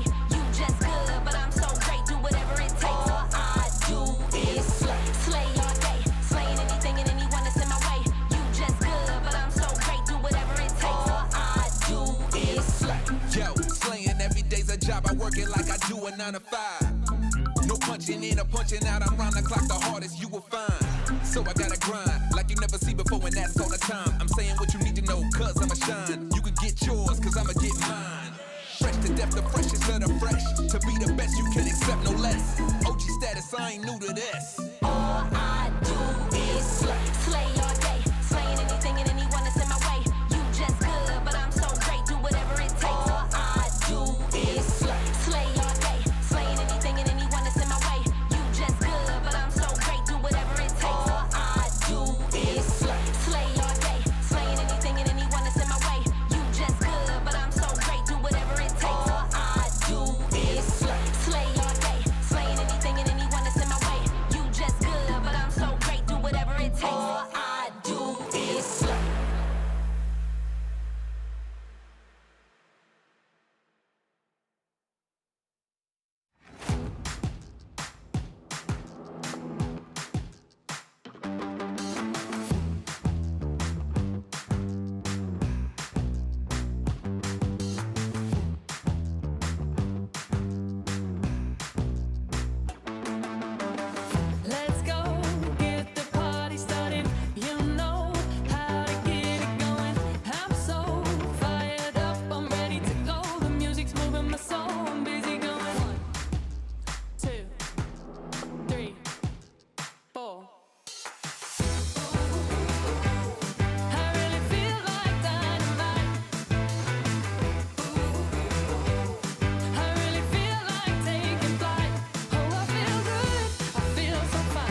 Just 2 weeks ago, these two teams faced on a stage where Aster was victorious, and this time OG is looking to get revenge, and to be honest, they're pretty deep into getting a full revenge.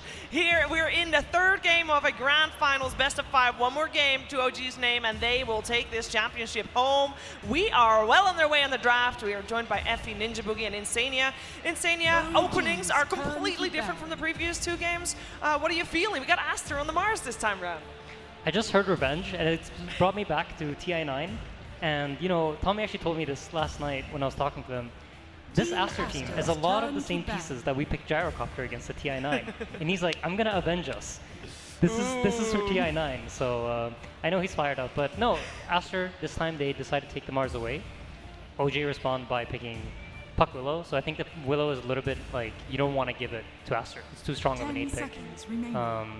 And there is some awkwardness with Hoodwink Mars. When you drop the Acorn shot to spawn the tree, the Mars Arena tends to blow it up. So it's really hard to do the like... You have to do it after, right? Yeah, exactly. Yeah, the Hoodwink spells with Mars is a little bit iffy, so... A little bit of question mark for me.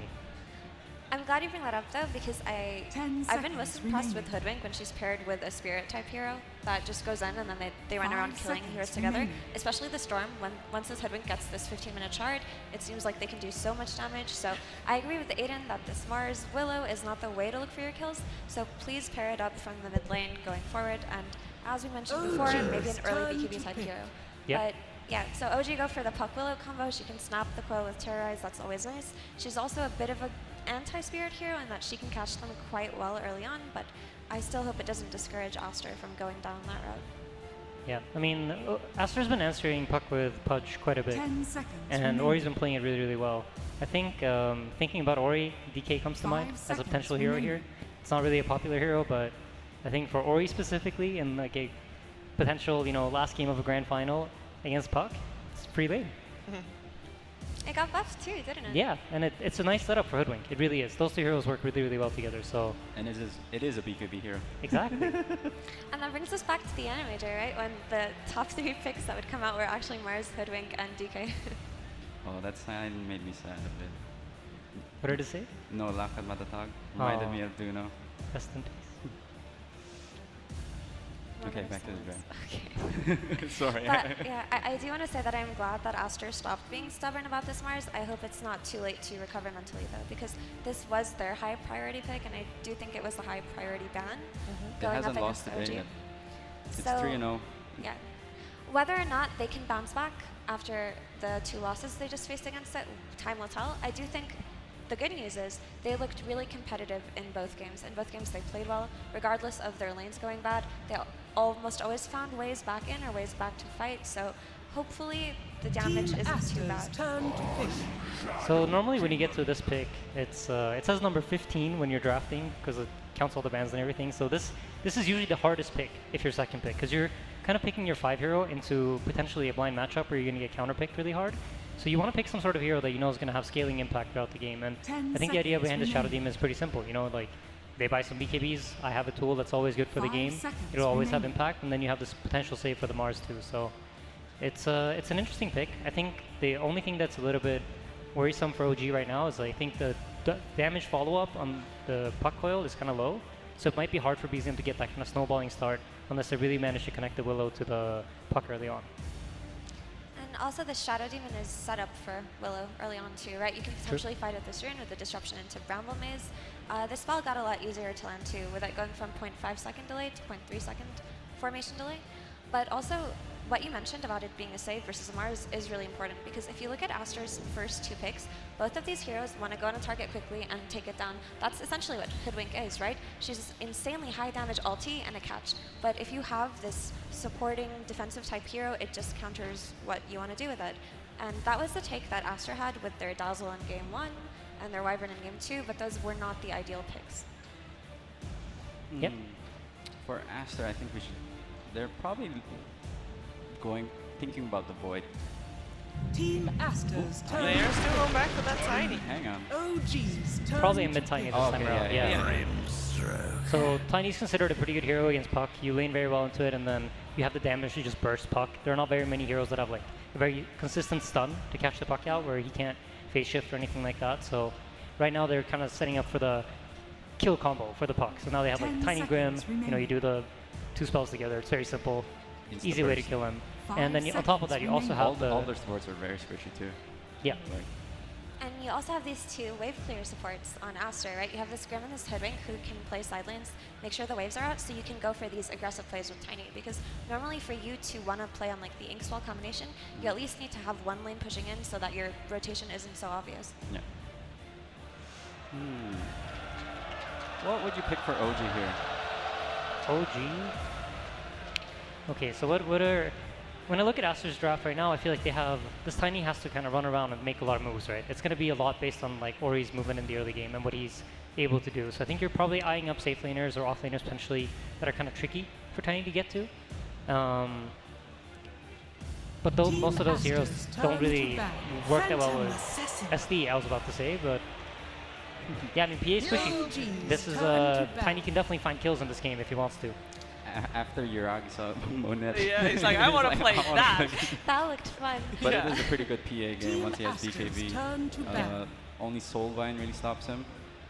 But Problem is there's no follow-up for Soulbind right now, right? Even if you Soulbind him, he's going to sit there, but what are you really going to kill him with if he's BKB'd up? But before this PA BKB, it seems like a really squishy hero, right? You have a solution to its ulti with the Hoodwink break. It's always been a traditional counter. And you have this Tiny who's going to look towards killing this PA, hunting her down, not giving her space to farm in the game. But if PA does get to this critical mass, like Michael mentioned, these are really squishy supports, right? You can just jump on this Hoodwink and blow her up, jump on this Grimstroke and blow him up. It's just a matter of not giving away too much before you get to that point. Yeah. And I think it's kind of roles reversed now, actually, from the previous game. This time around, OG has the 2 supports that kind of make sense together. So you want to bring them together, hopefully, into the PA lane and look to really snowball that PA's game and get her to the crucial timing that she needs to hit. So it'll be interesting to see. Can OG now do what Aster failed to do in the last game? Or like, can they succeed where Aster didn't? Well, traditionally, it is also a Mar that is as a tempo setter for OG, and they still need to pick his hero. Is there still something in the pool that he can do that on and maybe set a little bit of tempo with that doesn't require the PA to be involved in the fights? Timber and Slard are already removed out to avoid those fights. So his advantage here is that he's going to get to see the entire draft before he picks his hero. He's going to know exactly what lane he's walking into. He's going to know the 5. He's going to know the 1.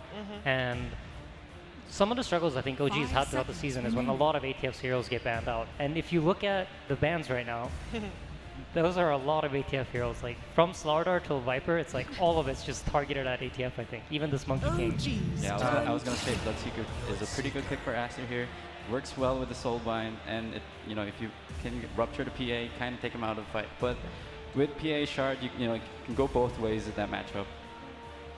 But also, it's just a strong laner, right? So you don't necessarily have to worry about this overall last pick running over your carry. Like, Bloodseeker is one of those heroes who can fight back early, who does have that laning pressure. They also took out the 2 heroes that kind of bother melee carries the most from Amar's pool in the last pick, which was the Timbersaw and the Slardar. So what do we have left for ATF? Tide? Underlord? Oh, it's been a while. It's a very strong laning hero against the Bloodseeker, I think. I think you can really, really put on the pressure with the Willow. And, you know, like, you get the root into the next root, into another root. They have a lot of ways to, like, keep these heroes from moving on Aster. Plus, the fire damage is really, really high against these tanky strength heroes like Tiny's, Mars.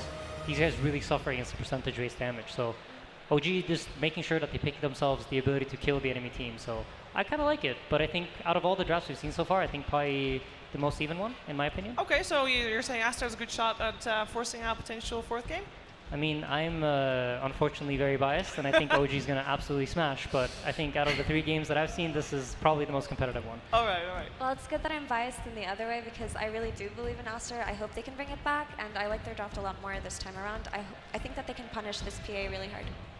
And for me, all my picks have been wrong, so I'm going to go for OG because I don't want to see a 3-0 stomp. I don't think anybody would want to see a 3-0 stomp. Even all the OG fans in the arena would love more Dota to watch tonight. And I know 2 people who would love more Dota as well. It's OD Pixel and Fog. Absolutely, She. We've had an incredible series so far. OG up 2-0 against Team Aster right now. Game 3 draft, the big change up from the start is that Mars fog. This time round, Aster, they're going to be able to get their hands on it. Yeah, and this time around, I'm looking at a lot more solutions, especially for the carry. I know Yuragi last time, he got kind of the pick of the litter. He got to do whatever he wanted because he got this last pick terribly, and it looked like a pretty godly TV game. This time, he does look a lot more addressed. There's Rupture to deal with the mobility of the PA. There's the break that can come out from the Hoodwink.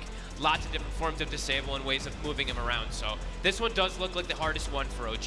So, well, look, I think Yuragi definitely was tempted to play this hero after getting to see what Monet was able to do towards the end of that one. Might have been 20k down, but still picking up the kills he did. If that game was any closer, that might have been the beginning of Monet being able to take the game away from OG. Certainly took my voice away at the end of that one. Incredible final fight. But here we go, ladies and gentlemen. Game 3 now here between OG and Aster. And overall, what sort of stands out to you? The change up from Amar, going back to one of his classics here, the Underlord coming in as the last pick. What do you think they saw that made them feel that Underlord would have a good place this game in the Grand Finals? He saw nothing else because everything was banned. Yeah. No, he was versus the 2 strength cores. I think in particular that's really nice, and also the damage negation that Atrophiora is going to provide for them to last longer in the fights. I think that's what PA needs in a lot of situations. If PA lives, we see what you can do, right? If you get to these later stages, the built-in lifesteal on the jump is pretty ridiculous, so maybe that's what they're looking for as well. The control is also just nice, too, right? I think Ansenio was saying it, the layer of these roots and control that can be a little annoying for a hero like Bloodseeker once a BKB starts to tick down. But let's see if he's going to make it work, because to me, it does look like a much harder PA game than the setup, at least for Yuragi to carry last year, as I was saying before. And what do you think sort of jumped out after this game that made them want to run the Tiny in the different capacity? This time having Ori playing the Tiny in the mid lane. I think they saw the puck, so it's a clear puck mid matchup that we've seen time and time again. Tiny doing excellent versus it. I actually think Tiny might even be better versus the puck now without the side camp, because puck utilized it even better. So yeah, eyes on Ori to kind of set the pace of this game, and it could be a pretty damn good game for the Tiny. Let's see how well BZM's able to play on the puck. We saw last game, Ori definitely had his work cut out when it came to jumping around the team fights. Is there too much that BZM's going to be threatened with in this game, do you feel? Yeah, there's a ton of disable. There's silences from Grimstroke, there's leashes, the puck, or the Tiny combo in general, because he's going to get earlier Blink Dagger. Doesn't look as easy for BZM. That's what I was saying. Like for BZM and for Yuragi, game looks a little tougher. But if anyone can do it, OG has just looked spectacular in this Grand Finals. And how would you imagine sort of the safe lane goes for Aster? Would you imagine sort of the built-in sustain that Monet has as a Bloodseeker is going to be enough against the inevitable spam from Chu and Amar? Yeah, it's an easy lane for Monet, I would say. He should be able to get some pretty solid free farm. I think they can even pose kill threat much more onto Amar than Amar can pour onto Monet. Just depends on how many stacks and everything and what Chu decides to do. How good he can get disruptions to kind of stop the aggression versus Inkswell. See sort of the difference in dynamic as well for Aster in terms of what they can expect from PQ, right, on the support Grim. Yep. Sure, you've got some buffs to throw out, but not quite on the same level as the sort of the heavier defensive supports that PQ's been playing, like the Dazzles, the Abaddons, the Wyverns. Yeah, absolutely. But Boca does juke out those brambles nicely. Yeah, no, I agree. He still does have at least some defensive thing when you get your shard coming out as Amar. Heavy harassment. They do have the disrupt to at least protect him for a moment, but yeah, you're already starting to see what this lane is going to start to look like quickly. Absolutely, I was sitting on the regen for Amar. He's got a couple of tangos left, but Monet might look to dive him under the tower. He's got the blood right, the Inkswell buff up to go. Has to get in and get first blood. Yeah, it's not easy. Every time disrupt is on cooldown, just trying to protect this Underlord is going to be very difficult versus these two. Excellently done from Aster. And yeah, Monet, he'll be able to sustain fine up here. Bottom lane, the bow cup also getting low, but not quite having the ability to jump and chase him down. These side lanes are super aggressive. So everybody just constantly, also this always happens, right? It's like, especially lately, it's more and more. This is why Bloodseeker's value tends to go up a lot. There's so much spamming in the waves that he always is moving a little bit faster because of that thirst. Especially when it's going to be like a tiny mid also, constantly harassing onto the puck.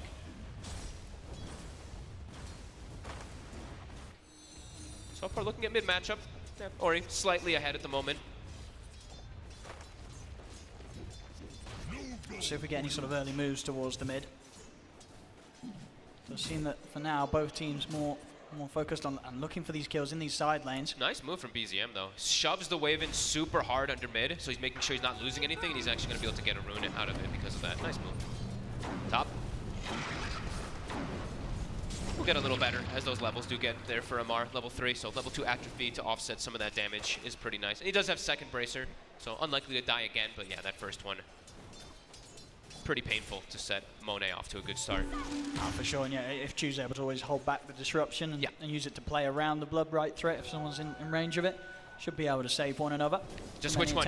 He has to make a choice, right? He has to, are you going to dodge the Inkswell or are you going to dodge the Blood Right? As, ooh, who actually used the glyph there? It looks like Top used the glyph for the Blood Right. Not something you see too often, usually mid laners, so exclusive to have that power. As now the mid lane just getting harder and harder. Ori. Oh, see bottom.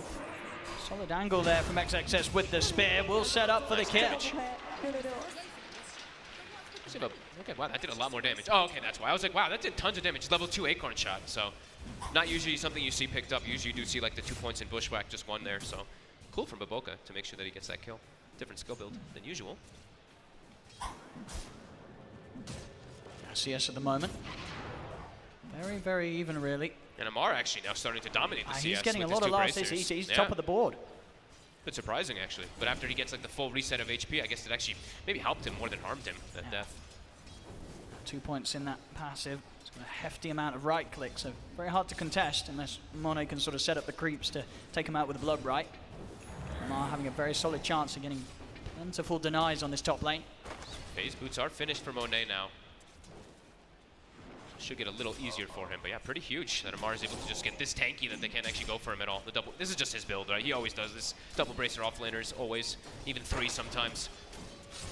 Man, he's gonna have that ring of health on him very shortly after this delivery from the courier, so he's gonna be super, super tough to harass out of this lane. They can't push him out. They have to come in for kills pretty much if they want to stop him there. As bottom, the connect. Ooh, it gets cut right away. Immediate response there from Uragi with the Quelling Blade.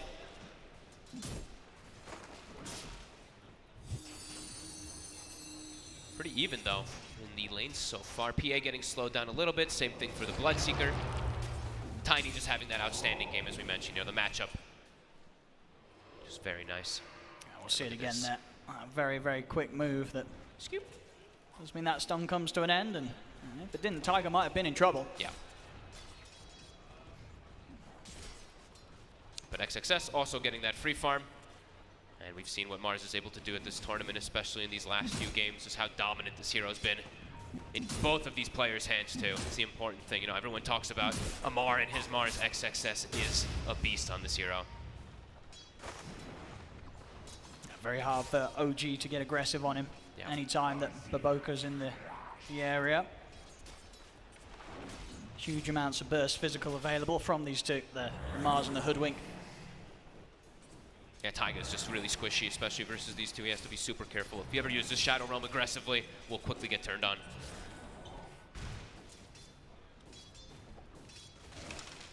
We'll see. Again, BZM, I believe, just headed back. Continues to grab those bounties. It's time from his half of the map. Ooh, nice orb. Max range actually gets that last creep. Does have the level 6 online, so potential now for reactions to any side lane play. And now Aster probably even more unlikely to go for too aggressive of a play up top onto Amar. They haven't been able to anyway because of this insane regen he has, but BZM always will be there to react if they do make an aggressive move. He's not going to be an easy hero to kill this game, Amar. Nobody wants to leave their lanes at the moment though. Literally nobody has left. They're all just sitting stagnant in those side lanes. I'll see the TP now, BO5. He's ready to change things up. He'll come in towards the top lane. So we can get the setup on Chu, but Chu, very quick with the disruption. They got a there's big no move. chance for BO5 to catch him. Or he gets the solo kill. He did over in the mid lane. A solo kill on the 1v1. We'll see if Aster can also find something out of his top play. They may just do so. The setup's there from BO5. Acorn shot into the Bushwhack. They'll cut the tree down, and he has got the hood, so Amar's very tanky. He ran into the root. He runs into the root. Monet gets caught on the way out. Monet, a big mistake there. He walked into the second one. And that mid lane play, I'm sure we'll be able to get a replay of it, but looks like just stepping up, catching him in the combo, or having just enough damage to take BZM down. Man, looks like he just got on top of him. Enough burst. After the first one, he got him to like half HP. The secondary one must have just been enough. As yet, top Amar, the tankiness proves to be too much. A hood now finished, also able to counteract them easily. The 3 points in atrophy are definitely coming into play. They could not commit onto him. No, Monet just doesn't have the damage at all to really offer in an attempt to take down this Underlord. And that was BO5. BO5 was the one who tried to gank top, and he actually kind of ganked his own safe lane in a way. Monet now. OG, they're still hanging around for more action. Chu's got the setup. He's going to be able to step out of this. Here comes Ori. And with the fourth hero, they could threaten Amar. They'll try and charge him down. They've caught him in the avalanche. With 4 heroes, surely he can't walk out of this one. And indeed he can't. Aster finally able to shut down Amar on this top lane. I believe he TP'd with the Arcane Rune as well, so TP will be up faster for Ori. A quick, easy move. All kind of sequences of what happened when you get that solo kill mid. You guarantee yourself the power rune and an easy move. That could kind of set the tempo for this early game. Ori having this excellent start. His blink is going to be so fast. It's already 600 away. And BZM's definitely got to keep his sort of sights set on finding that kill opportunity with the Dream Code to really jump him back into the game. Is starting to slip behind in gold. Yeah, Ori's probably like, yeah, I had a really hard puck game. Now I'm going to make you have a very tough puck game. He is quite addressed this time around. Not into a Nyx Assassin, but a Tiny with a Blink Dagger super early is probably even more threatening.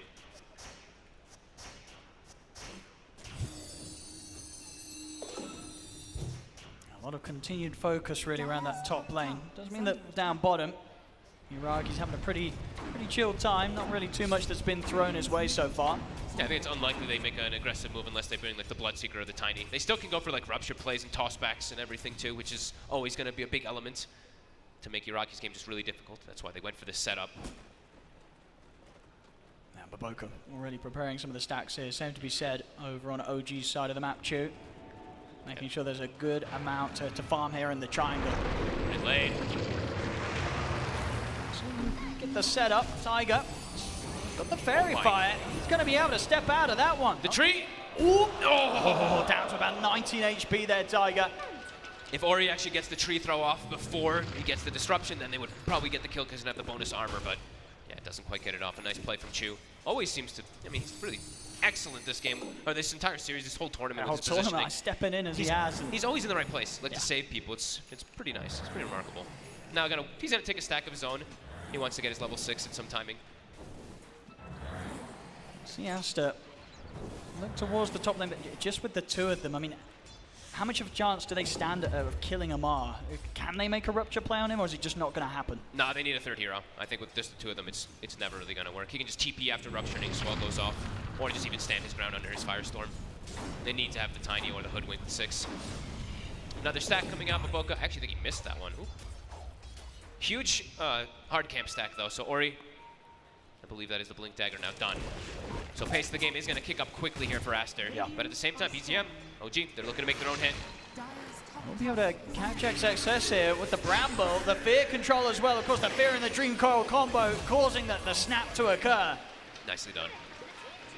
And making that move just to the point which was almost certainly moments before Aster were to look to make a move themselves down there. The Blink Dagger done on Ori. He wants to try and catch out Uragi. Who are they going to get? The See if we can do it walking now. Up. They need to burst through this PA. See BO5 setting up with the ultimate. He'll turn to the side. They'll get the break hit in. It's not quite enough damage straight away to take down Uragi, They're both though. okay because they split the damage. And he's now able to turn potentially Tiger. Comes in from the side. You'll see Amar ready to jump across from the other side of the map. They'll get back in onto Ori. They'll take him down. Chu hits the 6, has the Demonic Purge. They'll be able to set up and look for BO5 as well. The arena's out. Disruption from Chu. He's giving that safety towards Uragi. Uragi may still be able to keep this fight going. He's going to TP out safely. They cannot stop his escape. Uragi gets out. Tiger as well escapes. Only BZM left behind as Monet will manage to swing over, at least find something there for Aster. What a save, though. Chu again. Every single time. Amar also, he comes bottom, says hello, goes straight back to top, wants to keep getting that farm and pressure Look how much going. money he's got. He's got 2,000 so gold in the bank here. This is going to be an incredibly early Atos before Bloodseeker's even anywhere near a BKB, so the control from Amar, it's going to be problematic for this Bloodseeker.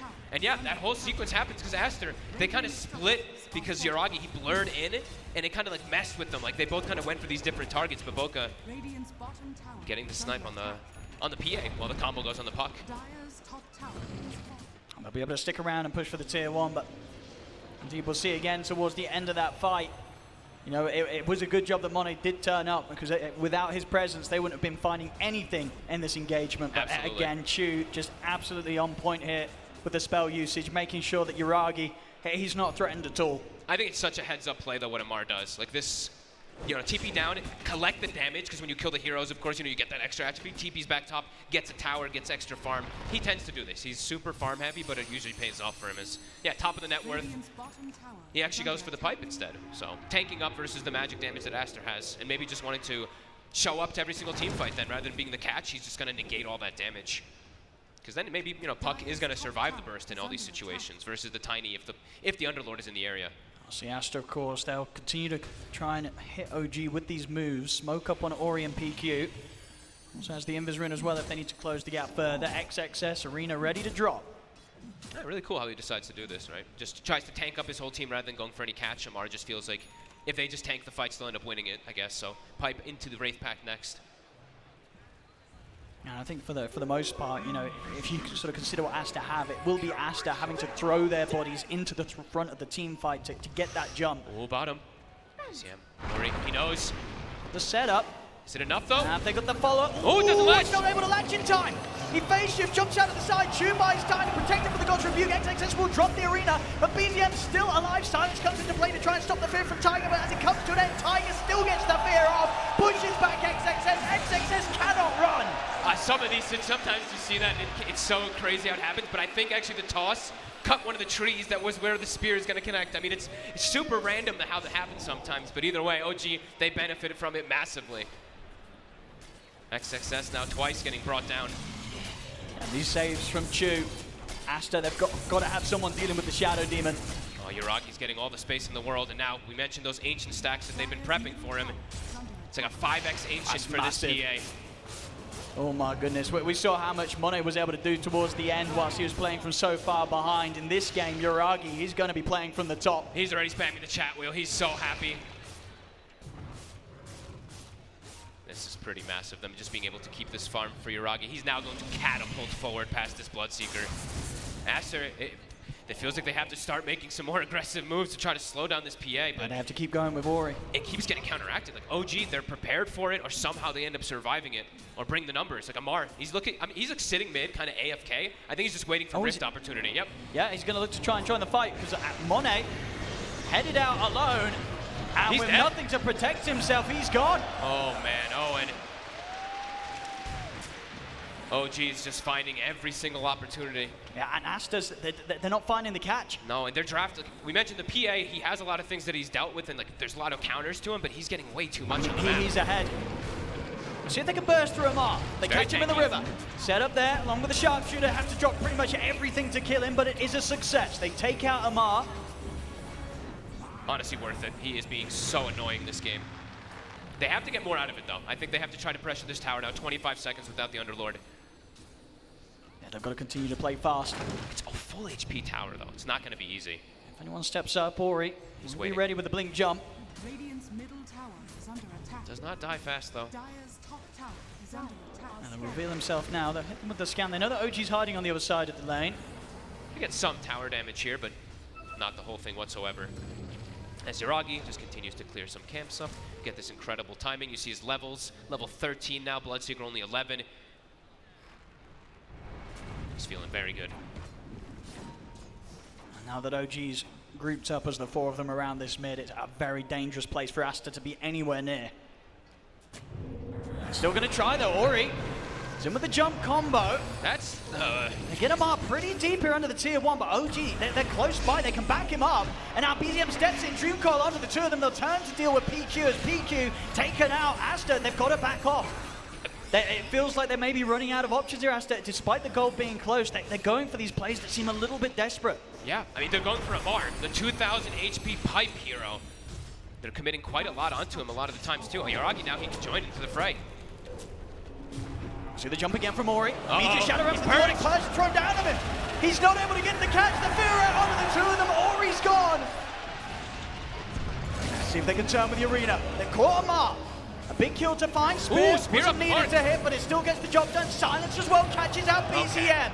A very well-needed couple of kills there for Aster. Onto two of the cores of OG. This now- time OG getting caught out.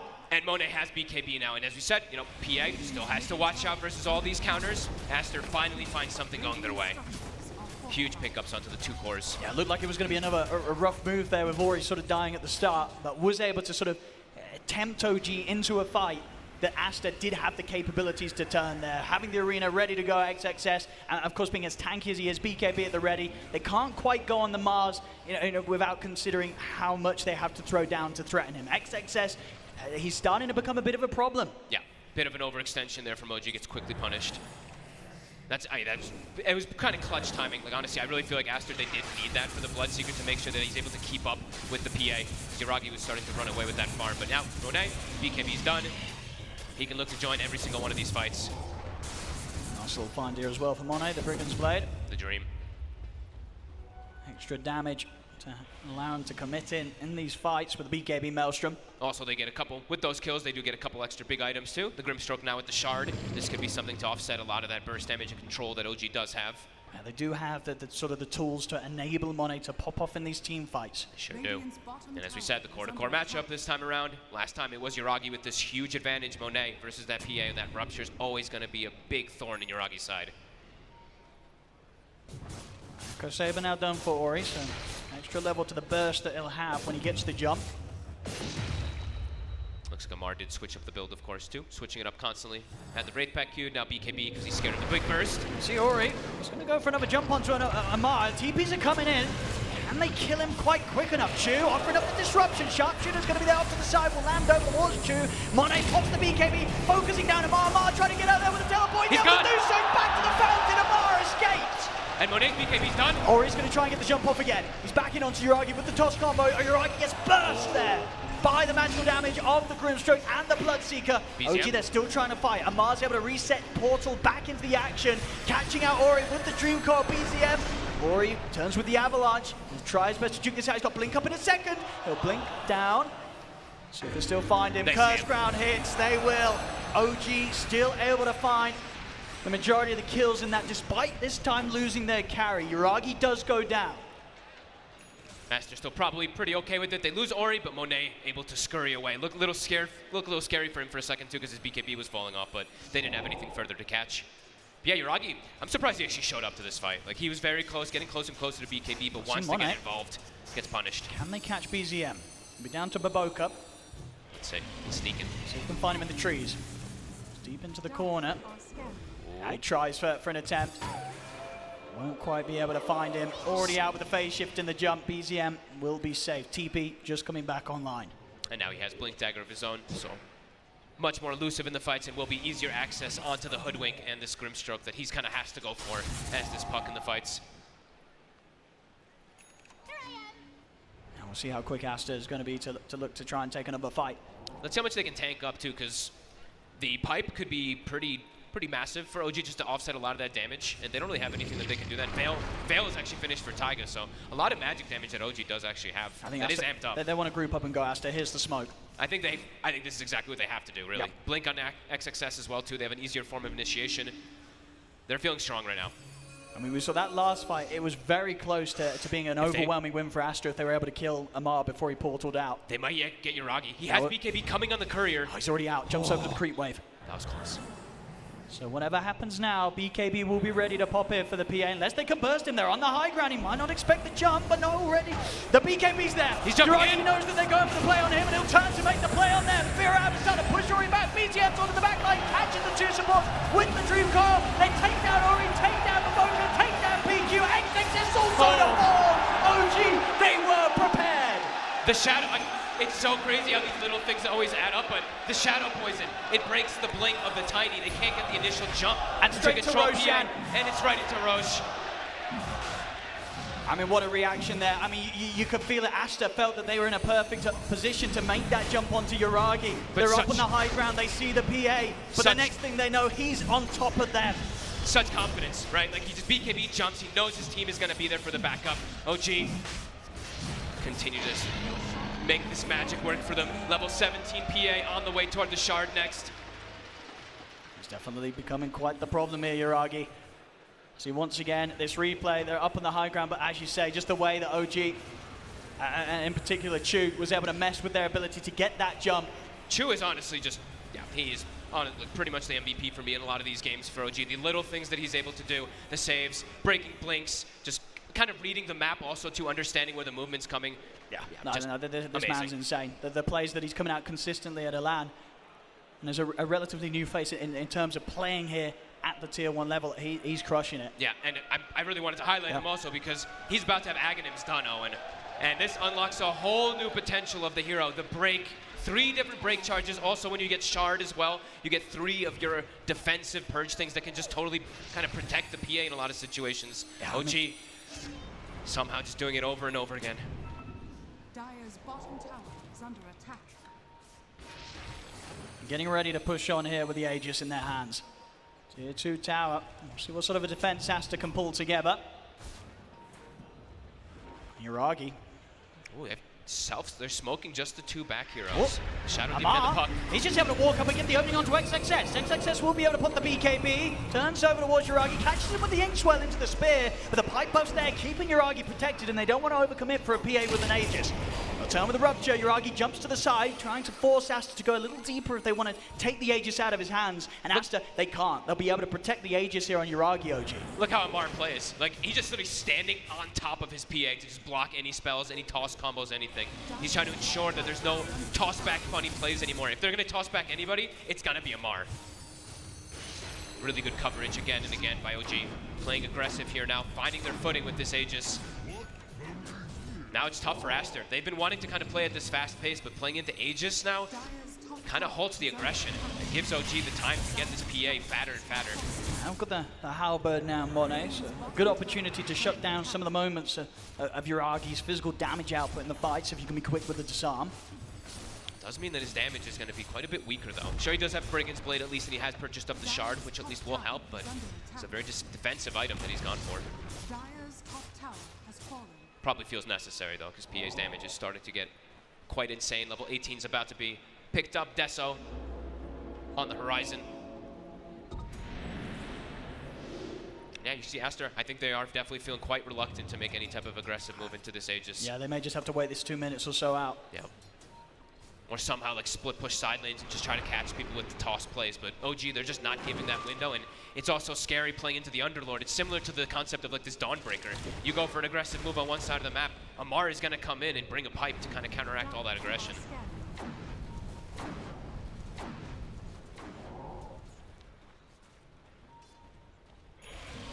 Aster still gathered up. Ori is alone on the bottom. Setup's going to be there from BZM. Amar ready to follow it up. As indeed, as you say, Aster, Ori trying to go for a bit of split push, but of course OG, they've got all the tools to punish it. They always just bring the numbers. Oh, see, Aster trying to prepare for the return. As they're here by the portal, Amar, he'll nope his way back out of there. But his back team's towards coming. the bottom because he's tanked the Rupture. Okay. Demonic Purge thrown down onto Monet, kiting him out. Yuragi's going to look to try and come in. Has been held back by the disarm for now. We'll see them be able to bring down Tiger, but Yuragi's still a problem. He's at full HP. Aster, they don't want to get anywhere near this PA. Tried to set up for the rift, but everybody jumps in from OG to join. We saw as soon as he gets the Rupture on him, Amar's just straight back out of there. Yeah. So, all right, I'll pop back. And then I think he TP'd back afterwards, right? He TP'd onto the outposts that they have, so they still just bring the number advantage versus Aster. I mean, that conceptually, that is a huge thing to do, right? If anyone does get ruptured, Amar just drops down the Dark Rift, you just head into the Rift. Yep, and then you come back afterwards. Stays up for 20 seconds, Rupture's only that 12. Ori shows his face for a second, gets hit, and now, I mean, Chu, Aghanims is done. So, we said, unlocks a whole different potential of the hero. I mean, he hasn't died this hit. He has not. 1-0-11. They've never been able to punish the Shadow Demon. No, it's phenomenal play, really, from him. And we haven't even gotten to really, talk about what Disseminate has gotten to do, because it's a kind of a new spell, but you can definitely feel the power of it. It makes, kind of the concept of it is it makes tankier heroes squishier. Let's make it the kind of easy way. Sure, it makes all this cleave and stuff like that. Yuragi. Definitely feeling the He effect. wants to charge in with his final moments of the Aegis. He's going to get the jump in over towards Baboka. Oh man, and they're starting to run away with the game again. 30 seconds on this Aegis, but they've gotten so much out of this Aegis. The map control. I mean, Monet is still, of course, incredibly farmed, but the question is if he's going to be able to provide such an explosive fight from behind as he was able to do on the PA. It's him versus the world, and he's not a PA. See Aster setting up. Ori but already again. the jump's there onto Ori. Ori's going to get caught out by OG before Aster could even make a play. This time they'll catch Chu in the arena into the silence. They will take him out. See what more they can find those. BZM is in on top of PQ. Yuragi turns towards Monet, ready to stand his ground against the Bloodseeker. He's ready to chase them down as well. They're on They're Monet. trying to hold the back with the soul by Monet. Will manage to get the TP off in time, but XXS caught out beyond the tower by BZM, and Tiger is 3 dead yet again on Aster. And OG, they finally lose Chu, but that's all they lose. Oh, and they just keep finding Ori. He's having one of the rougher games I've seen in such a long time. 2-6-2. BKB still not done. He actually held the Echo Saber rather than doing the disassemble play that we do see a lot of the times. He's gone for just picking up all the extra components, and he's paying for it. They keep just controlling him and bursting him down with all this magic damage. And understandably, Chu has definitely been the threat. They really commit in for him there, but it cost them. And it's this deep ward also that was not taken out. We didn't really talk about it, but north of this fight, that ward is almost full duration. So giving them that sight to get on top of Ori and just always initiate on him. 7K lead now for OG with a PA, with now a freshly picked up Deso, level 20 picked up too, and the Titan Sliver. Everything's coming together. The game's getting harder and harder. Monet! Tiger just starts the fight onto Monet. He pretty much takes him down to 3rd HP on his own. He will die for his attempt there, Tiger. But very much seeing the potential when he gets that setup and no BKB ready to protect him. Monet taking huge amounts of damage from the Dark Willow alone. I mean, Yuragi's still hanging around the area. He's blurred up. Maybe seeing if he finds a pick-off on his own. They're trying to save I think they're trying to protect their ward as long as Could possible. be a bit risky. Aster have the numbers here this time if OG do try and push into the fight. And Amal is teasing some of the action. They won't head into the triangle. They know that they're outnumbered here. They may have to lead OG, but not to a point where they can take a fight 3 versus 5. No, definitely not. They thought about it though, Chu, because he has the break. I think he was probably maybe saying like, we might just be able to annihilate, like just delete this Mars before the fight starts, but OG playing still disciplined. As they should, as we've seen Aster, even when they're at a deficit, have been able to take some remarkable fights this series. This one definitely feeling harder, but let's see what they can do. XXS! Gonna miss the spear. Curse Crown kicks in. Monet will try and keep him covered with the blood right, causing OG to be careful with how they jump in. Ori over to the side's got to be careful. He'll jump in himself, actually voluntarily over towards Amal, toss him back, but they've lost both. Double rupture. Soul-minded to the double rupture. XXS commits in, but the BKB's off in time here from Yuragi. Yuragi attempts to stand his ground. They're porting out. Yuragi's getting low, but they're rifting out. They're away. They head into the rift. They get out of there. Tiger will stick around. He wants to keep fighting. He's in on top of Ori. As Ori will run, but Yuragi resets, he's back in, jumps forward, takes down Ori. Again, Amar just providing these perfect capabilities for OG to reset and choose how they want to take the fight or get out of there. Yeah, I mean, they're on some kind of like genius level stuff, right? Like from the draft now, they probably had this concept maybe in their back pocket, and it's working out perfectly. You get ruptured, you get out of there. Yep, and then come back and you say, oh, okay, no more ruptures, no more soulbind.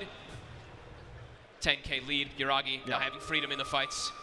And that's, I mean, this was like one of the more ideals for Aster. The BKBs did get off though. If XXS gets the spear pre-BKBs, which is, I mean, pretty impossible, then the fight probably goes their favor. But yeah, OG covering their bases perfectly every single time. Yuragi pretty much having a full basher done after that fight. It's going to be even harder for Monet to be able to stand toe-to-toe with him in a team fight. Now he might not even be able to walk away. A lot of these times, the only reason that Monet's actually surviving is because he's able to actually distance himself away from this PA. Now 1 or 2 bashes, Monet might just die. Now Tiger, very far out on his own, but they don't see him up here for now. Now Ori, he reveals himself there, and Ori very quick to get the jump. Being a little too cocky again, Tiger. He has the blink dagger, so like kind of playing like he can blink away, but yeah, Ori slaps that down. And now Ori, like we said, does have BKB, so a little bit safer. But yeah, 3-7-3. They're gonna have to stay in the area around the Roche pit too. This is gonna be the next big determining factor if they're able to win a fight around it. It's so difficult for them to take a team fight. It really is. Now when it comes down to these 2 carries at even net worth, we're very much feeling how much more explosive the PA can be. Yeah, like if they don't, it's always like kind of finding supports, right? But if they don't find Chu, and Chu's able to just like get all 3 of his demonic purge off, 1 onto Mars, 1 onto Bloodseeker, and maybe just another 1 onto Bloodseeker afterwards, or onto Tiny, the fight is not easy. Smoke time from both sides, knowing the importance of being able to try and start this fight around the potential Roche respawn. Ori has to get the initiation off. He has to just try to delete some hero. If they get initiated on the side of Aster, I think it's just going to go disastrously. Does have DD Rune in the bottle. Can one-shot most of the supports if he does find them. Chu would be the big catch. Bursting through BZM's a little bit more difficult. He has got the components of the Eon disc ready to assemble. CMR also picking up a Lincoln, so trying to prevent versus that rupture. Just throwing it onto Yuragi probably inside of those fights, because then if Yuragi does not get ruptured, he is going to rip the fight apart. Dire are scanning. Roche is back up. OG smokes up, but Aster do have the high ground. They also just got a full AC on Monet, so quite a bit stronger. See how they can start the fight. Ready though. Three-man room. OG's able to lead in on towards them. Aster's getting forced back. XXS has to put the BKB early. It's a BKB to run though. See if they can chase on after this. Blink from XXS will break him a far enough distance away. You'll see BZM drop the coil in. Trying to tease out a BKB reaction from Monet. It won't come into play. He can step out. Great play there with the Inkswell. Knowing they can hold the BKB, but now no BKB on the Mars. Does OG perhaps just start focusing onto the Roche? I think they probably can with the PA. And Aster, the pressure's on them. They have to kind of just keep poking their face and scouting out that Roche area soon. Even though they don't have BKB on XXS, this is a very difficult fight now for them. I know, do you know that? They want to take this fight. Yuragi sneaking in. I mean, Monet showing in the river. Yuragi's in. He's in first in bash straight away, but both are eliminated. Bash as well from the dagger over towards Monet. Upon the BKB. Soulbind trying to hold back both Amar and Monet, but there's their control. As Monet has to run, they've caught Yuragi in the arena. That's Yuragi jumping forward, picks up a double kill. As he's incredibly low, but he's backing off away from the fight. He's still alive. In fact, he jumps back in, but it's into an avalanche. It's 3 dead on OG. Ori still alive here for now, alongside both Monet and PQ. Finally, Aster, they've been able to find more. Ori, he's in with the jump. To Amar, see if they've got the damage. He has got BZM here to help him out. Amar's going to charge straight over towards PQ. Ori getting incredibly low. BZM, he's able to take him out at the end of it. Amar trying to get up with the rift. He'll manage to reset back to base. Aster, they'll get a few kills themselves, but again, not without their own casualties. A pretty damn good fight, though. Monet's actually able to get the rupture off, and then they see the TP out, and then they get the leash from the Soulbind to stop the TP onto Yuragi. And yeah, an incredibly split fight there. Yep. Monet surviving, and well on the way now towards the Mione. Yeah, this AC actually, you know, him going for this kind of defensive pickups of items, the Halper and the AC, he's very tanky, and it provides a pretty good tankiness for his teammates, too, to survive a little longer. I'll see it again here. Right when it ends. Ori, a fair few fights now where he struggled to sort of have the impact that he'd want to with the way that OG been able to get the catch on him. This time round, a fair few spells causing issues for OG. Still, the tankiness and the ability to relocate out of the action with the rift, favouring Amar's moves. Right back in the action. I see both teams look to kick it off again.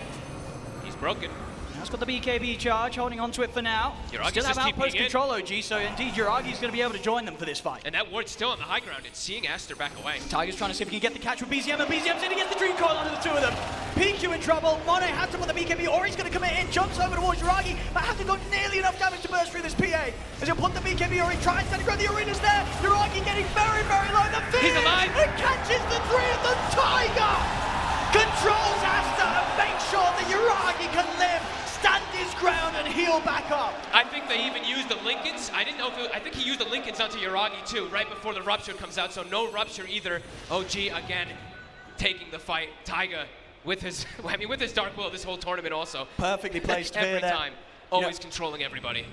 His team, the one to be caught in the arena of XXS, but bang on target there with a 3-man fear. Uh-oh, PQ. He's merged up. He's going to get slowed down. They do have buybacks available on Aster, but they're going to be hesitant to want to use them. As Tiger gets in, cleans up the action. And Amar gets that bonus damage, the Atrophy Aura. See how much he's doing to the tower And they're taking here. Roche as well, of course. Yuragi able to easily solo this. So not only severe base damage being done to Aster, Yuragi, he'll be ready to turn up, and over he comes with the ultimate, immediately ready to continue this push from OG. This is just, again, amazing team play, amazing team fights over and over again from OG, kind of covering each other perfectly. Always there with the saves, always there with the control and number. 14K. How can Monet do this by himself? It's a lot of weight on his shoulders. Especially into like so much damage mitigation. Amar now, he's finally going to start bringing Brace back down as well soon.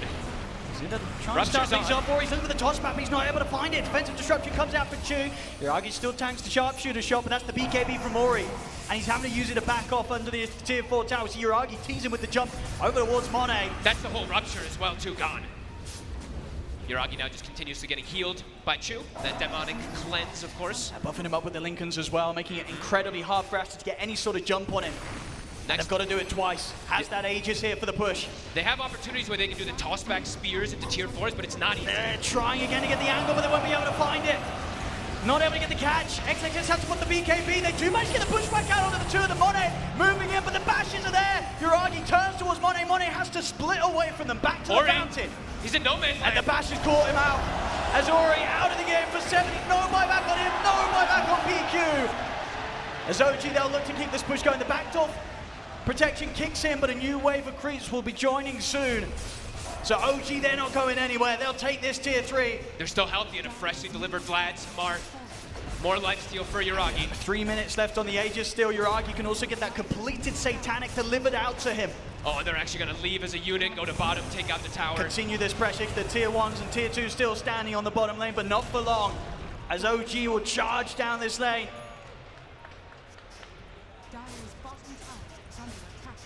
Last fights looking to be for Aster if they can try to put up some type of defense, because OG, they're going to bring it to them on this last Rax.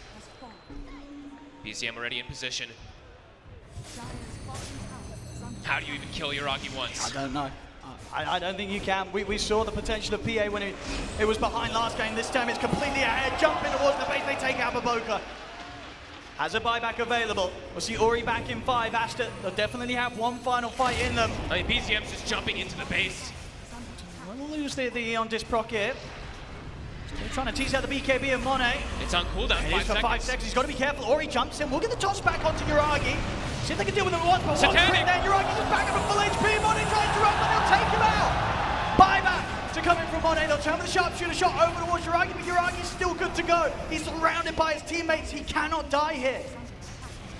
As OG, they'll be back towards the objectives. Monet, he gets off with the match with the BKB up with the physical damage to tear him through him. He's running back to the base. He's ticking down low. He'll get back to the fountain. Monet will live for now. But Ori, feared back by Tiger. BZM jumping up to the fountain. Ori's out, no buyback. As Yuragi's ready to play with them here.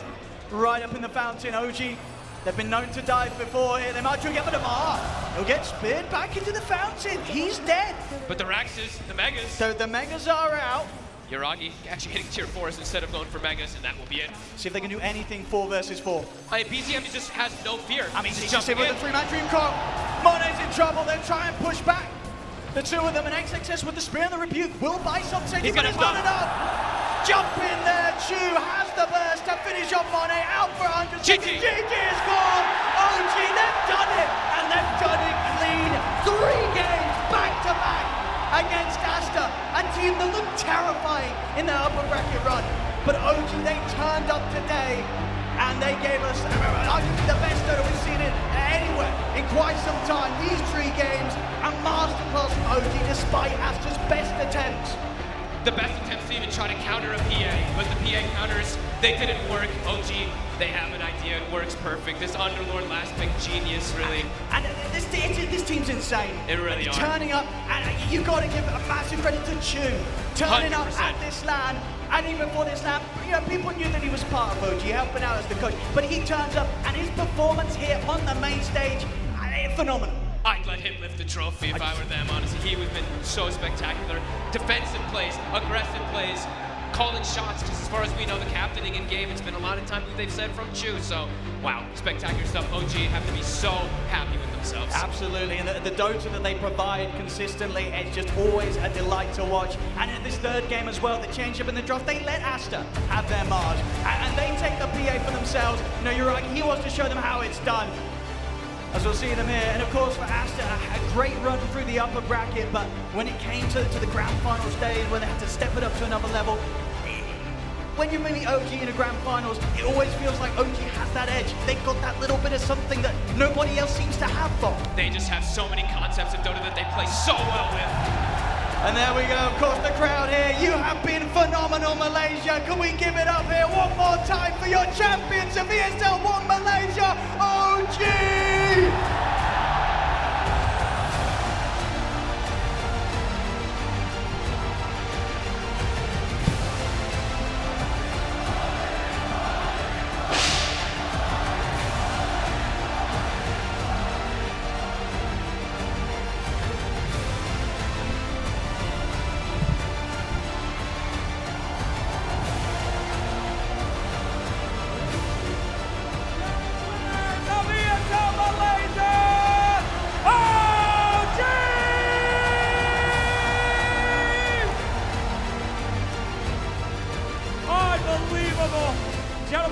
word from me if I could. Chu, this will be the last time that we see you before you're back to coach.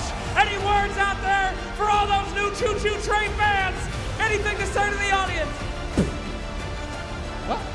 What would you like to say to all your new fans? I guess thanks for the support. I'm in the ground. Love it. All right, give it up for Chu!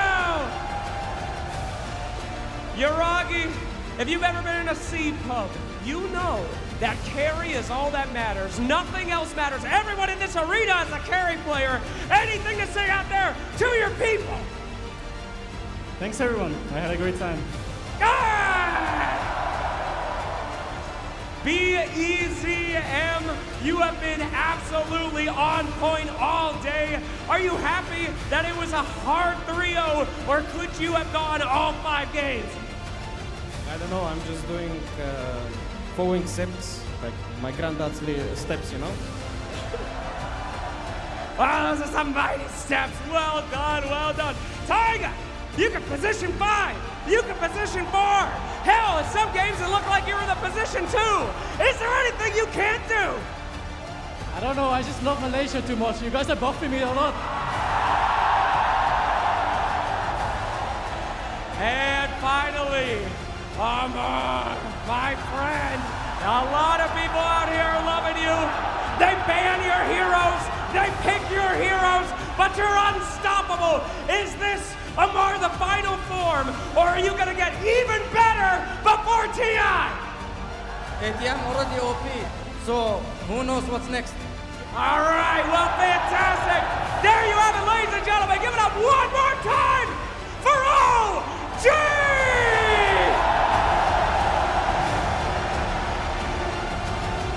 And we'll shoot it off. Back to the battle. Congratulations, guys. Thank you so much.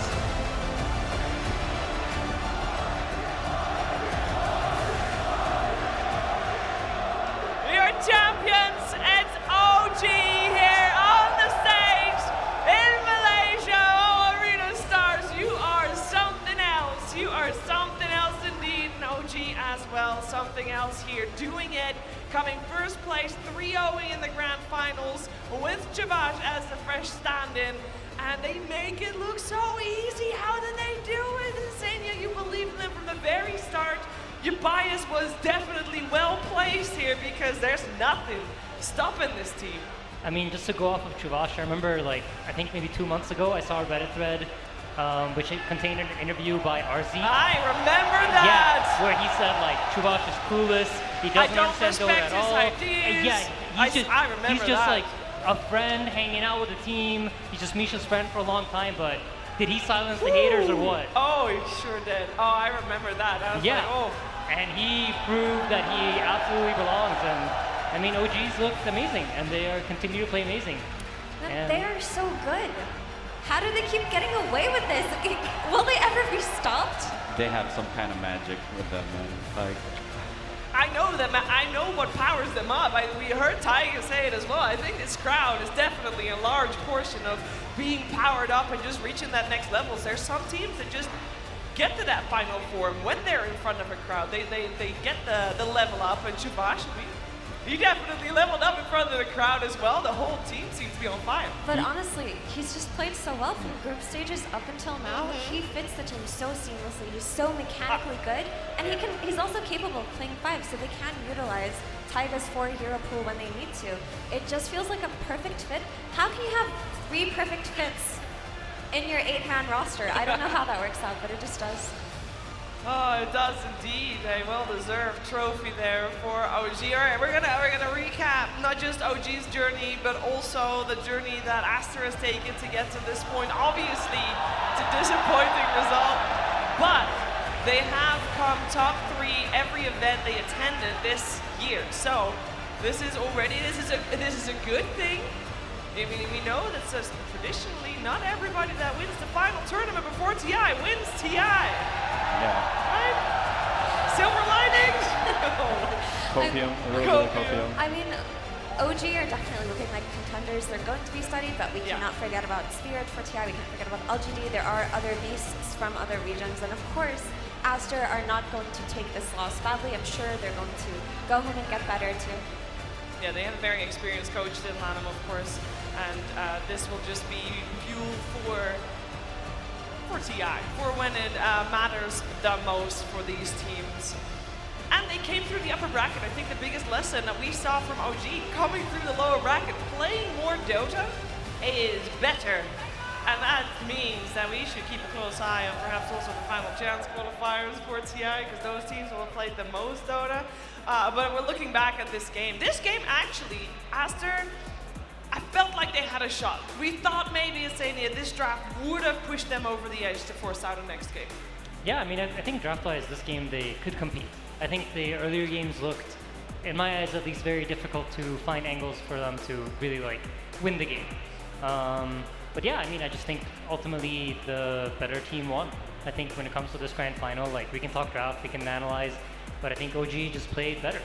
Yeah. Plain and simple. Plain and simple.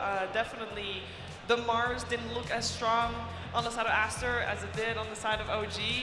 Underlord coming out and showing up, and the portals were actually insane. It's definitely a hero that I think people should also keep an eye on. This was the first tournament on a fresh patch as well, and I think from OG's perspective, and actually from all the teams that did well and played a lot of Dota, we saw this patch develop Ninja Boogie into something very promising for the gameplay.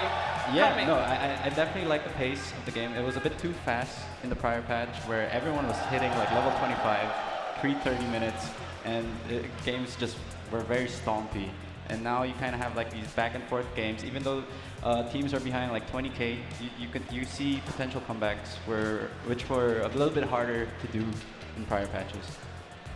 Yeah, honestly, it really feels like there's ingenuity in the way that OG play Dota. Even this Underlord pick, it didn't scream incredible to me when I saw it, but as I saw it develop throughout the game, it seemed like it gave them everything that they needed. When Aster needed to make these aggressive moves, when they needed to pressure the PA, he would just come in through his portal, pipe everybody, and they just had no damage to kill anybody. So the way that ATF just approached his itemization, approached the way to play this hero was just so solid, and to me, he's the standout player of this Grand Finals. Yeah, would definitely say that as well. Not just maybe Grand Finals, perhaps the entire tournament. Of course, doing fantastically well. Now looking back, I know, for example, in Senia, I'm assuming you're scrimming with all the teams here. Yeah. Yeah. Was it the result also you were expecting? Because I'm assuming you're scrimming with OG as well.